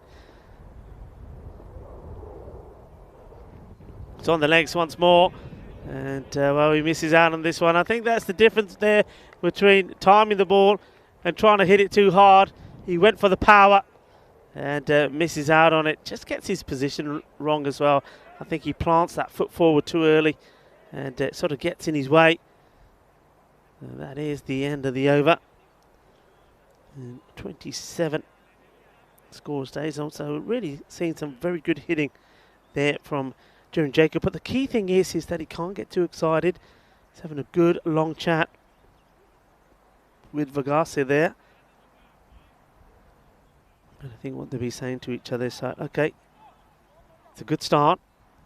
I'm seeing it pretty well.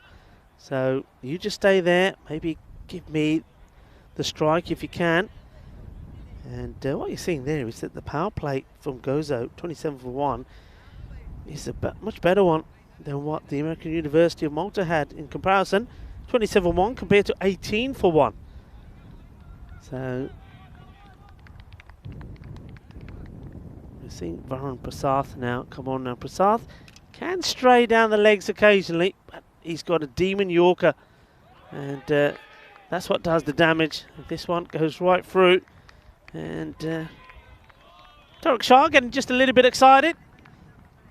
Appealing for something, not quite sure what Tarek is appealing for there, but I'm sure we're going to see Tarek bowl soon. It's been his spin has been certainly effective.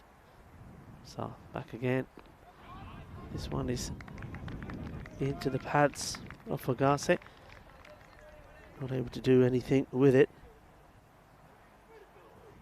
So he's been at his best with the ball up until this match, and then we saw some of his destructive powers with the bat as well. 50 runs. And there's the delivery. And he just lined him up, didn't he? He done it with the beauty, the first ball. And then the last one was into his legs. And this one was very similar to the first one, just a bit fuller. And there you go, look, right through the gate, onto the stumps. So Varun Prasath gets a wicket, and well, I think that's what the captain would have wanted after that last over. But the thing is, as long as Jeremy Jacob can stay there, well, his game is not in the bag as yet. So, no wicket falls this time. Mr. Vagase had his troubles, didn't he? 2 of the 9 balls that he faced, and well, somebody's getting the exercise in today. Yeah, we caught you, we saw you on camera. I know. What are you doing over there? I'm a ball magnet. I was just checking a couple of things with the match referee, getting some info. And yeah, I did get it confirmed that the first one was run out. And yeah, he explained it to me very, very clearly. And we know we love Sir Rob Kemming, don't we? So I just took a bit of a wander over there. Now the tack thinks of firing, but he doesn't. Holds fire. Raj gets off the mark. Yeah, and then of course, as happens, I think we missed a Maximo for a reason. The Maximo hunted me and skipped off the concrete. But yeah, how good's Prasath? The way that he moves the ball. Yeah. And he's one guy that can swing the ball against the breeze. He's just got that natural movement. But then he also has natural variation of some that don't swing and just go on with the arm. And I think that's what makes him such a dangerous player to try and face. Good looking shot. Trying to... Oh, well. Well, watch out, watch out. There's a Humphrey about. Remember that? Well, I don't know what happened here. He didn't really get the acceleration in, and I think that is because that's quite slippery down there. That side of the field and around here, and then, well, he ends up off the field. You've got to stay the right side of the rope because that's the bit that is fit for purpose. He ends up the wrong side of the rope, and let's just say that it wasn't graceful, was it?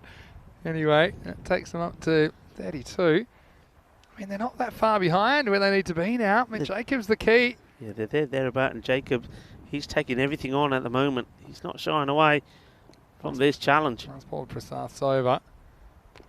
And just hits onto his own foot. Ouch. Oh, that's annoying. And that's the end of the 4th over. And the score is 32 for 2. And just a reminder, you can join us in the live chat if you'd like to. ECN European Cricket Network. And we know that a lot of people are in there, and I do appreciate your support. And yeah, it's one of those innings, I say, well, just ask us whatever you like. And you can see a bit of cloud cover at the moment, but nothing too threatening. Yeah. We've got with the tower going up, and it's pretty much just being reinforced a few more times. It's been developing as we've been. It's looking good. It's been on here. It looks a lot more stable. Yeah. It's a few big blocks holding it down. Look, this is part of it. You can see the reinforcement there of the big concrete blocks. That's because the amount of wind. That's why it's kind of been necessary. We wanted that reinforcement to make sure that it's completely safe up there, and you know, with some wind, which is going to be around this week. So that's a necessary sacrifice. It's one day where we have suboptimal camera angles, but I think it will make the rest of the tournament even better. Here's Sohaib Malik coming in to bowl, and starts by getting worked away for a single. But how about AUM? And you think about 12 months ago, and no one expected too much of them at all. But you look at them now, and they're really dominating things, you know, particularly against Gozo, who are kind of in their position from a year ago. But isn't it great to see their progression as a team? Yeah, it is. I mean, look, you've got to accept that they're being well boosted by the likes of Veneral Prasath, and though he's not playing today, Bikram Arora. But still, I think the improvement is definitely there. And normally they do rely a lot on the man who's doing the wicket keeping when he's batting, Dashit Patanka, and also the man who's doing the bowling, Zoe Malik. I think if those two don't get going, they normally don't get to score well. I'm just feeling a bit of wet stuff. Just as I said, it doesn't look too threatening. We've had a few spots of rain. Well, that's concerning. So the next one is which way to take square leg. This is just one. It's your timing of what you say. Oh, no. And we got no. Hang on, I'm nicking this towel. Yeah, put this over your equipment. Oh, that's okay. I got my jacket. Oh, he could be in all sorts of trouble. He is, because he loses his bat as well, and he's absolutely gutted with himself during Jacob. Look, I mean, have a look at this. You know he's going to have a go at Zoeb. He does. He comes down, misses it, but the bat comes out of his hand. And, well, the stumps are knocked over. There we go. Good work, easy work. Just got to get that bat in time, and you can see he's saying, oh, I didn't do that, did I? Yes, you did. So another wicket. Good work there. Once more from Patanka. And he has been good. I mean, I cannot believe that I've said it's not that threatening, and literally... Did you not learn from Bulgaria? 2 minutes later, we've got... So hopefully it's just a quick passing shower. I said that in Bulgaria as well. There's one more towel under there. Pass that one over. Is there? Where? Yeah, under there, under that chat. Okay, hang on a minute. No, you go. You got longer reach than me. Floated up, slices away, and they will get a run. Take the single. You're weird. You really are. You know, you've worn that Kenny coat all day while the sun's been out. Now the sun goes away, you take the coat off. What's the matter? It's raining more now. Valuable than me. It's raining now, and you take heal. your coat off. So where's this one gone? And I'm sorry, I got laugh because it's the same fielder that had trouble there before. It's Jesse Singh, and Jesse Singh says, I'm not going down again. Have a look at this. Look, this is going to him in slow motion, and he's saying, not this time. Not this time. I'm not going down this time, he says. Well, it wasn't for him. He's got to get dirty for his team there, though, isn't he? He's got to just, all it takes is get a slide in. I know you're going to get mucky. I know your mum's going to have to do the washing, but you've got to stop those. And where are we now? Okay, right. I see what you've done there. There's the score on the screen. 40 for 3 off 40 5. for 3. Our papers are getting wet, Vinny. Well, this is the shower that we didn't want to see. As 40 for 3 after 5. It's Just okay. Valentine is here to save us. We're in trouble Valentine now is here for the bin bag. We've got rain. It's all right. We got got our best people on it, don't we? Yeah, we got a team. This is guess what happens when your tent gets blown away in a storm. All for the greater good. Searching around what we can find to cover us. I think the umpires are just consulting. Look, Well, if we're having to go through it, then they have to go through it. Yeah, I mean, behind us doesn't look too great. In front looks nice. I mean, it's nice. The sun's coming out again. You're going to see a little bit of rainbow. We saw spectacular. What about that rainbow we saw in Cyprus? Wasn't that something? Yeah, double rainbow. I mean, unfortunately, the rainbow. final had to get cancelled. And then we had, well, it was a double rainbow. Yeah, double rainbow. We saw one here on blue sky as well, which was pretty cool. Yeah. But yeah, well, I know I lost that one, but I've got another hood. I've got a backup hood. Yeah, it doesn't look very elegant there. We go back to the cricket. And yeah, swing and a miss.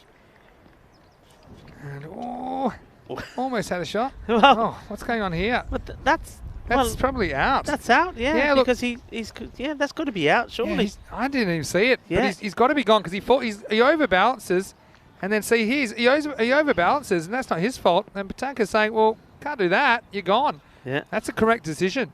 Yeah. Because it's not. He hasn't established that he's got his balance in his crease, and he just runs forward and tries to sell it as, well, come on, you took your time. But, I mean, that's just a lack of understanding the rules. That one is stumped. Yeah, that's out. You know, that's different because, yeah, he's not taking off for a run there. He just overbalances. So, yeah, he's got to be out. And so, I mean, they're waiting for some sort of clarification. But there's nothing to clarify. He's out. No, he's got to be gone. I mean, this is where people are just getting a bit confused because he hasn't been able to keep his balance and stay in his crease. Yeah, that's good work for them. We can keep eyes. We were talking about this, weren't we, the other day when we were saying, well, when's the ball dead or not? Yeah. Well, that ball is not dead because you can see the batter is not getting his balance. The wicket keeps doing the right thing, saying, right, okay, you get out there, I've got you. And, well, they're still waiting on that. Not sure why. I have no idea what they're waiting for, honestly. And I can't see the live chat because it's under my coat, which is it's on my computer at the moment. There you go, carry on. See how much plastic we got. Maybe some on this side. So that'll be okay under there. Oh, yeah, he's gone now. He's walked. And, yeah, disappointment. But, I mean, I think he's felt himself falling out of the crease. So rather than, I think he's just tried to sell it as trying to plead for a dead ball. But there's no doubt for me that he's gone.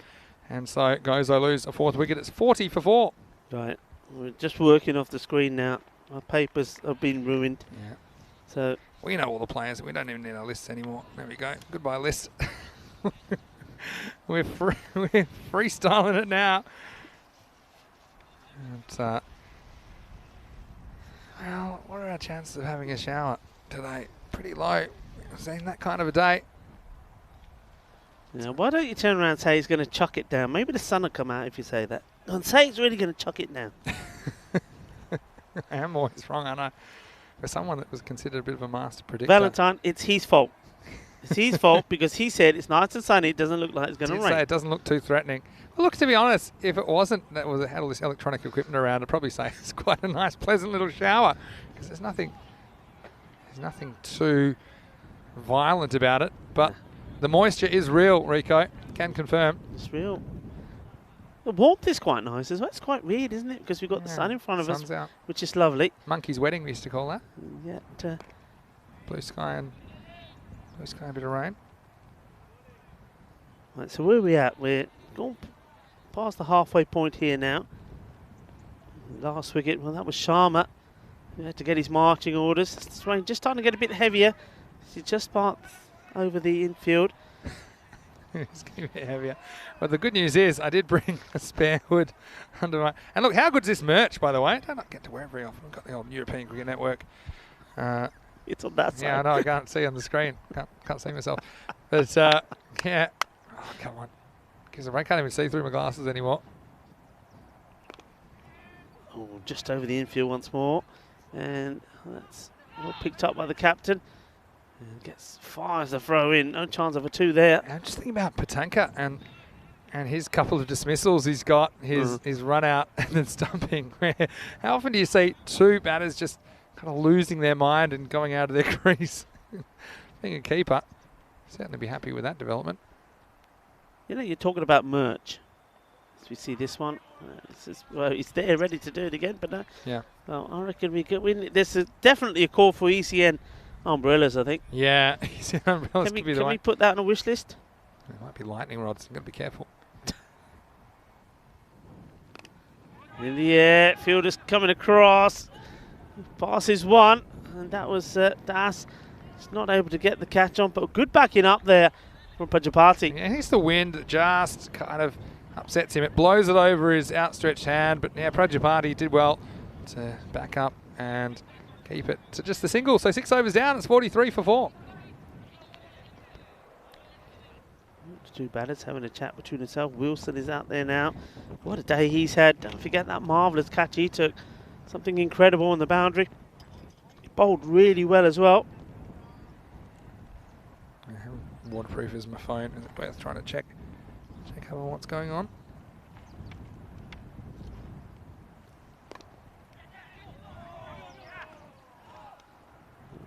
Take a single.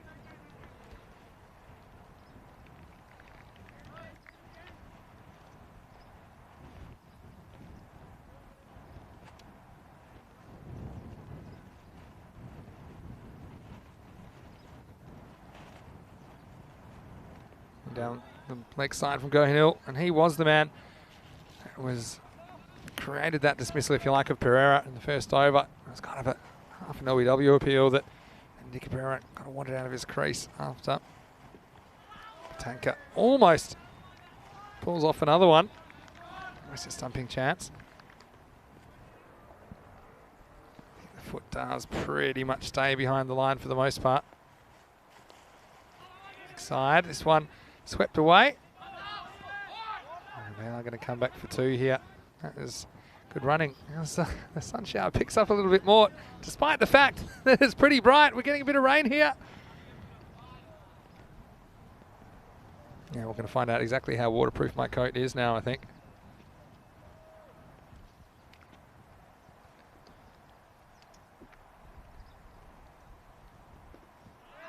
Swing and a miss. It's in the live chat. Can't say I've got my computer open at the moment. I'm just glad I brought my big coat today. This looks like I'm behind bars here for the moment, but it's effective. Oh, is it? Yeah, it's effective. Some would say it works. some would say it's an improvement. Right. I've got a window as well, window of opportunity. Let's go help. Oh, hits me a bit high. No run. Yeah, they've struggled, haven't they, ever since There Jerry. This is Ned Kelly, if you're from Australia, you know Hello what I'm there. talking about.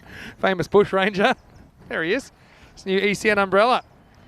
Okay. I didn't bring my hoodie. In It's the up air. in the air. Who's getting this? Oh, Nobody. slippery, sliding all over the place. Yeah, ever since the captain, Jim Jacobs, was out, they haven't been able to keep the momentum going. Yeah, just falling safely. Yeah. Yeah, no tent, no worries. We made it until game 3. Yeah. That's the end of the 7th over. 49 for 4. Coming up this afternoon, we've got more action, of course. Gozo taking on AUM in match 32, the final match of the day. The news from the toss. Gozo, they won the toss, and they've elected to bat first. Yeah, So we'll positive see. move. I like that. Yeah, see if they can just get something on the board.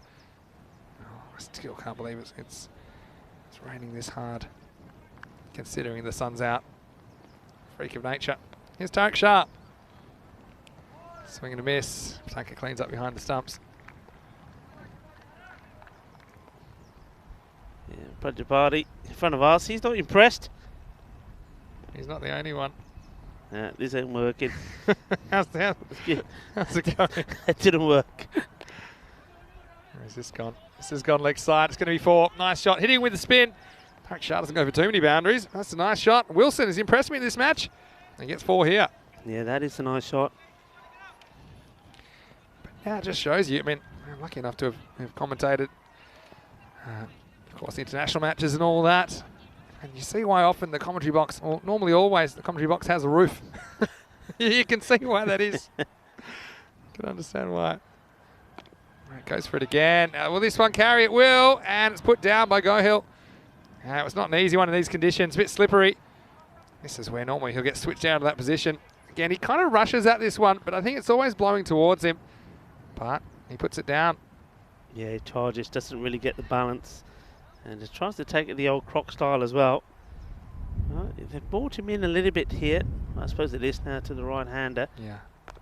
It goes leg side, and well, this one I think is going to go all the way. We'll get plenty of it. That one's in the quicksand. Maximo! 6 to Raj. And Senthil Raj showing how to do it. Didn't miss out on this one. Into the wind as well. 6 runs to Gozo. Yeah, nice shot. Liking this. Needed a bit of acceleration after those couple of quiet overs, and they've just done that. And every time there's a boundary, a couple of boundaries in and over, they give themselves some hope. Charges, but then it's shorter. It's a good adjustment by Tarek Shah. And they think of a second, but they wisely think against it. The fielder is Prasath. That'll just be one. Bring Wilson back on strike. So you can see what that rate is, and the only way to bring that down is a couple of big hits. And Wilson, can he go big himself? Oh, I think there's a bit of pad on that, but I think it's mostly bat that hits it in the end because it carries so far. And so Wilson gets 2. They think of a third. They say no. So that'll be 2 to Wilson to finish the 8th over. The score is 63 for 4. As Wilson moves into double figures with that. 2 overs to go. Gozo, they fought bravely here. I think we're seeing once again that they don't quite have the firepower to go with some of these other teams in Group B. But they certainly have the occasional one. They just need to string a few together.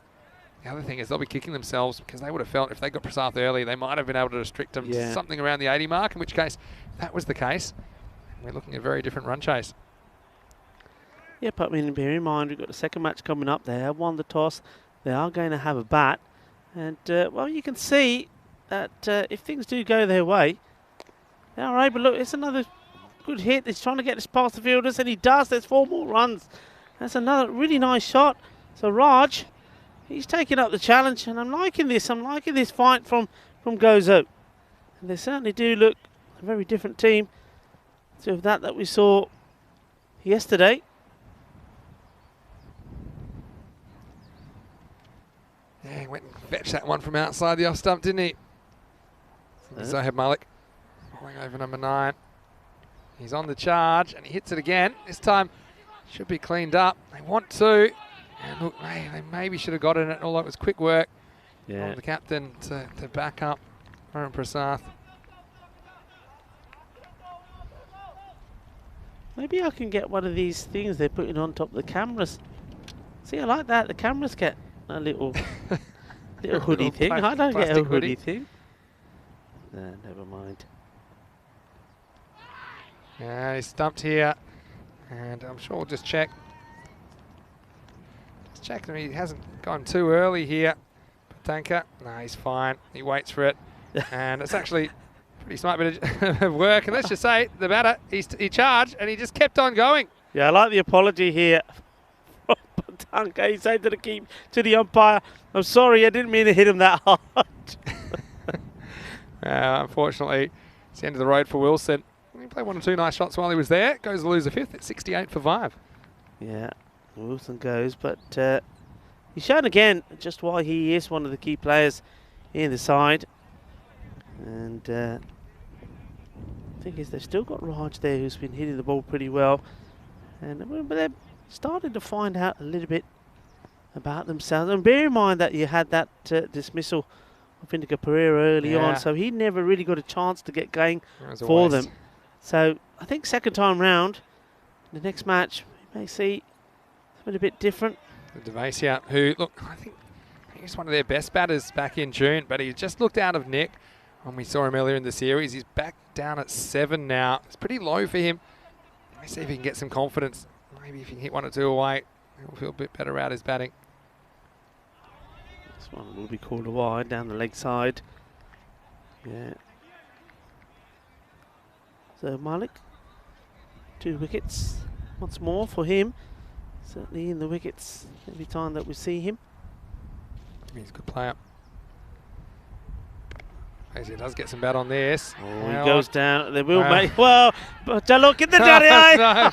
I think this might be No. out. I'm not sure. It's actually not out. Oh my word! Have a look at this in the middle. Can that Johnny? Okay, just watch this. Look at them. Okay, slips and he goes, so he stops. And then he goes as Centuraj stops, and then he goes back, and then he slips, and then Centuraj gets back. If they'd gone to the keeper, they would have had Devasia. He was lying in the middle of the pitch. Oh, wow. He goes. Look, he goes again here. Watch he got. Oh dear. I don't know. This is something else, and this one is being hit straight back at the bowler. Well, that was something else. And in the end, there was no run there after all that action. Jari ke nahi jare? Chalo nahi, chalo nahi. Oh dear. And then in the end, he just sat on the middle of the floor. A nice bit of action. I suppose that this little shower that we had certainly won't make things any easier out there. Good news is that those dark clouds have ventured away from us. So I might just leave it one more over before we start pulling everything away. We won't start mopping up just yet. Yeah.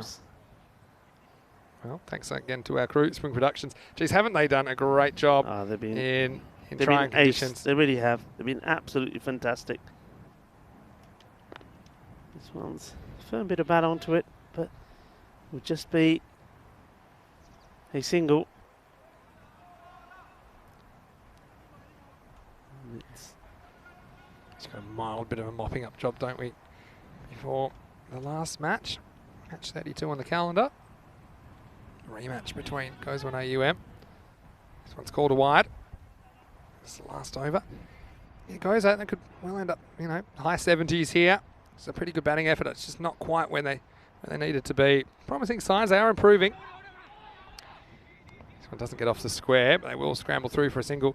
Yeah, Devasia's just got to work his batting out. I think he doesn't need to be backing away all the time. He seems his weight's always going away from the ball. I'd like to see him stand still or even come into the line of the ball.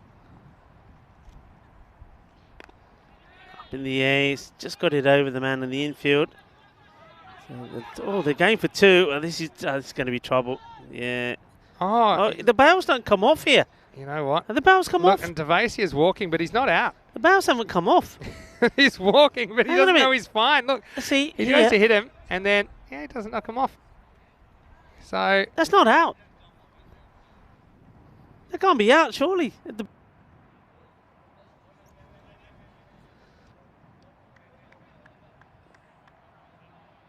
The umpire gave this out, but how can this be out? For me, look, unless I've got the laws of the cricket wrong, the bails do have to come off. Those bails haven't come off. They don't come off. Yeah, can't be out. Yeah, go back. That's it. That's the right decision. And I think part of it's a bit of sportsmanship. I think from Jassi Singh, who's just trying to knock him, and then I'll tell that to Josh Job. He thought he was going to get a bat, but now he has to go back. So they will get two there. Yeah, I'm not sure what Mr. Wheeler's thinking there. He's just thinking. It's one of those, I think, when you have a bit of brain freeze, you think, yeah, he's out of his crease. Well, to be honest, he does hit the stump, it's just didn't hit it hard enough. Yeah. It'd be interesting if it was closer. Well, that was a closer match. But that was a different type of tiki-taka. It was tiki-taka on the stumps, but the bails don't come off. I think maybe that was perhaps just a little bit of sportsmanship, I don't know. But Raj gets another one, too. You can always retire out. That's how he would have been out if he walks off. Oh, now this will be out. Devasia still can't put anything together in this series. He goes a long way across and tries to hit the fine leg. In the end, he loses the furniture. He goes for just one. And look, it's good bowling by Jassi Singh. Classy Jassi has been performing for AUM in this series. And you've got to say, I'm impressed with what he's done as Devasia disappears, I should say. And the score is 75 for 6, so he didn't last a lot longer. Yes, I mean, yeah, you can still, he could have been out. He would have been retired out. He wouldn't have been run out. Yeah. If he walks off and says, I've had enough, which he may be considering at this stage. Anyway, so last ball coming up. And not a bad looking drive down the ground. Now, will they try for a second? Well, one of them's got the idea. I don't think they're both reading from the same script. Here comes the throw. And, it's been missed. This time it's Dashida Batanka gets this wrong. The tank misses out. You see him here. He's saying, yeah, give it to me. But you can watch it skip off the surface. You see, it gets on you quick compared to the grass. And so, yeah, unfortunately, the tank wears one. But in the end, it's going to be a comfortable victory. Yeah, the final score in match number 31 is going to be American University of Malta 103, Gozo 77. Comfortable win, but also credit to Gozo because they do get within striking distance of the target. Yeah. I think the net run rate doesn't take so much of a hit because the margin was reduced. It wasn't like they disappeared for 40 or 50. And Indica Pereira, well, it was just a bit of a brain snap. That was the end of him, as he had no idea where the ball was. But Patanka did, and the tank had an early victim. And, well, he went back to the Hall of Mirrors to reassess the situation. And guys, look, to their credit, they did try their best to try and get things moving. Jit Patel, well, he's always an interesting player to watch, isn't he? But ultimately, Gozo, they would try it, but they just fall just a few runs short of this chase.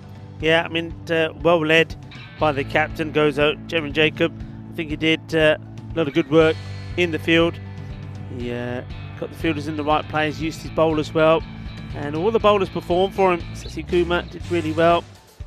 And Wilson, of course, as well. Also took that marvellous catch. So he led from the front, going for the big shots. But, well, Varun Prasad, he's different level, isn't he? He's a class player. And you can see just why he also is a man that seems to be breaking all kinds of records. And in international cricket as well, as he plays for the Malta national team. He's a very talented player. And you can see some of the trouble that the fielders are still having out there. But one man is not having too much trouble. It's, well, we weren't at this stage, and that was the tank.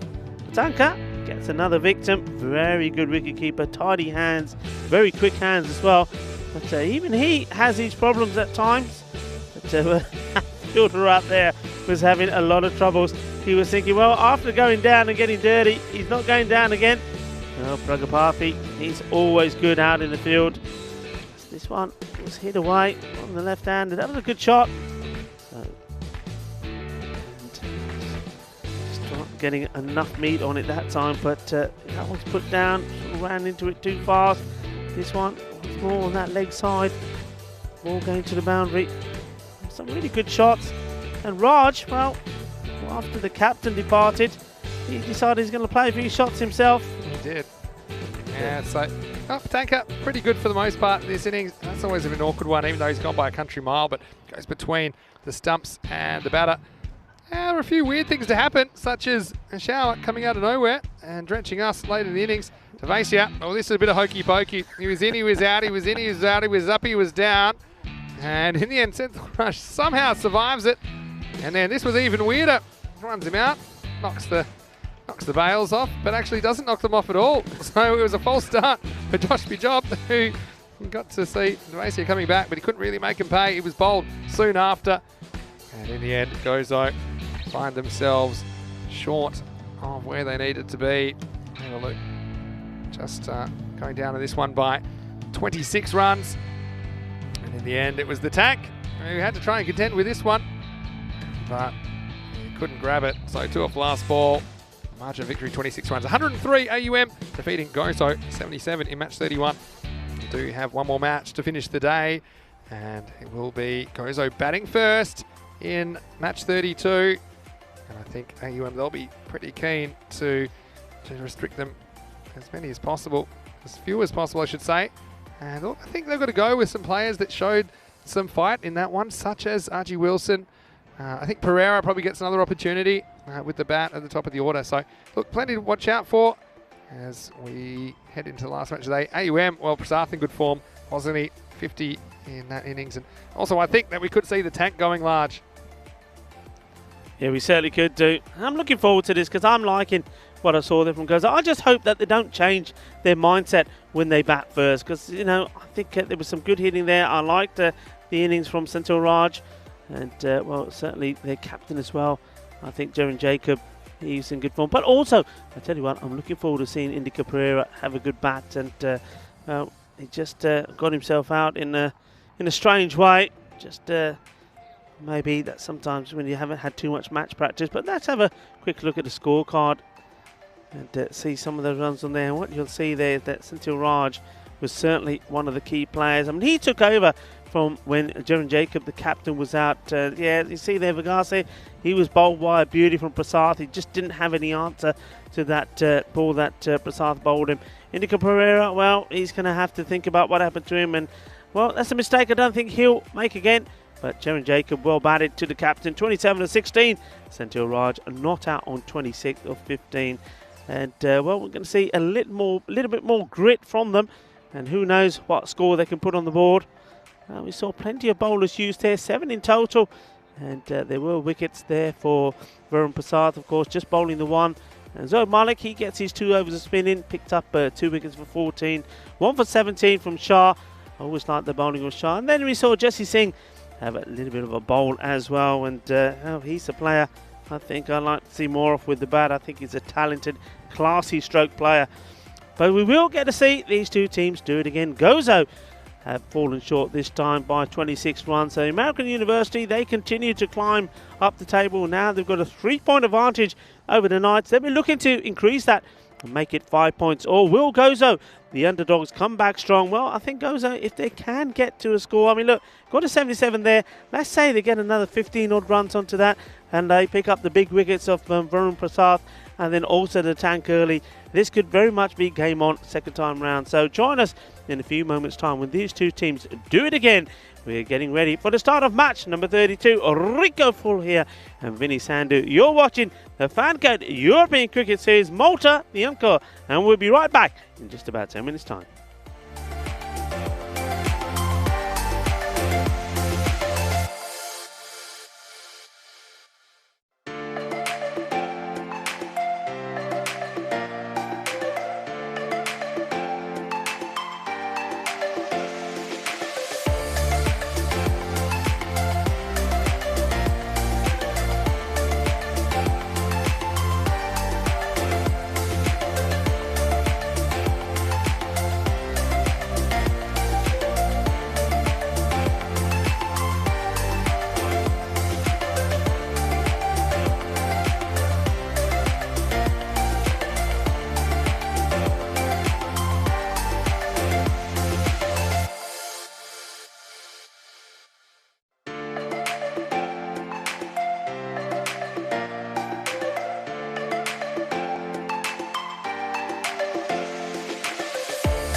Merhaba Malta. Welcome to Malta.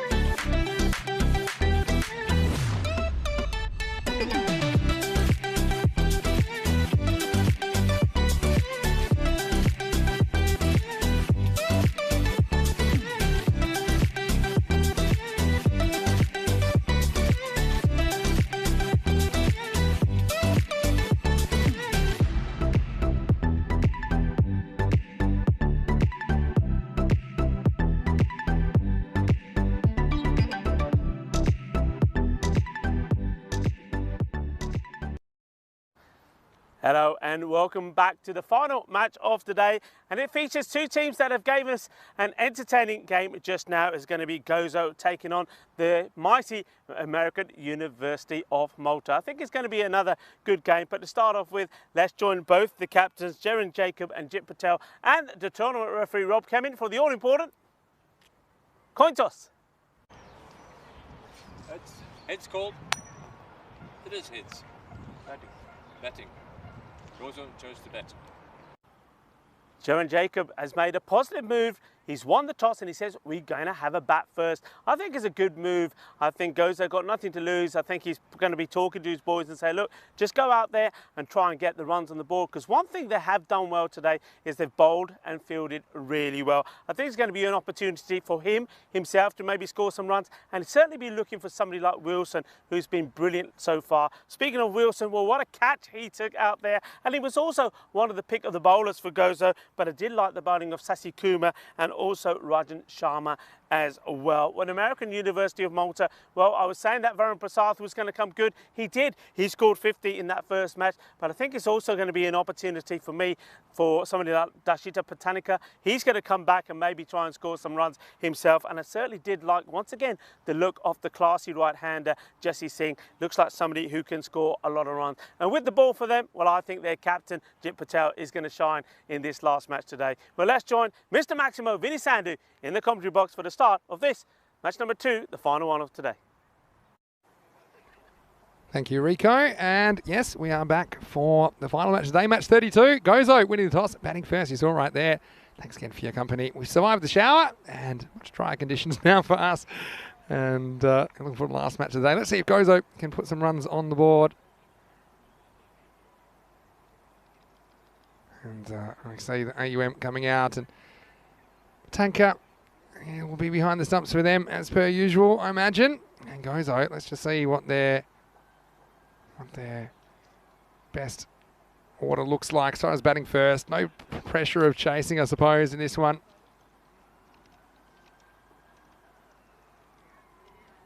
And well, as for AUM, they can really cement their top cement themselves at the top of the ladder if they can do the business on Gozo. Again, margins matter though. I think that's really important to consider when factoring in Group B.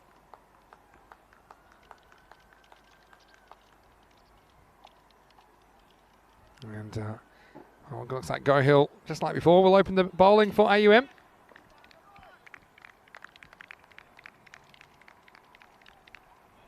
And yeah, it looks like we've got Shiju Vava opening the batting. The keeper, who was keeping the last game, actually did a pretty good job, I thought, for Gozo. Yeah, it's great to have your company wherever you're watching around the world. As we get ready for the start of match 32. Just waiting for the clock to tick over. It's always good to start on time, and maybe be a bit early in fact, but we just have to wait until we get over to 2:30 local. And there is Harrison Ward, who was standing in as umpire for the last game of today. It's great to see Harrison out there as well. He's had a very good series umpiring. Lee Tuck's the other umpire. I don't think I've seen him before in this series. Did see him last time in June. Anyway, Go Hill starts with the shortish delivery, and it's going to be turned away just for one. And well, here's a man that missed out in the last game. Indica Pereira was out there, and he found a way to run himself out somehow in match 31 in this exact situation. This time he works it away. Nicely between the two fielders. And so he gets off the mark with a single. Yeah, so Gozo, I think they're going to have to try and score that 80 plus, and then they will have to bowl well, they'll have to field well. But we know that their bowling and fielding hasn't really been the issue. Tossed up. Well, hits him in front, and he's gone. Yeah, that one looked like a pretty good shout to me. It was tossed up. I think that Bubba's eyes lit up there. I mean, we don't have the perfect angle, but yeah, to me, that's looking about as close as it gets. And great opportunity to welcome back into the commentary box, Rico Fall. Rico, as you'd like to say, I think that his favourite fruit is plum, although it was a bit forward, but didn't seem to be missing. It wasn't going over the top. I don't think it was a missing leg, wasn't missing off. I think it was probably crashing in the middle stump. Yeah, that's a straightforward decision. Harrison Ward, welcome back to Harrison Ward as well. He's back out there, and standing alongside him is another man that we haven't seen so far this time round, but he did an awesome job as one of the men in black in June. And Lee Tuck, so two new umpires, Harrison Ward and Lee Tuck, we haven't seen in the day so far, and a straightforward, easy decision there for Harrison Ward. You can see Gozo, 67 with the bat, conceding 103. And that very much contrasts with AUM. This one hits him back, and yeah, this is Jaron Jacob. And look, he's a good man to come to the crease, I think. At number 3, he played some good shots. Yeah, AUM, 108 with the bat, 63 on average with the ball. So it's a bit of a David versus Goliath here for sure. That's why I think, like I said before, margins matter as far as these two teams. And AUM, they've got a real good opportunity to go clear at the top of the table. They didn't have a game washed out like the Knights did. And we'll speak about tomorrow's fixtures in a little while. But, yeah, no, I think that Gozo, they'll want to really push AUM here. AUM looking really good in this tournament now, aren't they? They have picked up a couple of players. We haven't seen Aurora today, but he's another man that can come back into their setup. Pretty tight first over from Gohill. And after the first over, it's 3 for 1. Yeah, nice and tight. Going with the spin of Gohill. And he gets Shiva Vava. Well, there was no Vava or no Badia. It was out, LBW. And he gets the 1 to his name of the 2 balls that he faced. So he got given his opportunity, wasn't able to take it. And there he is, Lee Tuck with his Eddie the Eagle shades on. Yeah, I remember from last time. Well, Mandrake saying, because we were talking about merchandise before, he said he'd love an ECN beanie and a hoodie. Well, just keep hassling the robot. Okay, tag ECN European Cricket Network in the chat and get the robot onto it. I know for ECL we did kind of sell some of the strips and stuff, and I think, yeah, the ECL coming up, some of the kits coming out are looking pretty sensational. There's a big swing and a miss from Jaron Jacob. But, yeah, I think that I'm just getting a bit of a sneak preview. I've seen it on the European Cricket and social media a couple of times. Some of the kits, coming out are looking magnificent. Chip Patel, the captain.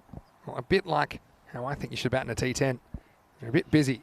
A bit busy. But I like it in a good way. Busy, let's real busy. Detailed patterns. And slices there as well.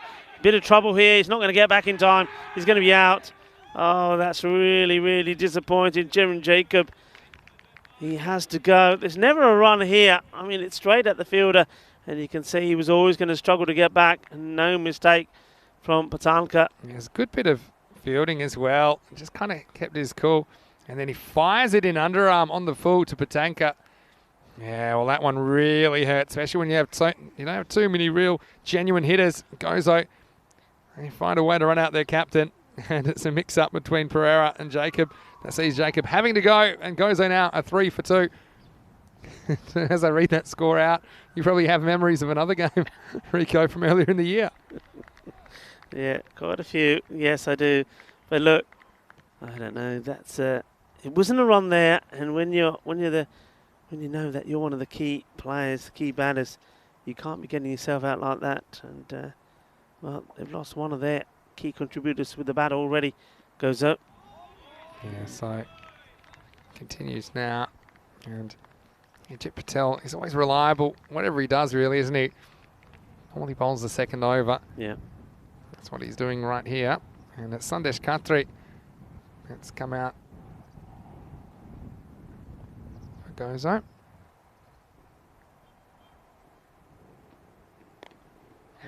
up in the air, and is this going to drop? Just drop safe in between. Well, you can see how many men came in for that.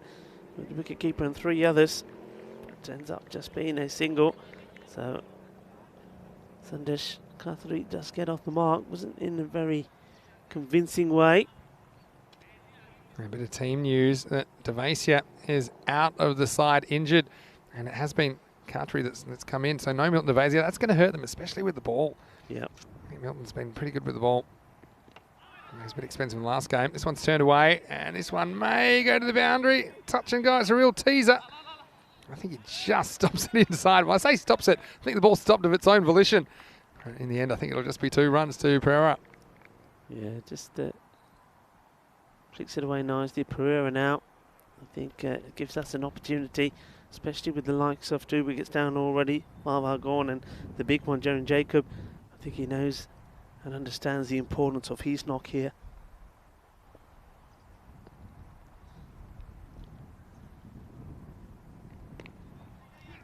Well, once again, not good. It's the calling. It's not very good. It's got to be a little bit more assertive.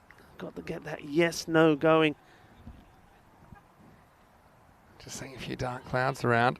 This is concerning me. Lying if it wasn't. At the end of the second over, 6 for 2. Hey, let's have a look at the table. And yeah, this one not quite what we had in Group A, where it was really even all the way. This one has just kind of been a case of the haves and have-nots. You got Marso smack bang in the middle. And yeah, Gozo struggling for their first win. It does look to be between Gozo and Royal Strikers for that 4th place. And Marso, they need to turn things around. They still potentially could push for a top 2, but they're going to need a couple of results to go their way. Here's Prajapati to bowl over number 3. Shot, liking that. That's a beautiful cut shot. We've seen many a batter attempt to play the cut shot today, and many have failed, but they don't come any better than this. This was a beautiful shot. Yeah, really nice. Nicely balanced when he hits that. And it's good batting. And yeah, well, some more of that. We could see a score on the board. And Khatri coming in as a late replacement for Devasia. He stamps his authority with that shot, and really well played. Yeah, it wasn't the most convincing way he got off the mark, but that one was a beauty. So Pragapati, not for the first time, having a few troubles. And he tries to do the same again. Well, no, the first shot was the right one. Well, quite often you see the batter play the wrong shot, and then the one afterwards is the right one, the practice. And here he plays the right one, and then afterwards says, nah, I should have just gone across the line and hoiked him. Well, looks like that rain is coming back again. So we're going to miss again. So Prajapati just getting the ball in the right area is frustrating. Khatri here.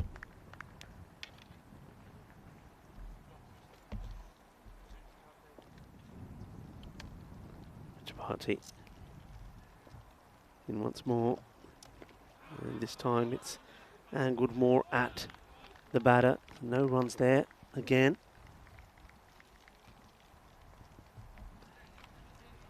Just starting to get a little heavier now, the rain. Something that the umpires no doubt will also keep an eye on.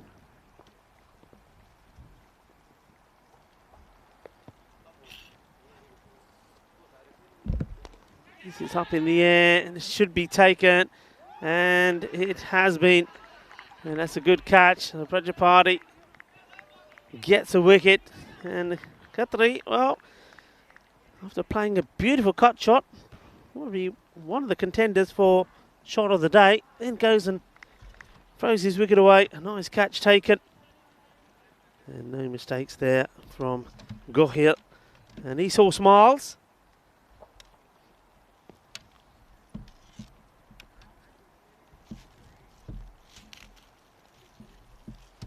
As this rain worryingly does start to get heavier. And just got some of the crew just covering up some of the equipment. That's another one Butchmarty goes straight through Senthil Raj. Now this is a big, big partnership. You just feel this is the one that has to count because that's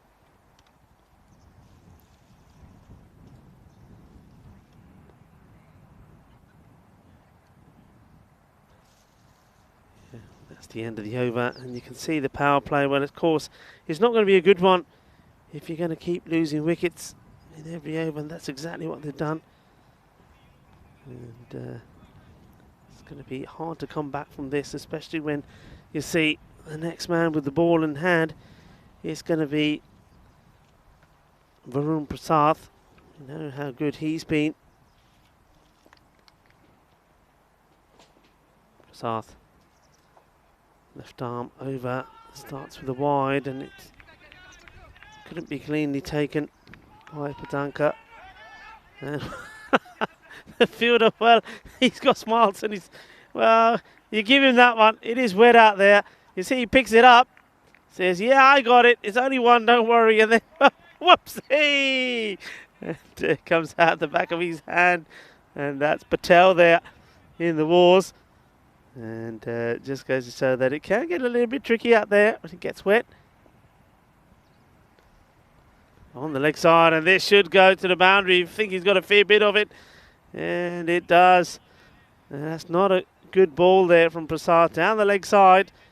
And now he's onto this pretty quickly. Yes, yeah. Nice shot. It's a good contest as well between Prasad and Indika Pereira. And well, early points to Pereira. Works that one away nicely. And Prasad just kind of walks away, gets ready to resume battle.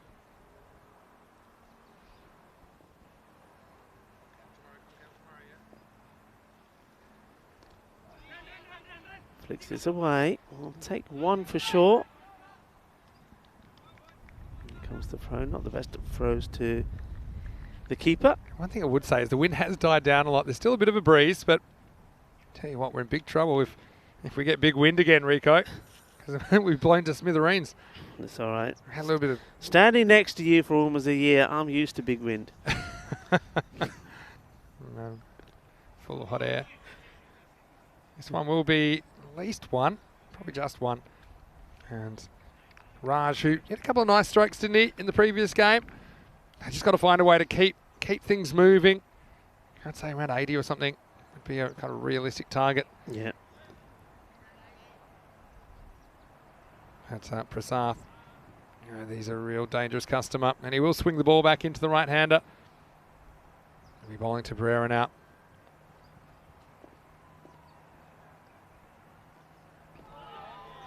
It was a bit of a nothing shot from Pereira. I think he was there for the shot, but he's rather than just trying to guide this. This is why it's difficult though, because this is a ball that seems like it's going to come back into you, but it just kind of continues on. That's what makes him dangerous, Prasad, because you probably play for a bit of swing, and then this one doesn't swing, so that's why he misses it.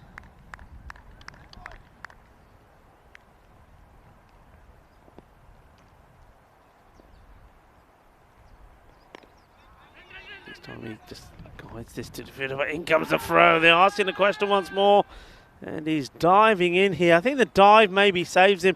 Let's have a look. Good pickup, good throw. And yeah, I think the dive just gets him It's a really home. good dive from Raj.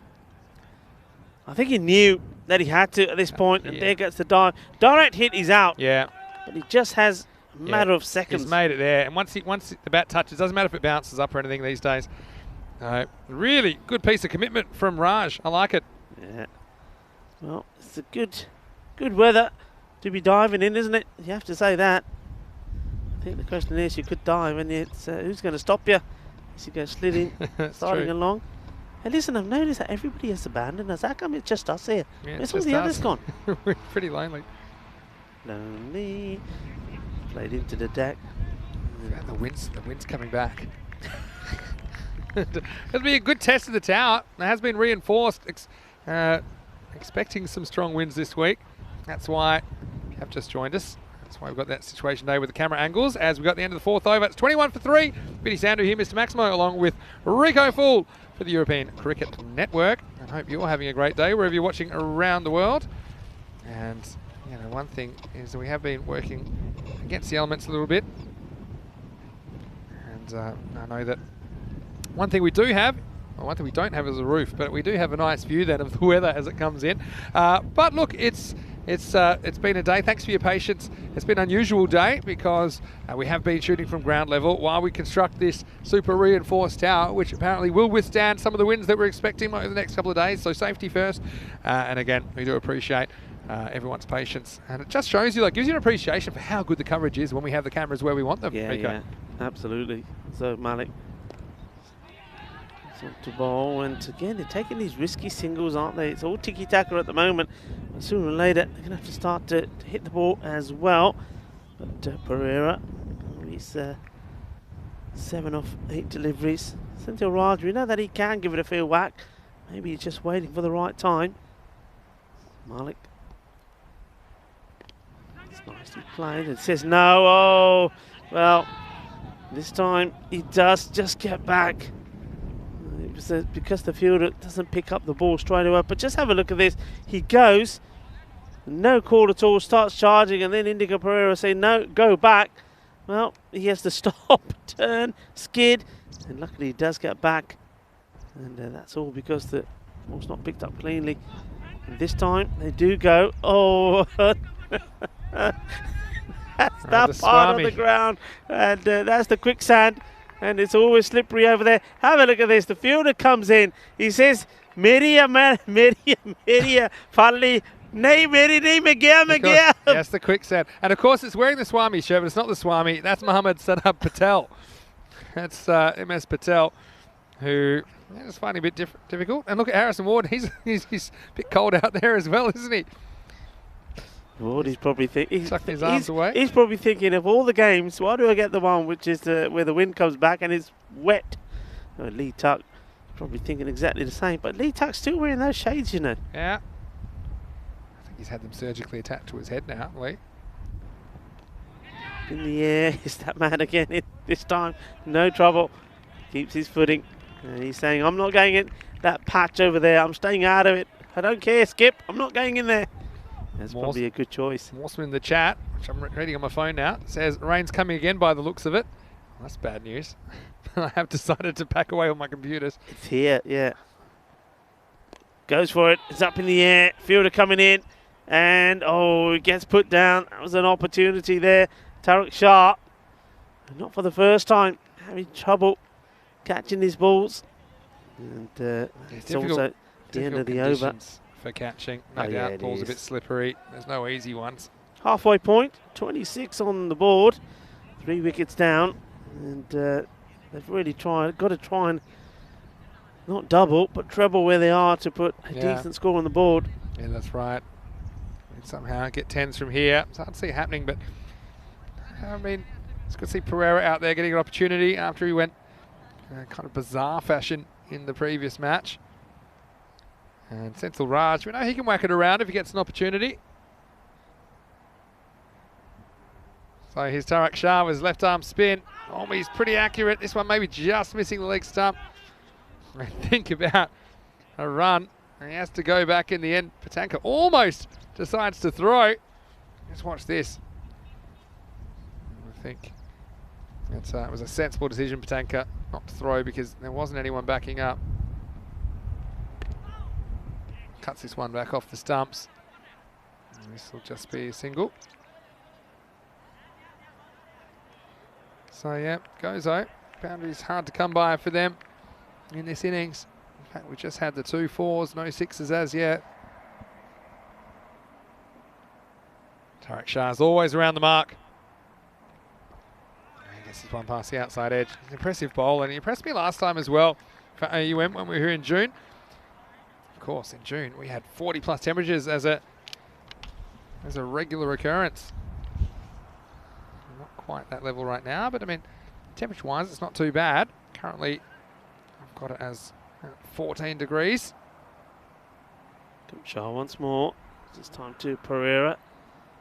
Pereira gives this one a little bit more oomph, but it just means it goes to the fielder out there a bit quicker, which means it's just another single. So, Senthil Raj, can he produce some of the big hits that we saw he was capable of doing in the first match. This is on the leg side. He certainly gives us a good thump. And yes, he can. That's 4 runs. Nice hit. Wasn't the best of deliveries. Short. Down the leg side. And he's onto it like a flash. 4 runs. Yeah, nice shot. Really nice shot. Plays it on length. Not too worried about the line of it. Yeah, and hits it down as well. So, yeah, that one's one of the shorter boundaries on the ground. Well, spectators enjoying that one. That was hit down to their side of the ground. And 4 more valuable runs to go. So they get a 3rd boundary. Yeah, nicely played.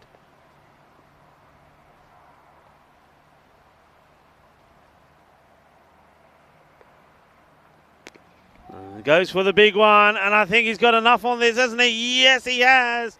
That's got to be all the way. Well, he's been giving us 4. I thought this has cleared it. I couldn't quite see it. My instinct was it was 4. We'll have a look. Chip Patel will have a very good view of it. And, ooh. Yeah, that's it. Does that just bounce inside, I think? Must Look. have been just inside. Well, that was a good hit either way. Yeah, just inside, I think. Almost got a Maximo there. Pretty close. Pretty close. But still, they'll take the runs. And so, Gozo trying to get things moving. That's the end of the over. It's 36 for 3 after 6, so they're up at run-a-ball pace. I'll be hoping for a big finish. And Raj in particular, he's a man that has the potential to hit the Maximos. We'll see if he can get a few in the last 4 overs of this innings. Just have a looking around us now. I think it's very strange. You just don't know. With this, the way the wind is playing and it keeps changing direction, don't really know what's coming our way and which way it's going at the moment. But so have Malik to continue. He's the first bowler to bowl 2 overs because they bowled 6 individual bowlers in the first 6 overs, which is pretty unusual. And Malik's over was pretty good first up, only conceded 5.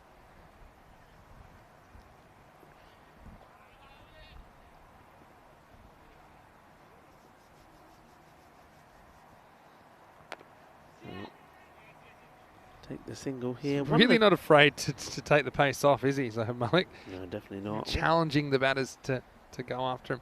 Yeah, one of the things I was asking the viewers, and I know that we'll probably get more answers tomorrow because in these conditions I think we're having difficulty with all our monitors. It was one of the most picturesque grounds that we've been played on. I don't know if you have a favourite, Vinny. Yeah, a couple spring to mind. Oh, let's get an overthrow here. It's good running. There's alert to it. Senthil Raj, come back for 2. Yeah, for some reason, Bologna always sticks out. I mean, obviously, Khartoum was next level when we were at the ECC. That was next level as far as the backdrop for the ground as well, mountains in the background. So that one has to be the best. It's hard to argue with that, especially the way it was dressed up for the occasion. Yeah. But, I mean, Bologna in Italy was really nice. I mean, that's one that sticks around in my mind. Also, you know, Barcelona, the Olympic ground, walking down the hill, back into downtown Barcelona. Yeah. But really, we've been blessed with so many. I mean, the Romanian ground is something quite beautiful as well.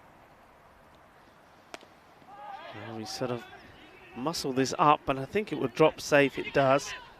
And after you. Yeah. Good throw in the end. Jit Patel went to pick it up, and he thought he was going to get stamped on by a shot. This is close, but I don't think they'll get a better look at it today.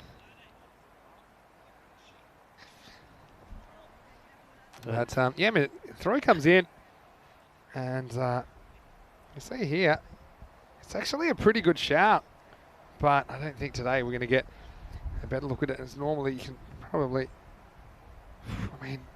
I think he may just have put the bat down. I mean, frame by frame, I think he could have been in some trouble, to be honest. Because look here, look, about now. So close. Very close. Anyway, gets the rub of the green on that one. It wasn't the best of running, though, was it? No, well, Pereira has already been run out in a silly fashion earlier. Anyway, that's 7 overs down. The score is 43 for 3. Coming up tomorrow, well, it's the clash that we've all waited for. Royal Strikers versus Gozo in matches 33 and 34. That one could well determine who makes it through and who doesn't. So, big clash to start the day. And then I'm also looking forward to see the afternoon session. It's the Atlas UTC Knights versus American University of Malta. And both those teams, they have their eyes on the top of the table. So, I'm going to battle at the bottom, battle at the top tomorrow. It'll be a really interesting day of cricket. Day 9, and it all starts tomorrow, 7:30 a.m. GMT, which is 8:30 in Central Europe, 1 p.m. in India. And of course, the match previews will be available tonight on our website, EuropeanCricket.com. Be interesting to see who the robot predicts. You can always check those out on the tournament landing page. Here's Go Hill. I just thought you have to be nice to Indica Pereira, don't you? We don't have to. If but you I choose no, to. you do. Okay. You ain't sussed out why. I'm surprised. He's wearing your number. Yeah, number 23 is my favourite. Yeah. Shirt. If you're I nice to want him, his shirt at the end of the week. But I thought I maybe. could fit into it, but I don't think I probably can. you can hang it up on display, can you? Yeah. Yeah, I just noticed this is your number 23. My birthday. So what's the story about 23? then? It's my birthday. So yeah, my auntie, she was encouraging me growing up, said that's your lucky number. And that was, you always get a lot of stick at school. Everyone thinks you're a Michael Jordan wannabe. I say, you think you're Michael Jordan? You think you're Michael Jordan? Oh no, it's just my birthday. I know a few people like that. Corey's the same. I think Corey wore 28 in the ECL and for VSC Rotterdam. That's his birthday. So yeah, everyone has different little superstitions. Some people it matters, some people it doesn't really. It's a nice looking shot. Uses his feet well. Indica Pereira. I mean, how about interesting number superstitions? I know there's quite a few of them. Sehwag, for example, from India, he didn't want to wear a number, so he just didn't. So he was one player just had his name no number, even when everyone else was starting to wear numbers because he couldn't work out what his lucky number was. He's on his way, and he's been done. Not sure if this is going to be called a wide. Yeah, it has been called a wide as well. Yeah, it is a wide, but look, I mean, that's touch and go. Probably fine. Again, he's pushing it. Yeah, I think he's okay. Again, it's the Probably angle. okay. We don't have the perfect angle, so I think it'll be out. I mean, remember, if he does go in front of the stumps before the ball arrives, then it would be a no ball. But yeah, I think at this angle, it's hard to say because this angle lies to you a little bit because you see we're not quite square on. Yeah. So I think that one will stand in the end. It's it looks like he's ready to go. And yeah, I mean, the thing is, this angle, it's not perfectly side on, and that's why it's relevant. So to me, that one wasn't clearly in front of the stumps, and so I think that's why I think that it's probably a fair decision. I'll give you the final decision in a second, but Go Hill, he's making things happen. Certainly is. I mean, it's you got Harrison Ward who's there, square leg, and he's not a man to miss something like that either. I know he's very sharp on it. I've been very impressed with his umpiring. I know I was impressed with his batting. Well, but he didn't bat bad, did he? But go on. They've decided that it was in front of the stumps. Oh, so it'll be a no ball. There I mean, on that, I'm not saying it wasn't possibly, but I just felt it wasn't clear enough for me. So you got to know your angles. And now, of course, he's got a free hit, and he runs and misses this one. I guess he says, I'm coming, he says. Oh, well, he's dicing with death. Is he going to go second I think this time? is out as well. Oh, dear. Look, even with the first one's not complete, you can hear him saying, I'm coming. Well, look, if I'm not sure, actually, on further review of this one. I tell you what, he's living dangerously, isn't he? He certainly is. He's backing himself. This one here, okay, he's out. Now, here, we don't get a good view of the stumps going down, so I think that'd probably be not out. So Raj is living dangerously, but I think he's going to get away with this one. I say nothing. I mean, the thing is, we can't really... I mean... Yeah, you can only suspect it's out, but I don't think you can give it out based on that. See, Patanka's blocking the stumps. And, of course, now he's been given. I mean, here... Yeah, that's probably the shot. You can see between the legs. Yeah. Not wanting to be rude, but yeah. Yeah, it's between the legs. So lucky he left the window open for Patanka. So, yeah. No, it's a good call. Good bit of camera work as well to capture that. Give that cameraman a raise. Well, he added one more to when we thought perhaps he was out. But, well, he was dicing with danger. As soon as that one was going for one, he was already saying, I'm coming. Well, he did. He did go back, but, well, he's been run out. And this time, well, the technology doesn't support him. He has to go. So a couple of overs left. Down. Yeah, so looks like Rohan will get a bowl here in the 9th. And the score now is 48 for 4. Yeah, and that one was out. You could see clearly, actually, the last one, the stumps had moved. And here we go. Over number 9 starts with a wide. Big wide. And interesting that it's got those white leaves on here now. If a batter wanted to, he could, well within his right to say, can you remove them? Because there we go. We'll roll them up. Well spotted, Rico Full. Harrison, I beat you to it. Anyway, yeah, there you go. And that's the reason, because of course it's a bit distracting. Sort of camouflages the ball slightly when he's rolling them up. Getting ready. There we go. If we get oh, look at those biceps now. Yeah, he looks the part now. Got the guns out looks now. like he's got the old muscles. Well, hopefully it's not too tight and it's like not cutting off his circulation. And in he comes with extra strong biceps. And he still pulses wide. But this time it's being chased by the batter. Will he go to the boundary? No, he doesn't. And it's very slow running. He's got wasn't the best of throws. If this was a better arm, it's Mohammad Sadad Patel, who he was the one that actually pulled off the run out last time. And this one just kind of dribbled there, didn't it? Batter gets home safely. Patel is saying, well, how about that? What sort of throw is that? He's saying, back to the action. And it's certainly a bit of a sound there, but I think that was more the bat hitting the ground. And, well, he likes to get the appeal in, doesn't he? And that's it, Patanka. And Harris Maud is not moved. Comes down the track, gets a flat bats this straight to the fielder, and that will be the end of Indigo Pereira. Just trying to make things happen. Hasn't really been able to sort of get into third or fourth gear, but he's done the job for his team. And after he was run out for a golden 1 ball before, this time round he's stuck around. He's played some nice shots. Just like the cut shot, but just not being able to time the ball. I think also in these conditions, a batter like that likes to have a nice, crisp, quick outfield. So it wasn't really his style, but for sure. At least he's got them past the 50 mark. It's a bit of a grind, isn't it? It's easier to hit 6s than 4s on this field, I think, today. Yeah. Rohan gets wicket, though. Almost gets another. And it's Sassi coming out. Sandeep Sasikumar. A few people talking about some of the favourite grounds and stuff. And favourite numbers. Mandarek says his lucky number is 26. That's also his birthday. Oh, this is up in the air. It's going to drop safe. Now, what they're going to do this time, who are they going to leave it to?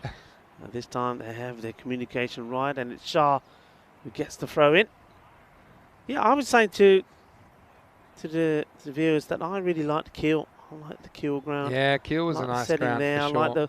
like the Stallions. And it was nicely bordered with the trees as well, wasn't it? Had a real kind of amphitheatre feel to it. I mean, so many nice ones. I mean, Krefeld, for the functionality, the Krefeld ground is a really good facility as well. Has the indoor facilities there as well. That's a real good. Yeah. Good one thing that was cricket. I mean, it was a good ground as well, but I love the atmosphere, and that was in Bulgaria. Yeah. Because we were there for one, we were in the tower, which is always nice. Yeah. But we were there during school holiday times, and loads of kids were coming to watch and play the cricket. The kids absolutely loved it, and they got behind the Barbarians as well. They did, yeah. Native Bulgarian team, and yeah, they were loving it. There were autographs. They were out there in the middle. Yeah. Trying to have a go. I think that's great. No, Bulgaria was very nice. Look forward to being back there again. Anyway, here's Chip Patel to finish things off. He's got 53 on the board to contend with at the moment. We're hoping to keep it sub 60. As Rajan Sharma coming a bit lower today. In this match, I should say. Nice, up in the air. Will drop short of the fielder coming in. He does well, keeps an eye on it. They're asking him to go 2, but that's always going to be trouble. And he doesn't have the ball in his hand. Yeah, quick to say he didn't as well. Yeah. Patanka. Patanka, he's been in a position, hasn't he, where he quite easily, if it weren't for these like little errors, quite easily could have picked up more than 5 victims. He gets greedy there because the throw hits the ground and kind of takes a lot of pace out of it. So he goes snatching at it, and he just basically spent it before he had it. We all get a bit eager sometimes. horseman's asking. Was it Kiel where we had to stop when the horses went past? No, that was... No, you know where that was? What, this year? Oh, what a catch. Yes, what a catch this is. Jit Patel. Well, he's not showing us his fingers. No, there you go. He's showing the pain now. This was blasted back at him. What a good catch this is. Comes down, whacks it, and like we say, sometimes they stick, sometimes they don't. I tell you what, Lee Tuck is saying, thank you, I owe you a drink, because this one, look, that was right in his belly. And that is a really good catch. Jit Patel, the captain. That really good catch. That was ridiculous. He had no right to catch that. The slow-mo doesn't do it justice. Because, look, I mean, he just kind of smacked that and Lee gives it out. But he's also saying, well, thank you. And, well, the batter cannot believe his bad luck. Wasn't a bad shot at all. So 55 for 6. 4 balls remaining now. Played out to the offside.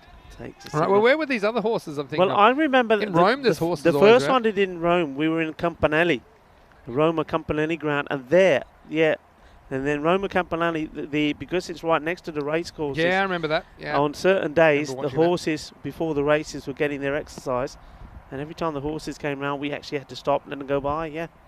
Yeah. And that was a beautiful ground, Roma Campanelli. This one goes through. Well, it's going through, everyone. This is valuable runs. That's going to go for 4 byes. All runs, whichever way they come now, especially if the boundaries are welcomely received. That one, well, I think Patanka totally misses it. And Jit Patel can't believe it. Doesn't pick this at all. Now, whether that's because that goes through the stumps in the batter. I think Patanka thinks that this is going to bowl him, so doesn't even make the effort. 60 on the board. Up in the air, and the catch is taken. No mistakes. Nicely done. So another wicket falls. And this time it's Zohib Malik who takes the catch. And, he said another fine day in the field. It's bowled well and caught well. And comfortably taken in difficult conditions, you have to say. It's got a bit of a training run feel to it, doesn't it, at the moment? As with 1 ball to go, they have hit 60, but they've lost 7 wickets along the way. And I'm a little bit surprised to see someone like Adji Wilson coming out now, because I actually thought he's one of the better looking batters in the previous game. He'll have 1 ball to do some damage here. Jit Patel 2 for 4 with the ball to go in his spell. What a good performance. Yeah, just Wilson. Just received the first. And they do go straight away, but it's going to make no difference. It's going to be another run out, and then more good work there from Jit Patanka. You see here, it goes straight the way through, and he, oh yes, all the time in the world, doesn't throw it away. It's good thinking from him, and well, I think he'll be quite looking forward to. Hopefully he'll get the nod from the captain to say, right, change your wicket-keeping pads to your others. Go out there, have a bat. He didn't quite perform in the first match, so he's looking forward to, I'm sure, going out there. Wonder who's going to partner him. I'd like to see maybe Jesse Singh. I like the look of Jesse Singh. As we have a look at these highlights, it didn't quite get going. This one was absolutely plumb, and no problems there. Well, Harrison Ward to raise his finger and say, you got to go. And, well, there was this muddle up here. Yeah, that hurt, didn't it? Yeah. Jacob got run out. He's one of their better hitters. Just a bit of a mix-up. And the tank had him covered. Country, well, he was into the side for Devasia. And, well, had a nice shot, but unfortunately wouldn't last a lot longer. Gohill taking a good catch to get rid of him. And Gozo had a bit of a merry-go-round field again, didn't it? They came, they went. They seem to be going around in circles. And then, well, let's just say, that one was in the textbook. He's borrowed the Swami jersey. There was a bit of sorcery about that throwing attempt. Indika Pereira versus Varun Prasad. This was an interesting battle for me. And, well, it was a really tight run out that got rid of Senthil Raj. That was a close call for sure. And Tariq Shah, well, he's always around the mark, isn't he? With his left arm spin. Yeah. When we had a bit of the rain coming down. So unfortunately, it didn't stick around too long. And Raj Oh, he looked like he wanted to have a good time while he was out there. That one was 4. And this one was a bit of after you. Okay. Mr. Intarak Shah and the captain Jit Patel and Patanka. Well, this is one that in the end they called it back. Very tight call. I mean, in the end, Gozo get one to go their way. It's given for in front of the stumps. You could argue whether it was conclusive or not. The officials thought so. And he wouldn't last a lot longer as he was running off the very next ball. And then Ralhan just had to sort his sleeve issue out, had to get the guns out. And it was Gozo trying to bring the big guns, but they weren't quite able to fire on the way to this total of 60 in their 10 overs. Yeah, they weren't able to fire there. So Malik did good work, but how about that for a catch? We've seen 2 great catches, and ironically enough, they were both left-handed catches. So there's that one from the captain, Jit Patel, and we saw one from Sasi Kumar as well, didn't we, in the first match? And well, all of these highlights, just I wish that my brain was a computer that could just stick a USB stick in and just record all of these moments, because then you would never forget them, you'd never miss them. Oh, there's been so many great catches. Good news is they're here, and they're also on our social media at European Cricket. Well, the tag watched one go for 4 byes. It was a bit lazy from the tag, but he did come back and cleaned up the innings with that run out off the last ball. 60 for 8, the score, and AUM will need 61 to finish the day and remain undefeated in the series. As we look at the scorecard, well, it was Pereira that top scored. He did stick around for a while, but couldn't really get too much going with the bat. But, some interesting battles in there. He scored 19 off 24. Senthil Raj, well, 17 off 15 from him before he got run out, and had a close call the ball before that as well. Apart from that, no one cracking single digits. And look, you know, a few too many extras, I think, for AUM. You have to be critical to have 10 avoidables in there out of the 12 extras. With 4 wides, 5 byes and no ball. With the ball, well, Jit Patel probably gets the plaudits from me. 2 for 4 of his 2 overs. Also single wickets for Gohil, Prajapati and Aman Ralhan. But see, no one really got the treatment, did they? Prasath, probably not his best over. He was the most expensive. Still only conceded 11. Didn't hurt them too much. And the fact, unlike as well, is that they used 7 different bowling options. So sharing it around, I think giving a lot of people opportunities. Ralhan even picked up a wicket in the end. 1 for 5 off his over. So join us when we return in just a few minutes. And it is just a quick turnaround last game of the day. We'll see AUM out there, and they'll need 61 for victory. Until then, just take a few moments to grab a drink or do what you need to do. But then join us for the last innings of the day. Match 32, second innings on the way. Vinny Sandhu here, Mr. Maximo, along with Rico Full. See you shortly on ECN. You're watching the FanCode European Cricket Series.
Hello and welcome back to, well, quite a windy and drizzly Malta International Cricket Ground at the moment. We've once again had another little shower. The wind has picked up, and I get the feeling that the American University of Malta are quite sensing that the weather could change, and will want to go for these right from the word go, just in case that same thing that happens to them yesterday against Malta happens, which is where the weather turned nasty. But on that occasion, they had quick runs on the board, and that's probably why they've gone here with Varun Prasad to open.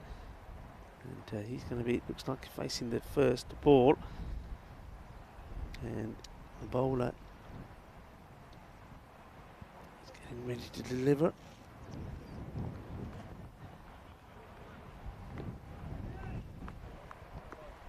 And the umpire's just waiting to be given the nod.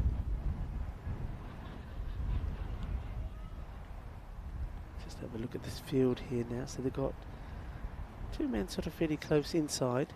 This is Sandesh Khatri, who's going to open the bowling for Goza. He was a late inclusion for Milton Devasia. He was out with an injury he picked up in match 31. So they brought him in. They haven't been afraid to put him into the action. Yeah, they're giving him the ball and the bat. Well, he could have a wicket straight away. Could be, should be. Oh, He's got to get it! He's got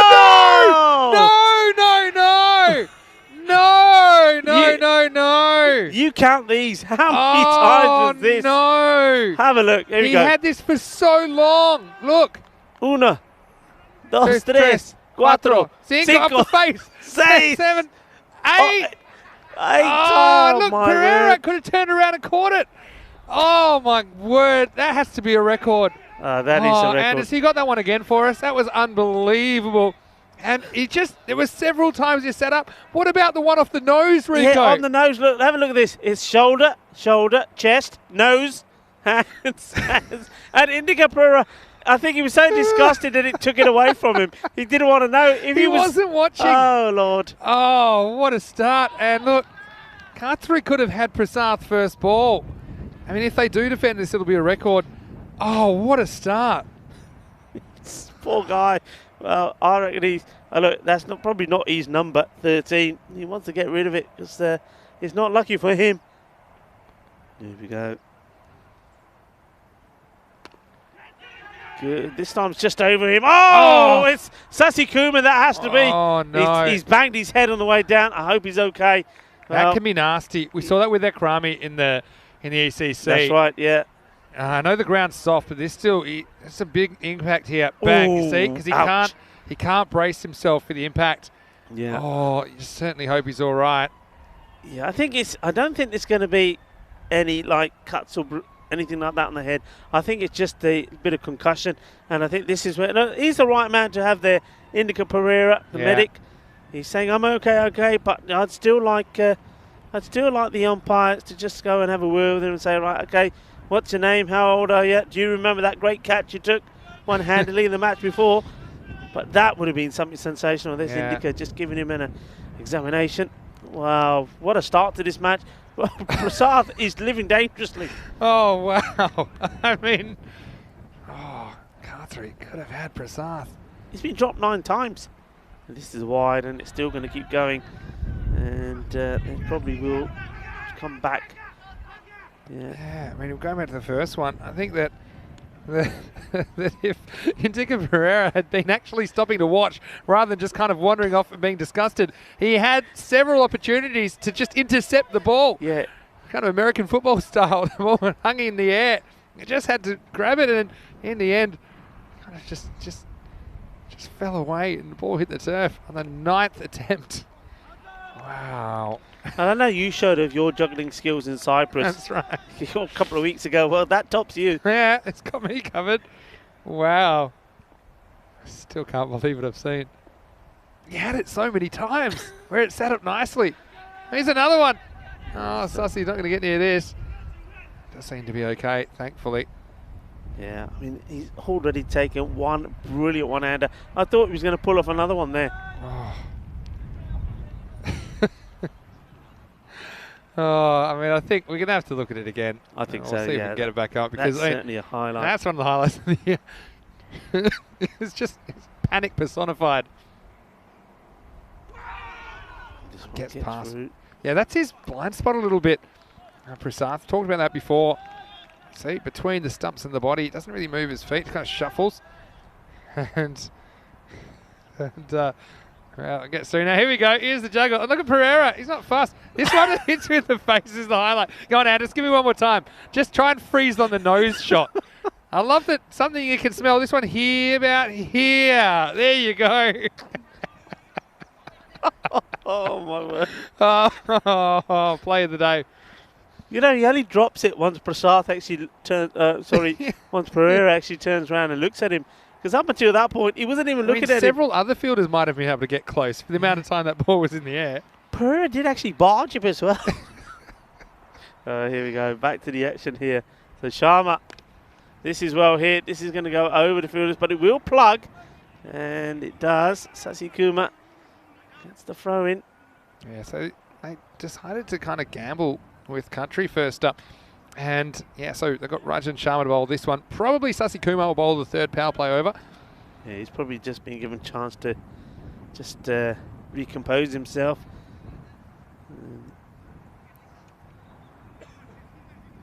Still coming to terms with the juggle. It's been an over, but I'm not ready to move on yet.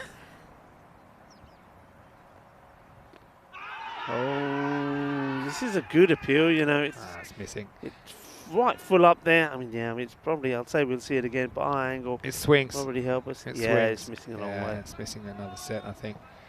Also, Sharma not doing himself any favours. Look where he ends up. Right in front of Lee Tuck. I have no idea where that hit him, actually. But that's an area. I mean, Prasath, if he's going to play at the international level, which I know he does, I think that's the one that he has to be throwing a lot of balls in this area, because he just seems to be missing a few. Yeah. You know, there's a few that go between his stumps and his body. So it just shows that, you know, good players, they don't miss those kind of deliveries, because if you miss them, most of the time they hit the stumps. He's just getting lucky they're not hitting the stumps. You said that, you picked up on that in the first match. This one's been hit well, and Sasikuma can't do anything about this. I think he's saying I didn't even see the ball this time. That's it. That one gets past him. Sort of slices this away, and I don't think he does pick it straight away. And he's saying, look, I have no idea where the ball was. Look, I hope he's okay. Or was that just a question he just didn't pick it? Sharma.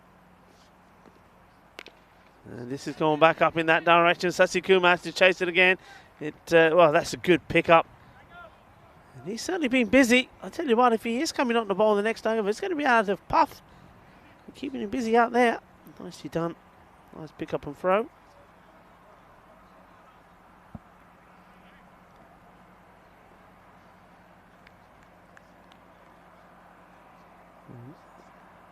Sun just back out again. Oh, that's really well bowled. Prasath is having his troubles here. I suspect, that one of the difficulties that he's having is just with the variation of the pace. I think that's the delivery Vinny was talking about, that he seems to struggle with anything into him there. But you see, he doesn't get his legs into play at all. And this is a wide, and it goes through. Keeper once more. Shijuvava. But once again, they certainly are aiming at that area. This one is supposed to go through Prasath. Goes past him on the legs. And they come back. Good running between the wickets, between the two batters. I think they've got to 20. But it hasn't been all way. This one's a fuller delivery. And a quick pick up and throw again, and asking the question. But they do get in. That's good backing up, good running. And it's the end of the second over. 21 the score. No wickets down. They were just saying that the sun is back again. Even though you've got a few dark clouds, but there's I think there's certainly something brewing in there, looking behind us. Could be. Anyway, I've already packed my stuff away, so I'm not too bothered. But AUM, they're a team that are on the march, aren't they? And you see they're at the top of the table, and they can go 5 points clear. And then they're going to have some really big clashes with the Knights. But I'll tell you what that means in a second as they go back to country. Gets it wrong, first ball down the leg side. But what it'll mean, they'll be 5 points clear. That means even if, that's a big if the Knights were to knock them off a couple of times tomorrow, then they'd still hold on to top spot. Yeah. Because they'll be 5 points clear. But I think that AUM still have some tough games to come. So taking on Malta, for example, and yeah, well, it's going to be interesting. It's a very different feel, isn't it, to Group A, where we saw all the teams kind of throwing a blanket over all the teams, really, between first and fifth. It's a bit different here in Group B. Yeah, but I'm looking forward to that AUM versus Knights clash. I think that'll be a really good one tomorrow. But then, by the same token, I'm probably looking forward to just as much the Royal Strikers, because they've got a lot to play for as well. Yeah, for sure. Definitely. Uses his feet to come towards this one, and well fielded. Take the single. So Michelle Simon.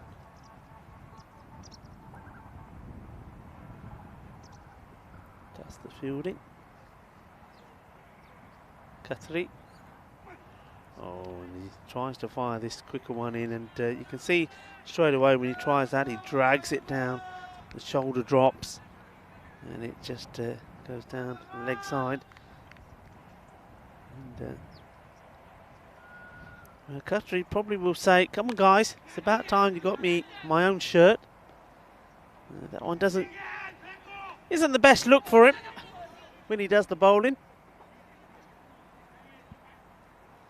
Yeah, I think he needs to have a word with the captain and say, "Look, can I have my own shirt, please? Because that one it doesn't quite cover all the parts that he doesn't want to be seen."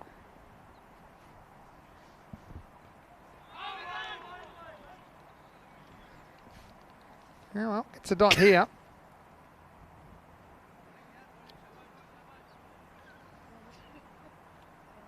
There's a ball to wide. Sounds good.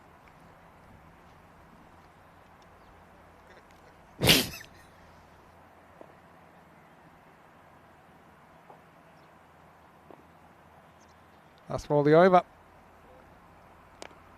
Nice shot.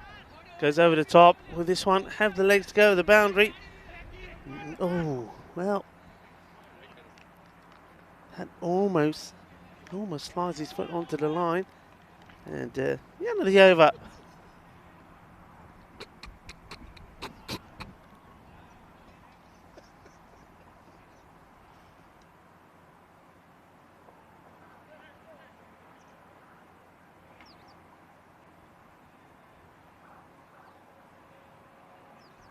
.27 off the power play.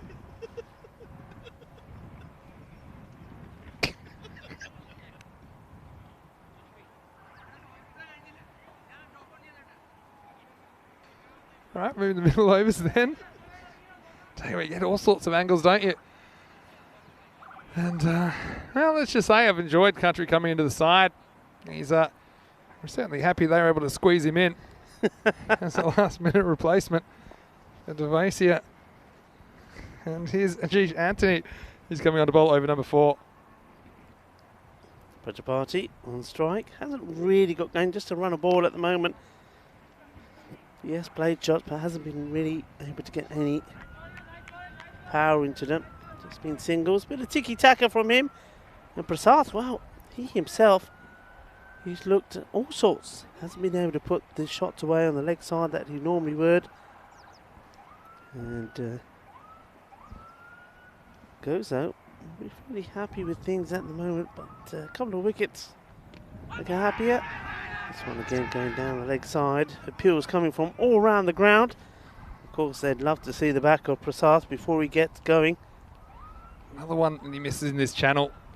You say, just kind of shuffles. He's missing for sure. He keeps diving down the leg side. Probably a good indication. This will give you a good idea as well. Too bad from Anthony though. Gets the ball at the right-handed out. Prajapati. This time it's straight through. And, well, good celebration there. So Anthony gets a wicket. And finally, I think, just drops back. He's expecting the ball to come high up. It's a good leg spinner, though. Really good leg spinner. And Prajapati's just beaten all ends up. Just turns a little bit. See here, gets above the eye line. Decides to go back. Do that at your own peril. Shows the furniture. Over it goes. And Anthony, well, he's cock a hoop about that. And why not? And AUM lose their first wicket at 29. And it's Ajish Anthony. That is the successful bowler. Nice bit of leg spin bowling. Yeah, he's over the moon, isn't he? Very happy with that. He's had a few LBW appeals and he's probably thinking, why aren't they out? Well, this time he does bowl it straight at the stumps. And Prajapati tries to get a bit funky, tries to rock back and cut him outside the off, but probably doesn't play the right shot to that delivery and finds he's lost his stumps. Here's Classy Jassy, number 3.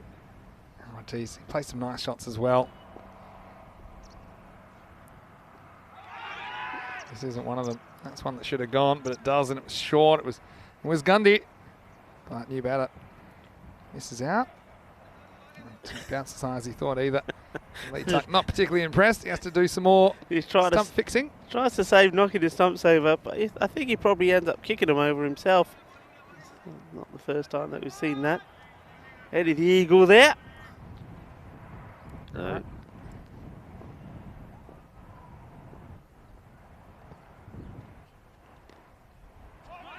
Just gently places out to the man at third. A couple of good variations, Anthony. That's more of the kind of seam up, slight out swinger, out wobbler. And then he's also got that back of the hand delivery. That was the one that knocked over Prajapati. Let's see what he bowls to Prasath.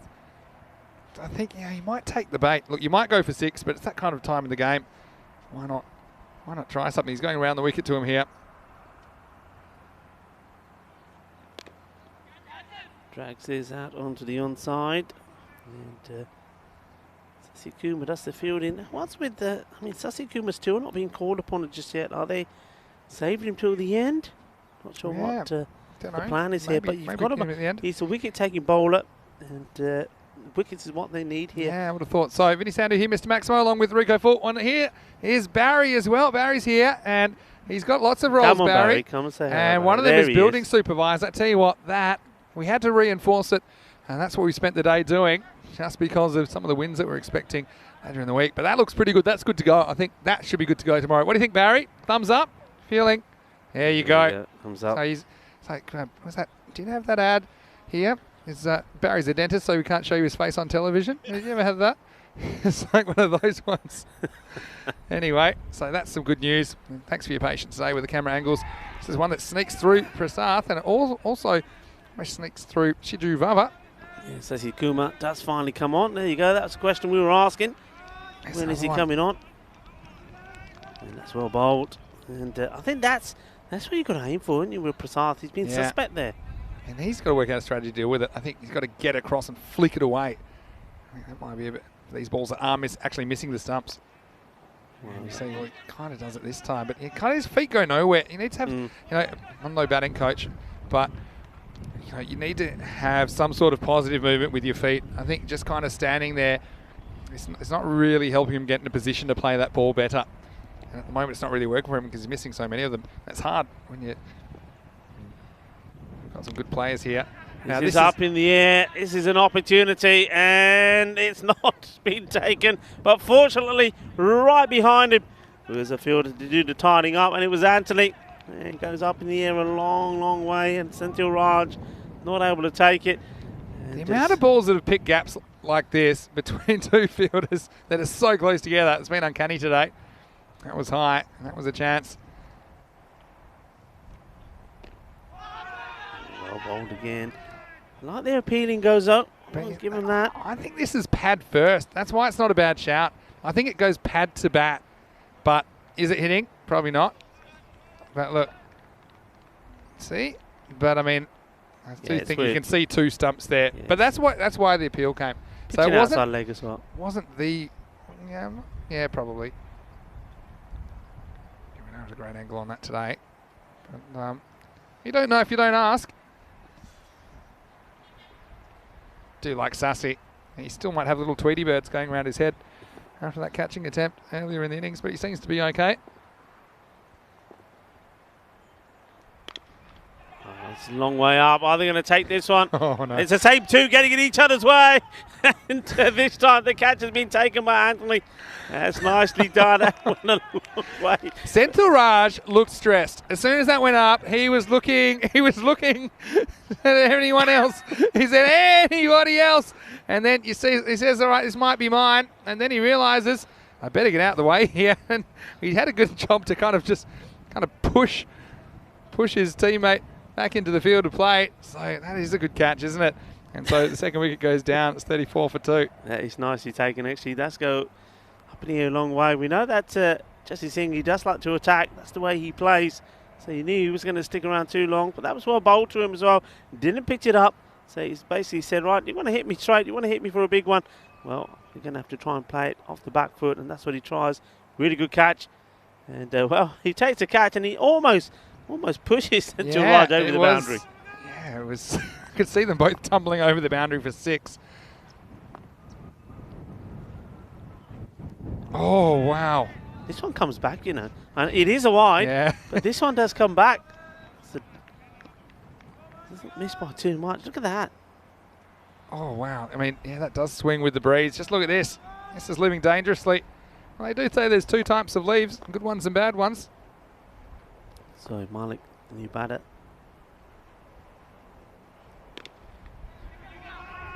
No run there. Not fielded. It's into the 5th over, so halfway through the allotted overs. AUM are 35 for 2. And that one being fielded by Indika Pereira. Isn't it good to see him turning out for Gozo? And obviously he's made the move from Southern Crusaders. And he brings a bit of experience to this lineup, which is, look, there's still a lot of raw cricketing talent in here, but it's nice to see Gozo. They certainly are improving every time we see them. Yeah. But look, don't forget Gozo, when we saw them last time, it was the first time, more than half the team had never played with the cricket ball. Yeah. They'd played tape ball. That's how they started playing. So I know that Indika Pereira was telling me that he spent a lot of time working with them. They've played a lot of hardball cricket. They played in the domestic league as well. So you can see just how they've improved. And certainly the bowling and fielding has really got a lot better. And just as I say, that ball gets bowled down the leg side by Anthony. Now he bowled a really good first over. He only took a wicket just for 3 runs. So that first one, bit of a loosener. Needs to get back at bowling wicket to wicket. And he's still causing trouble to Varun Prasad. Zoe Malik, will he fancy him? Will he go after him? They've left mid-wicket open. Will he eye it up? The answer is yes, he will. And he's probably going to try and blast this out of the ground. As he goes in that area, and it's that man who's in the circle. That's the fielding. Keen, isn't he? Do like that.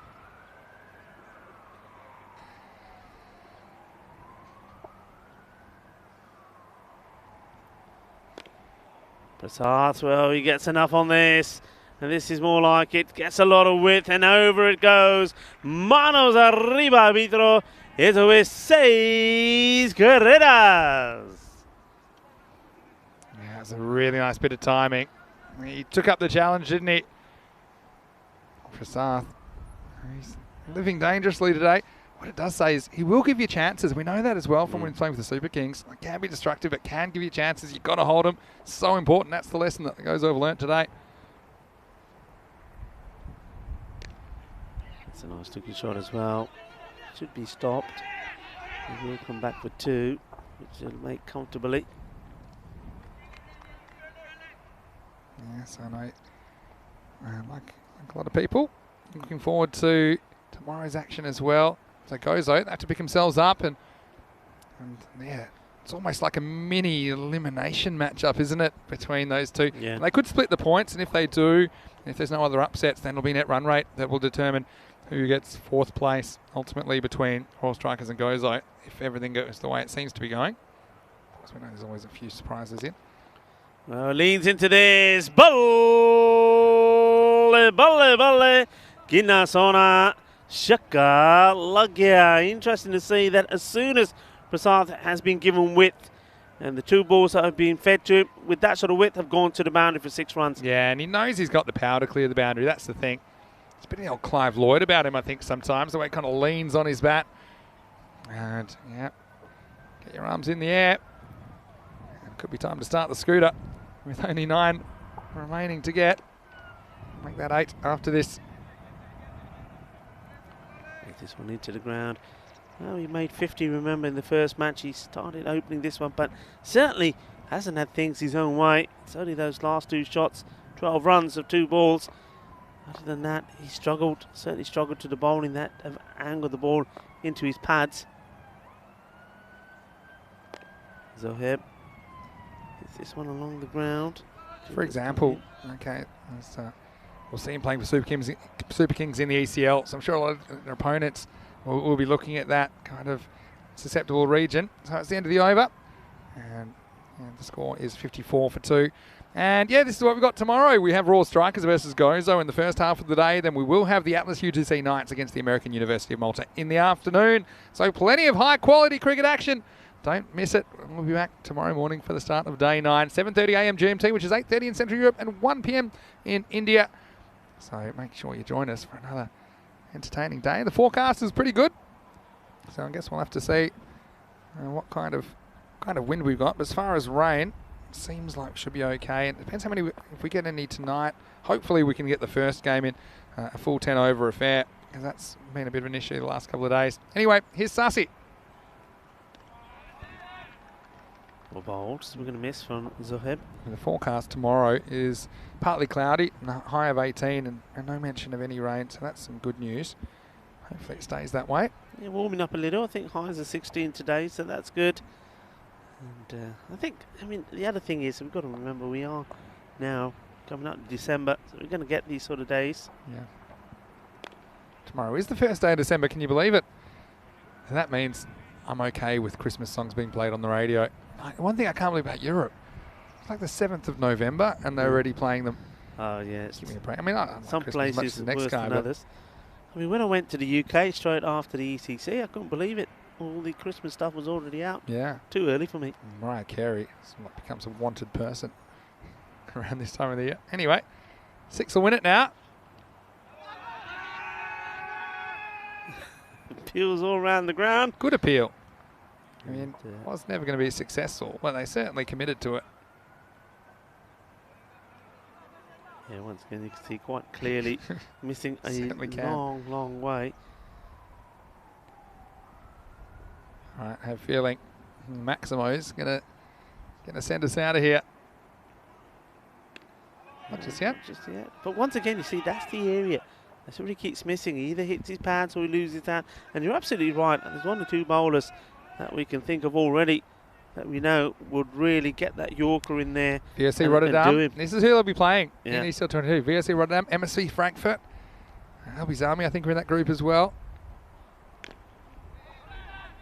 But it's not just the ones he misses. There's quite a few. He gets hit on the pads a lot for a player that's so strong in other areas. Yeah, and that one kind of just inside edged. He's got to work out, okay, when it's in that zone, okay, what am I trying to do? Am I getting across and trying to flick it away behind square? Or we need to develop an on-drive to actually drive through the ball, maybe along the ground. It's the footwork that'll get him there, because at the moment there's no real foot movement. He just kind of stands and swings, and literally it's kind of a blind spot. He kind of just loses track of the ball when it's in that zone. He doesn't have that problem when he's playing on the offside and to wide deliveries the off stump, because he's staying still and he's able to watch the ball all the way onto his bat. And that's the ball. That's the one. That's where you bowl to him. You say right thereabout. And he's also, I think, suspect on getting the ball onto his pads and going onto the stumps as well. A few times we've seen him play and miss balls, hit the pad, could have gone anywhere. Yeah, you can see again. This is what we're going to see tomorrow, and so make sure you join us. And tomorrow it'll be, from now, basically only 4 more days of cricket in ECN. And of course, we have the last game this Saturday. We'll be back for our first game back for 2022 after a 9-week break. It'll be the first game of ECL. So, I know, like everyone, it'll be strange to have a break, but try and do our best to refresh ourselves and come back bigger and better the next year. Big year of European cricket on the way. Yeah, so Group D, Group of Death. That's where the Malta Super Kings find themselves. Just 5 to win now for the last 3 overs. Sharma, what was that? That's a bit of fireworks there off the ground. There's a puff of smoke, but of course it's the sawdust. There'll be 2 runs here. Yeah, this one is a proper explosion of the sawdust. And this is right in the middle of the quicksand. I don't think you get it much better than this. Let's wait for the explosion here. Well, it doesn't really show it because it was obscured, but yeah, we certainly saw it. Yeah, umpire going the way. This is up in the air. Could be another chance here, and he's done very well. He's seen this go up in the air, and that's Katri taking the cap. Yeah. Look, he's got the lucky cap on. He's got the normal wisdom cap. That's what's done it. And well, he takes the cap off Rajan Sharma. And with that, he takes this catch, really pops out for a bit, but he says, oh, no, you don't. Stay with me. Well done to Guthrie. Yep. And, well, he was a late inclusion in the match, but he certainly played his part in it. Wasn't quite the 8 juggle job, was it? But still, it's effective catching from Guthrie. Can we tell Andis already now when he does the highlights? Can we have that one like 10 times? Oh, yeah, we'll have to see it. We just got to see it. That was so great, that catch. It was amazing, especially when he gave his nose. But the best thing was, there's so many things to look at, but also you've got to look at the reactions from Indica Pereira while it's all happening. Back to the action here. This is going to just be one more. So, popping onto the chat just quickly, say Mandrake, we'll see us a bit later in the week. And Morseman, same thing. I know that Luke Belgium, he's having some there we go. It's just quick, isn't he? That Luke's and getting some attention today. So we hope everything goes well with you, Luke. If you are watching, I know you're not in the chat today. This one ties the scores now, 60-60. So, well, I think there's not long to go in this one. Yeah, just be a shame if they give it away. The extras haven't been good, have they? And it's one thing that Goza can work on against the big teams. This one's been played away, and that will be it. So they do it. I was having a look at the extras at the same time. It was 19 extras, 17 wide, you see, and that's hurt you because it's not just the runs with extras. Remember that 17 wides mean those balls have to be bowled again as well. And it slows you down as well. So that'll do it for the end of day 8. And well, again, thanks for your patience with the cameras today being at ground level. It's been a while since we've had it that way. But in the end, it is AUM that do get to clean sweep this series over Gozo and win both of these matches. As we look at the highlights, and well, you couldn't get too much of a bigger highlight than the first ball. And there was Guthrie. They decided that he was the man to try and remove Prasath, and he almost did. First ball, 1, 2, 3, 4, off the face for 5, 6, 7, 8. And the result not great. Indica Pereira, by the time he turned around, he missed the show. It's well, Guthrie was doing his best to remove the powerful Prasath, and that one almost was pulled in by Sasi Kumar, who, let's just say, just had to have a few questions answered before he could continue in the game. At Gozo, they had their opportunities, and look, they were tough ones, but once they let Prasath bat for an extended period of time, you knew it was always going to be tough for them to survive in this match. Yeah, so I mean, Prasath, as we were saying, he did stick around. He was there all the way through, wasn't he? But it's a good bit of bowling that to get rid of Prajapati. There's a leg spin delivery. I'd like to see him bowling more of those. That one, didn't you? You liked it. Yeah, look at it. Just skids on. And wasn't he happy about it? He loved it. Anthony as well. Well, saddle up. And well, ultimately, we would see a couple muffed. And that was one that just got over the fielder. And then there would be another opportunity here. And Raj didn't really want anyone anywhere near it. And then he just makes sure he pushes the fielder back into the field of play. Prasath was there throughout the whole thing. And look, yeah, he has been struggling a little bit with certain times deliveries, but he certainly looks good when he gets a bit of width on the offside, and he sent a couple of big maximos over the offside, and then you knew it wasn't too long before this game was going to be done. Yeah, I mean, look, that's where you don't bowl to him. We've seen that now, and I think all the other teams need to look at this. This is a really good catch as well. Guthrie again almost pops out but says, yeah, that'll do. Thank you very much. And did well because he follows the ball up in the air, turns his body all the way around. And this here at the end was the the winning runs. That will do it. Thank you very much. And well, look, one thing I will say about Gozo is that their matches tomorrow, first 2 matches against the Royal Strikers, I think that even though they've lost both these matches here today, I think the practice that they've had and the time that they've had out there has put them in a good situation to go into those matches. I think they'll be up for it. Yeah, and they've had a chance to kind of experiment with bowlers as well. Yeah. Like the way they're actually trying a couple of different bowling options first over and getting away with it. And then it's just it's lengthening their bowling lineup because we know that the first over typically batters are a bit more conservative, and it means that then you can keep the pressure on as long as you can get away with that first over. And I think we saw Rajan Sharma in that role. We saw Khatri in that role. I think Khatri was a pretty good pickup for them. Devasia, his injury, we'll see how serious it is. We'll see if he can take up his position in the 11 tomorrow. And we'll be starting at 7:30 a.m. GMT as per usual here in Malta. That's 8:30 in Central Europe, and it's 1 p.m. in India. And in the afternoon, we'll see the Knights versus AUM. I'm really looking forward to that clash as well. That's the top of the table clash to finish day 9. Let's have a look at the scorecard from match 32. And you can see that with only 61 to get, you fancied AUM. It was a matter of when they got there, not if they got there. And it was Prasath that survived some early scares. He ended up on 23 off 21 balls. Apart from that, Prajapati did score 11. And good to see him get another opportunity. Jassi Singh, he ended up getting caught by Jish Anthony in the outfield. And we know that Jassi can get going. But yeah, I think the AUM side's looking pretty good. They're undefeated.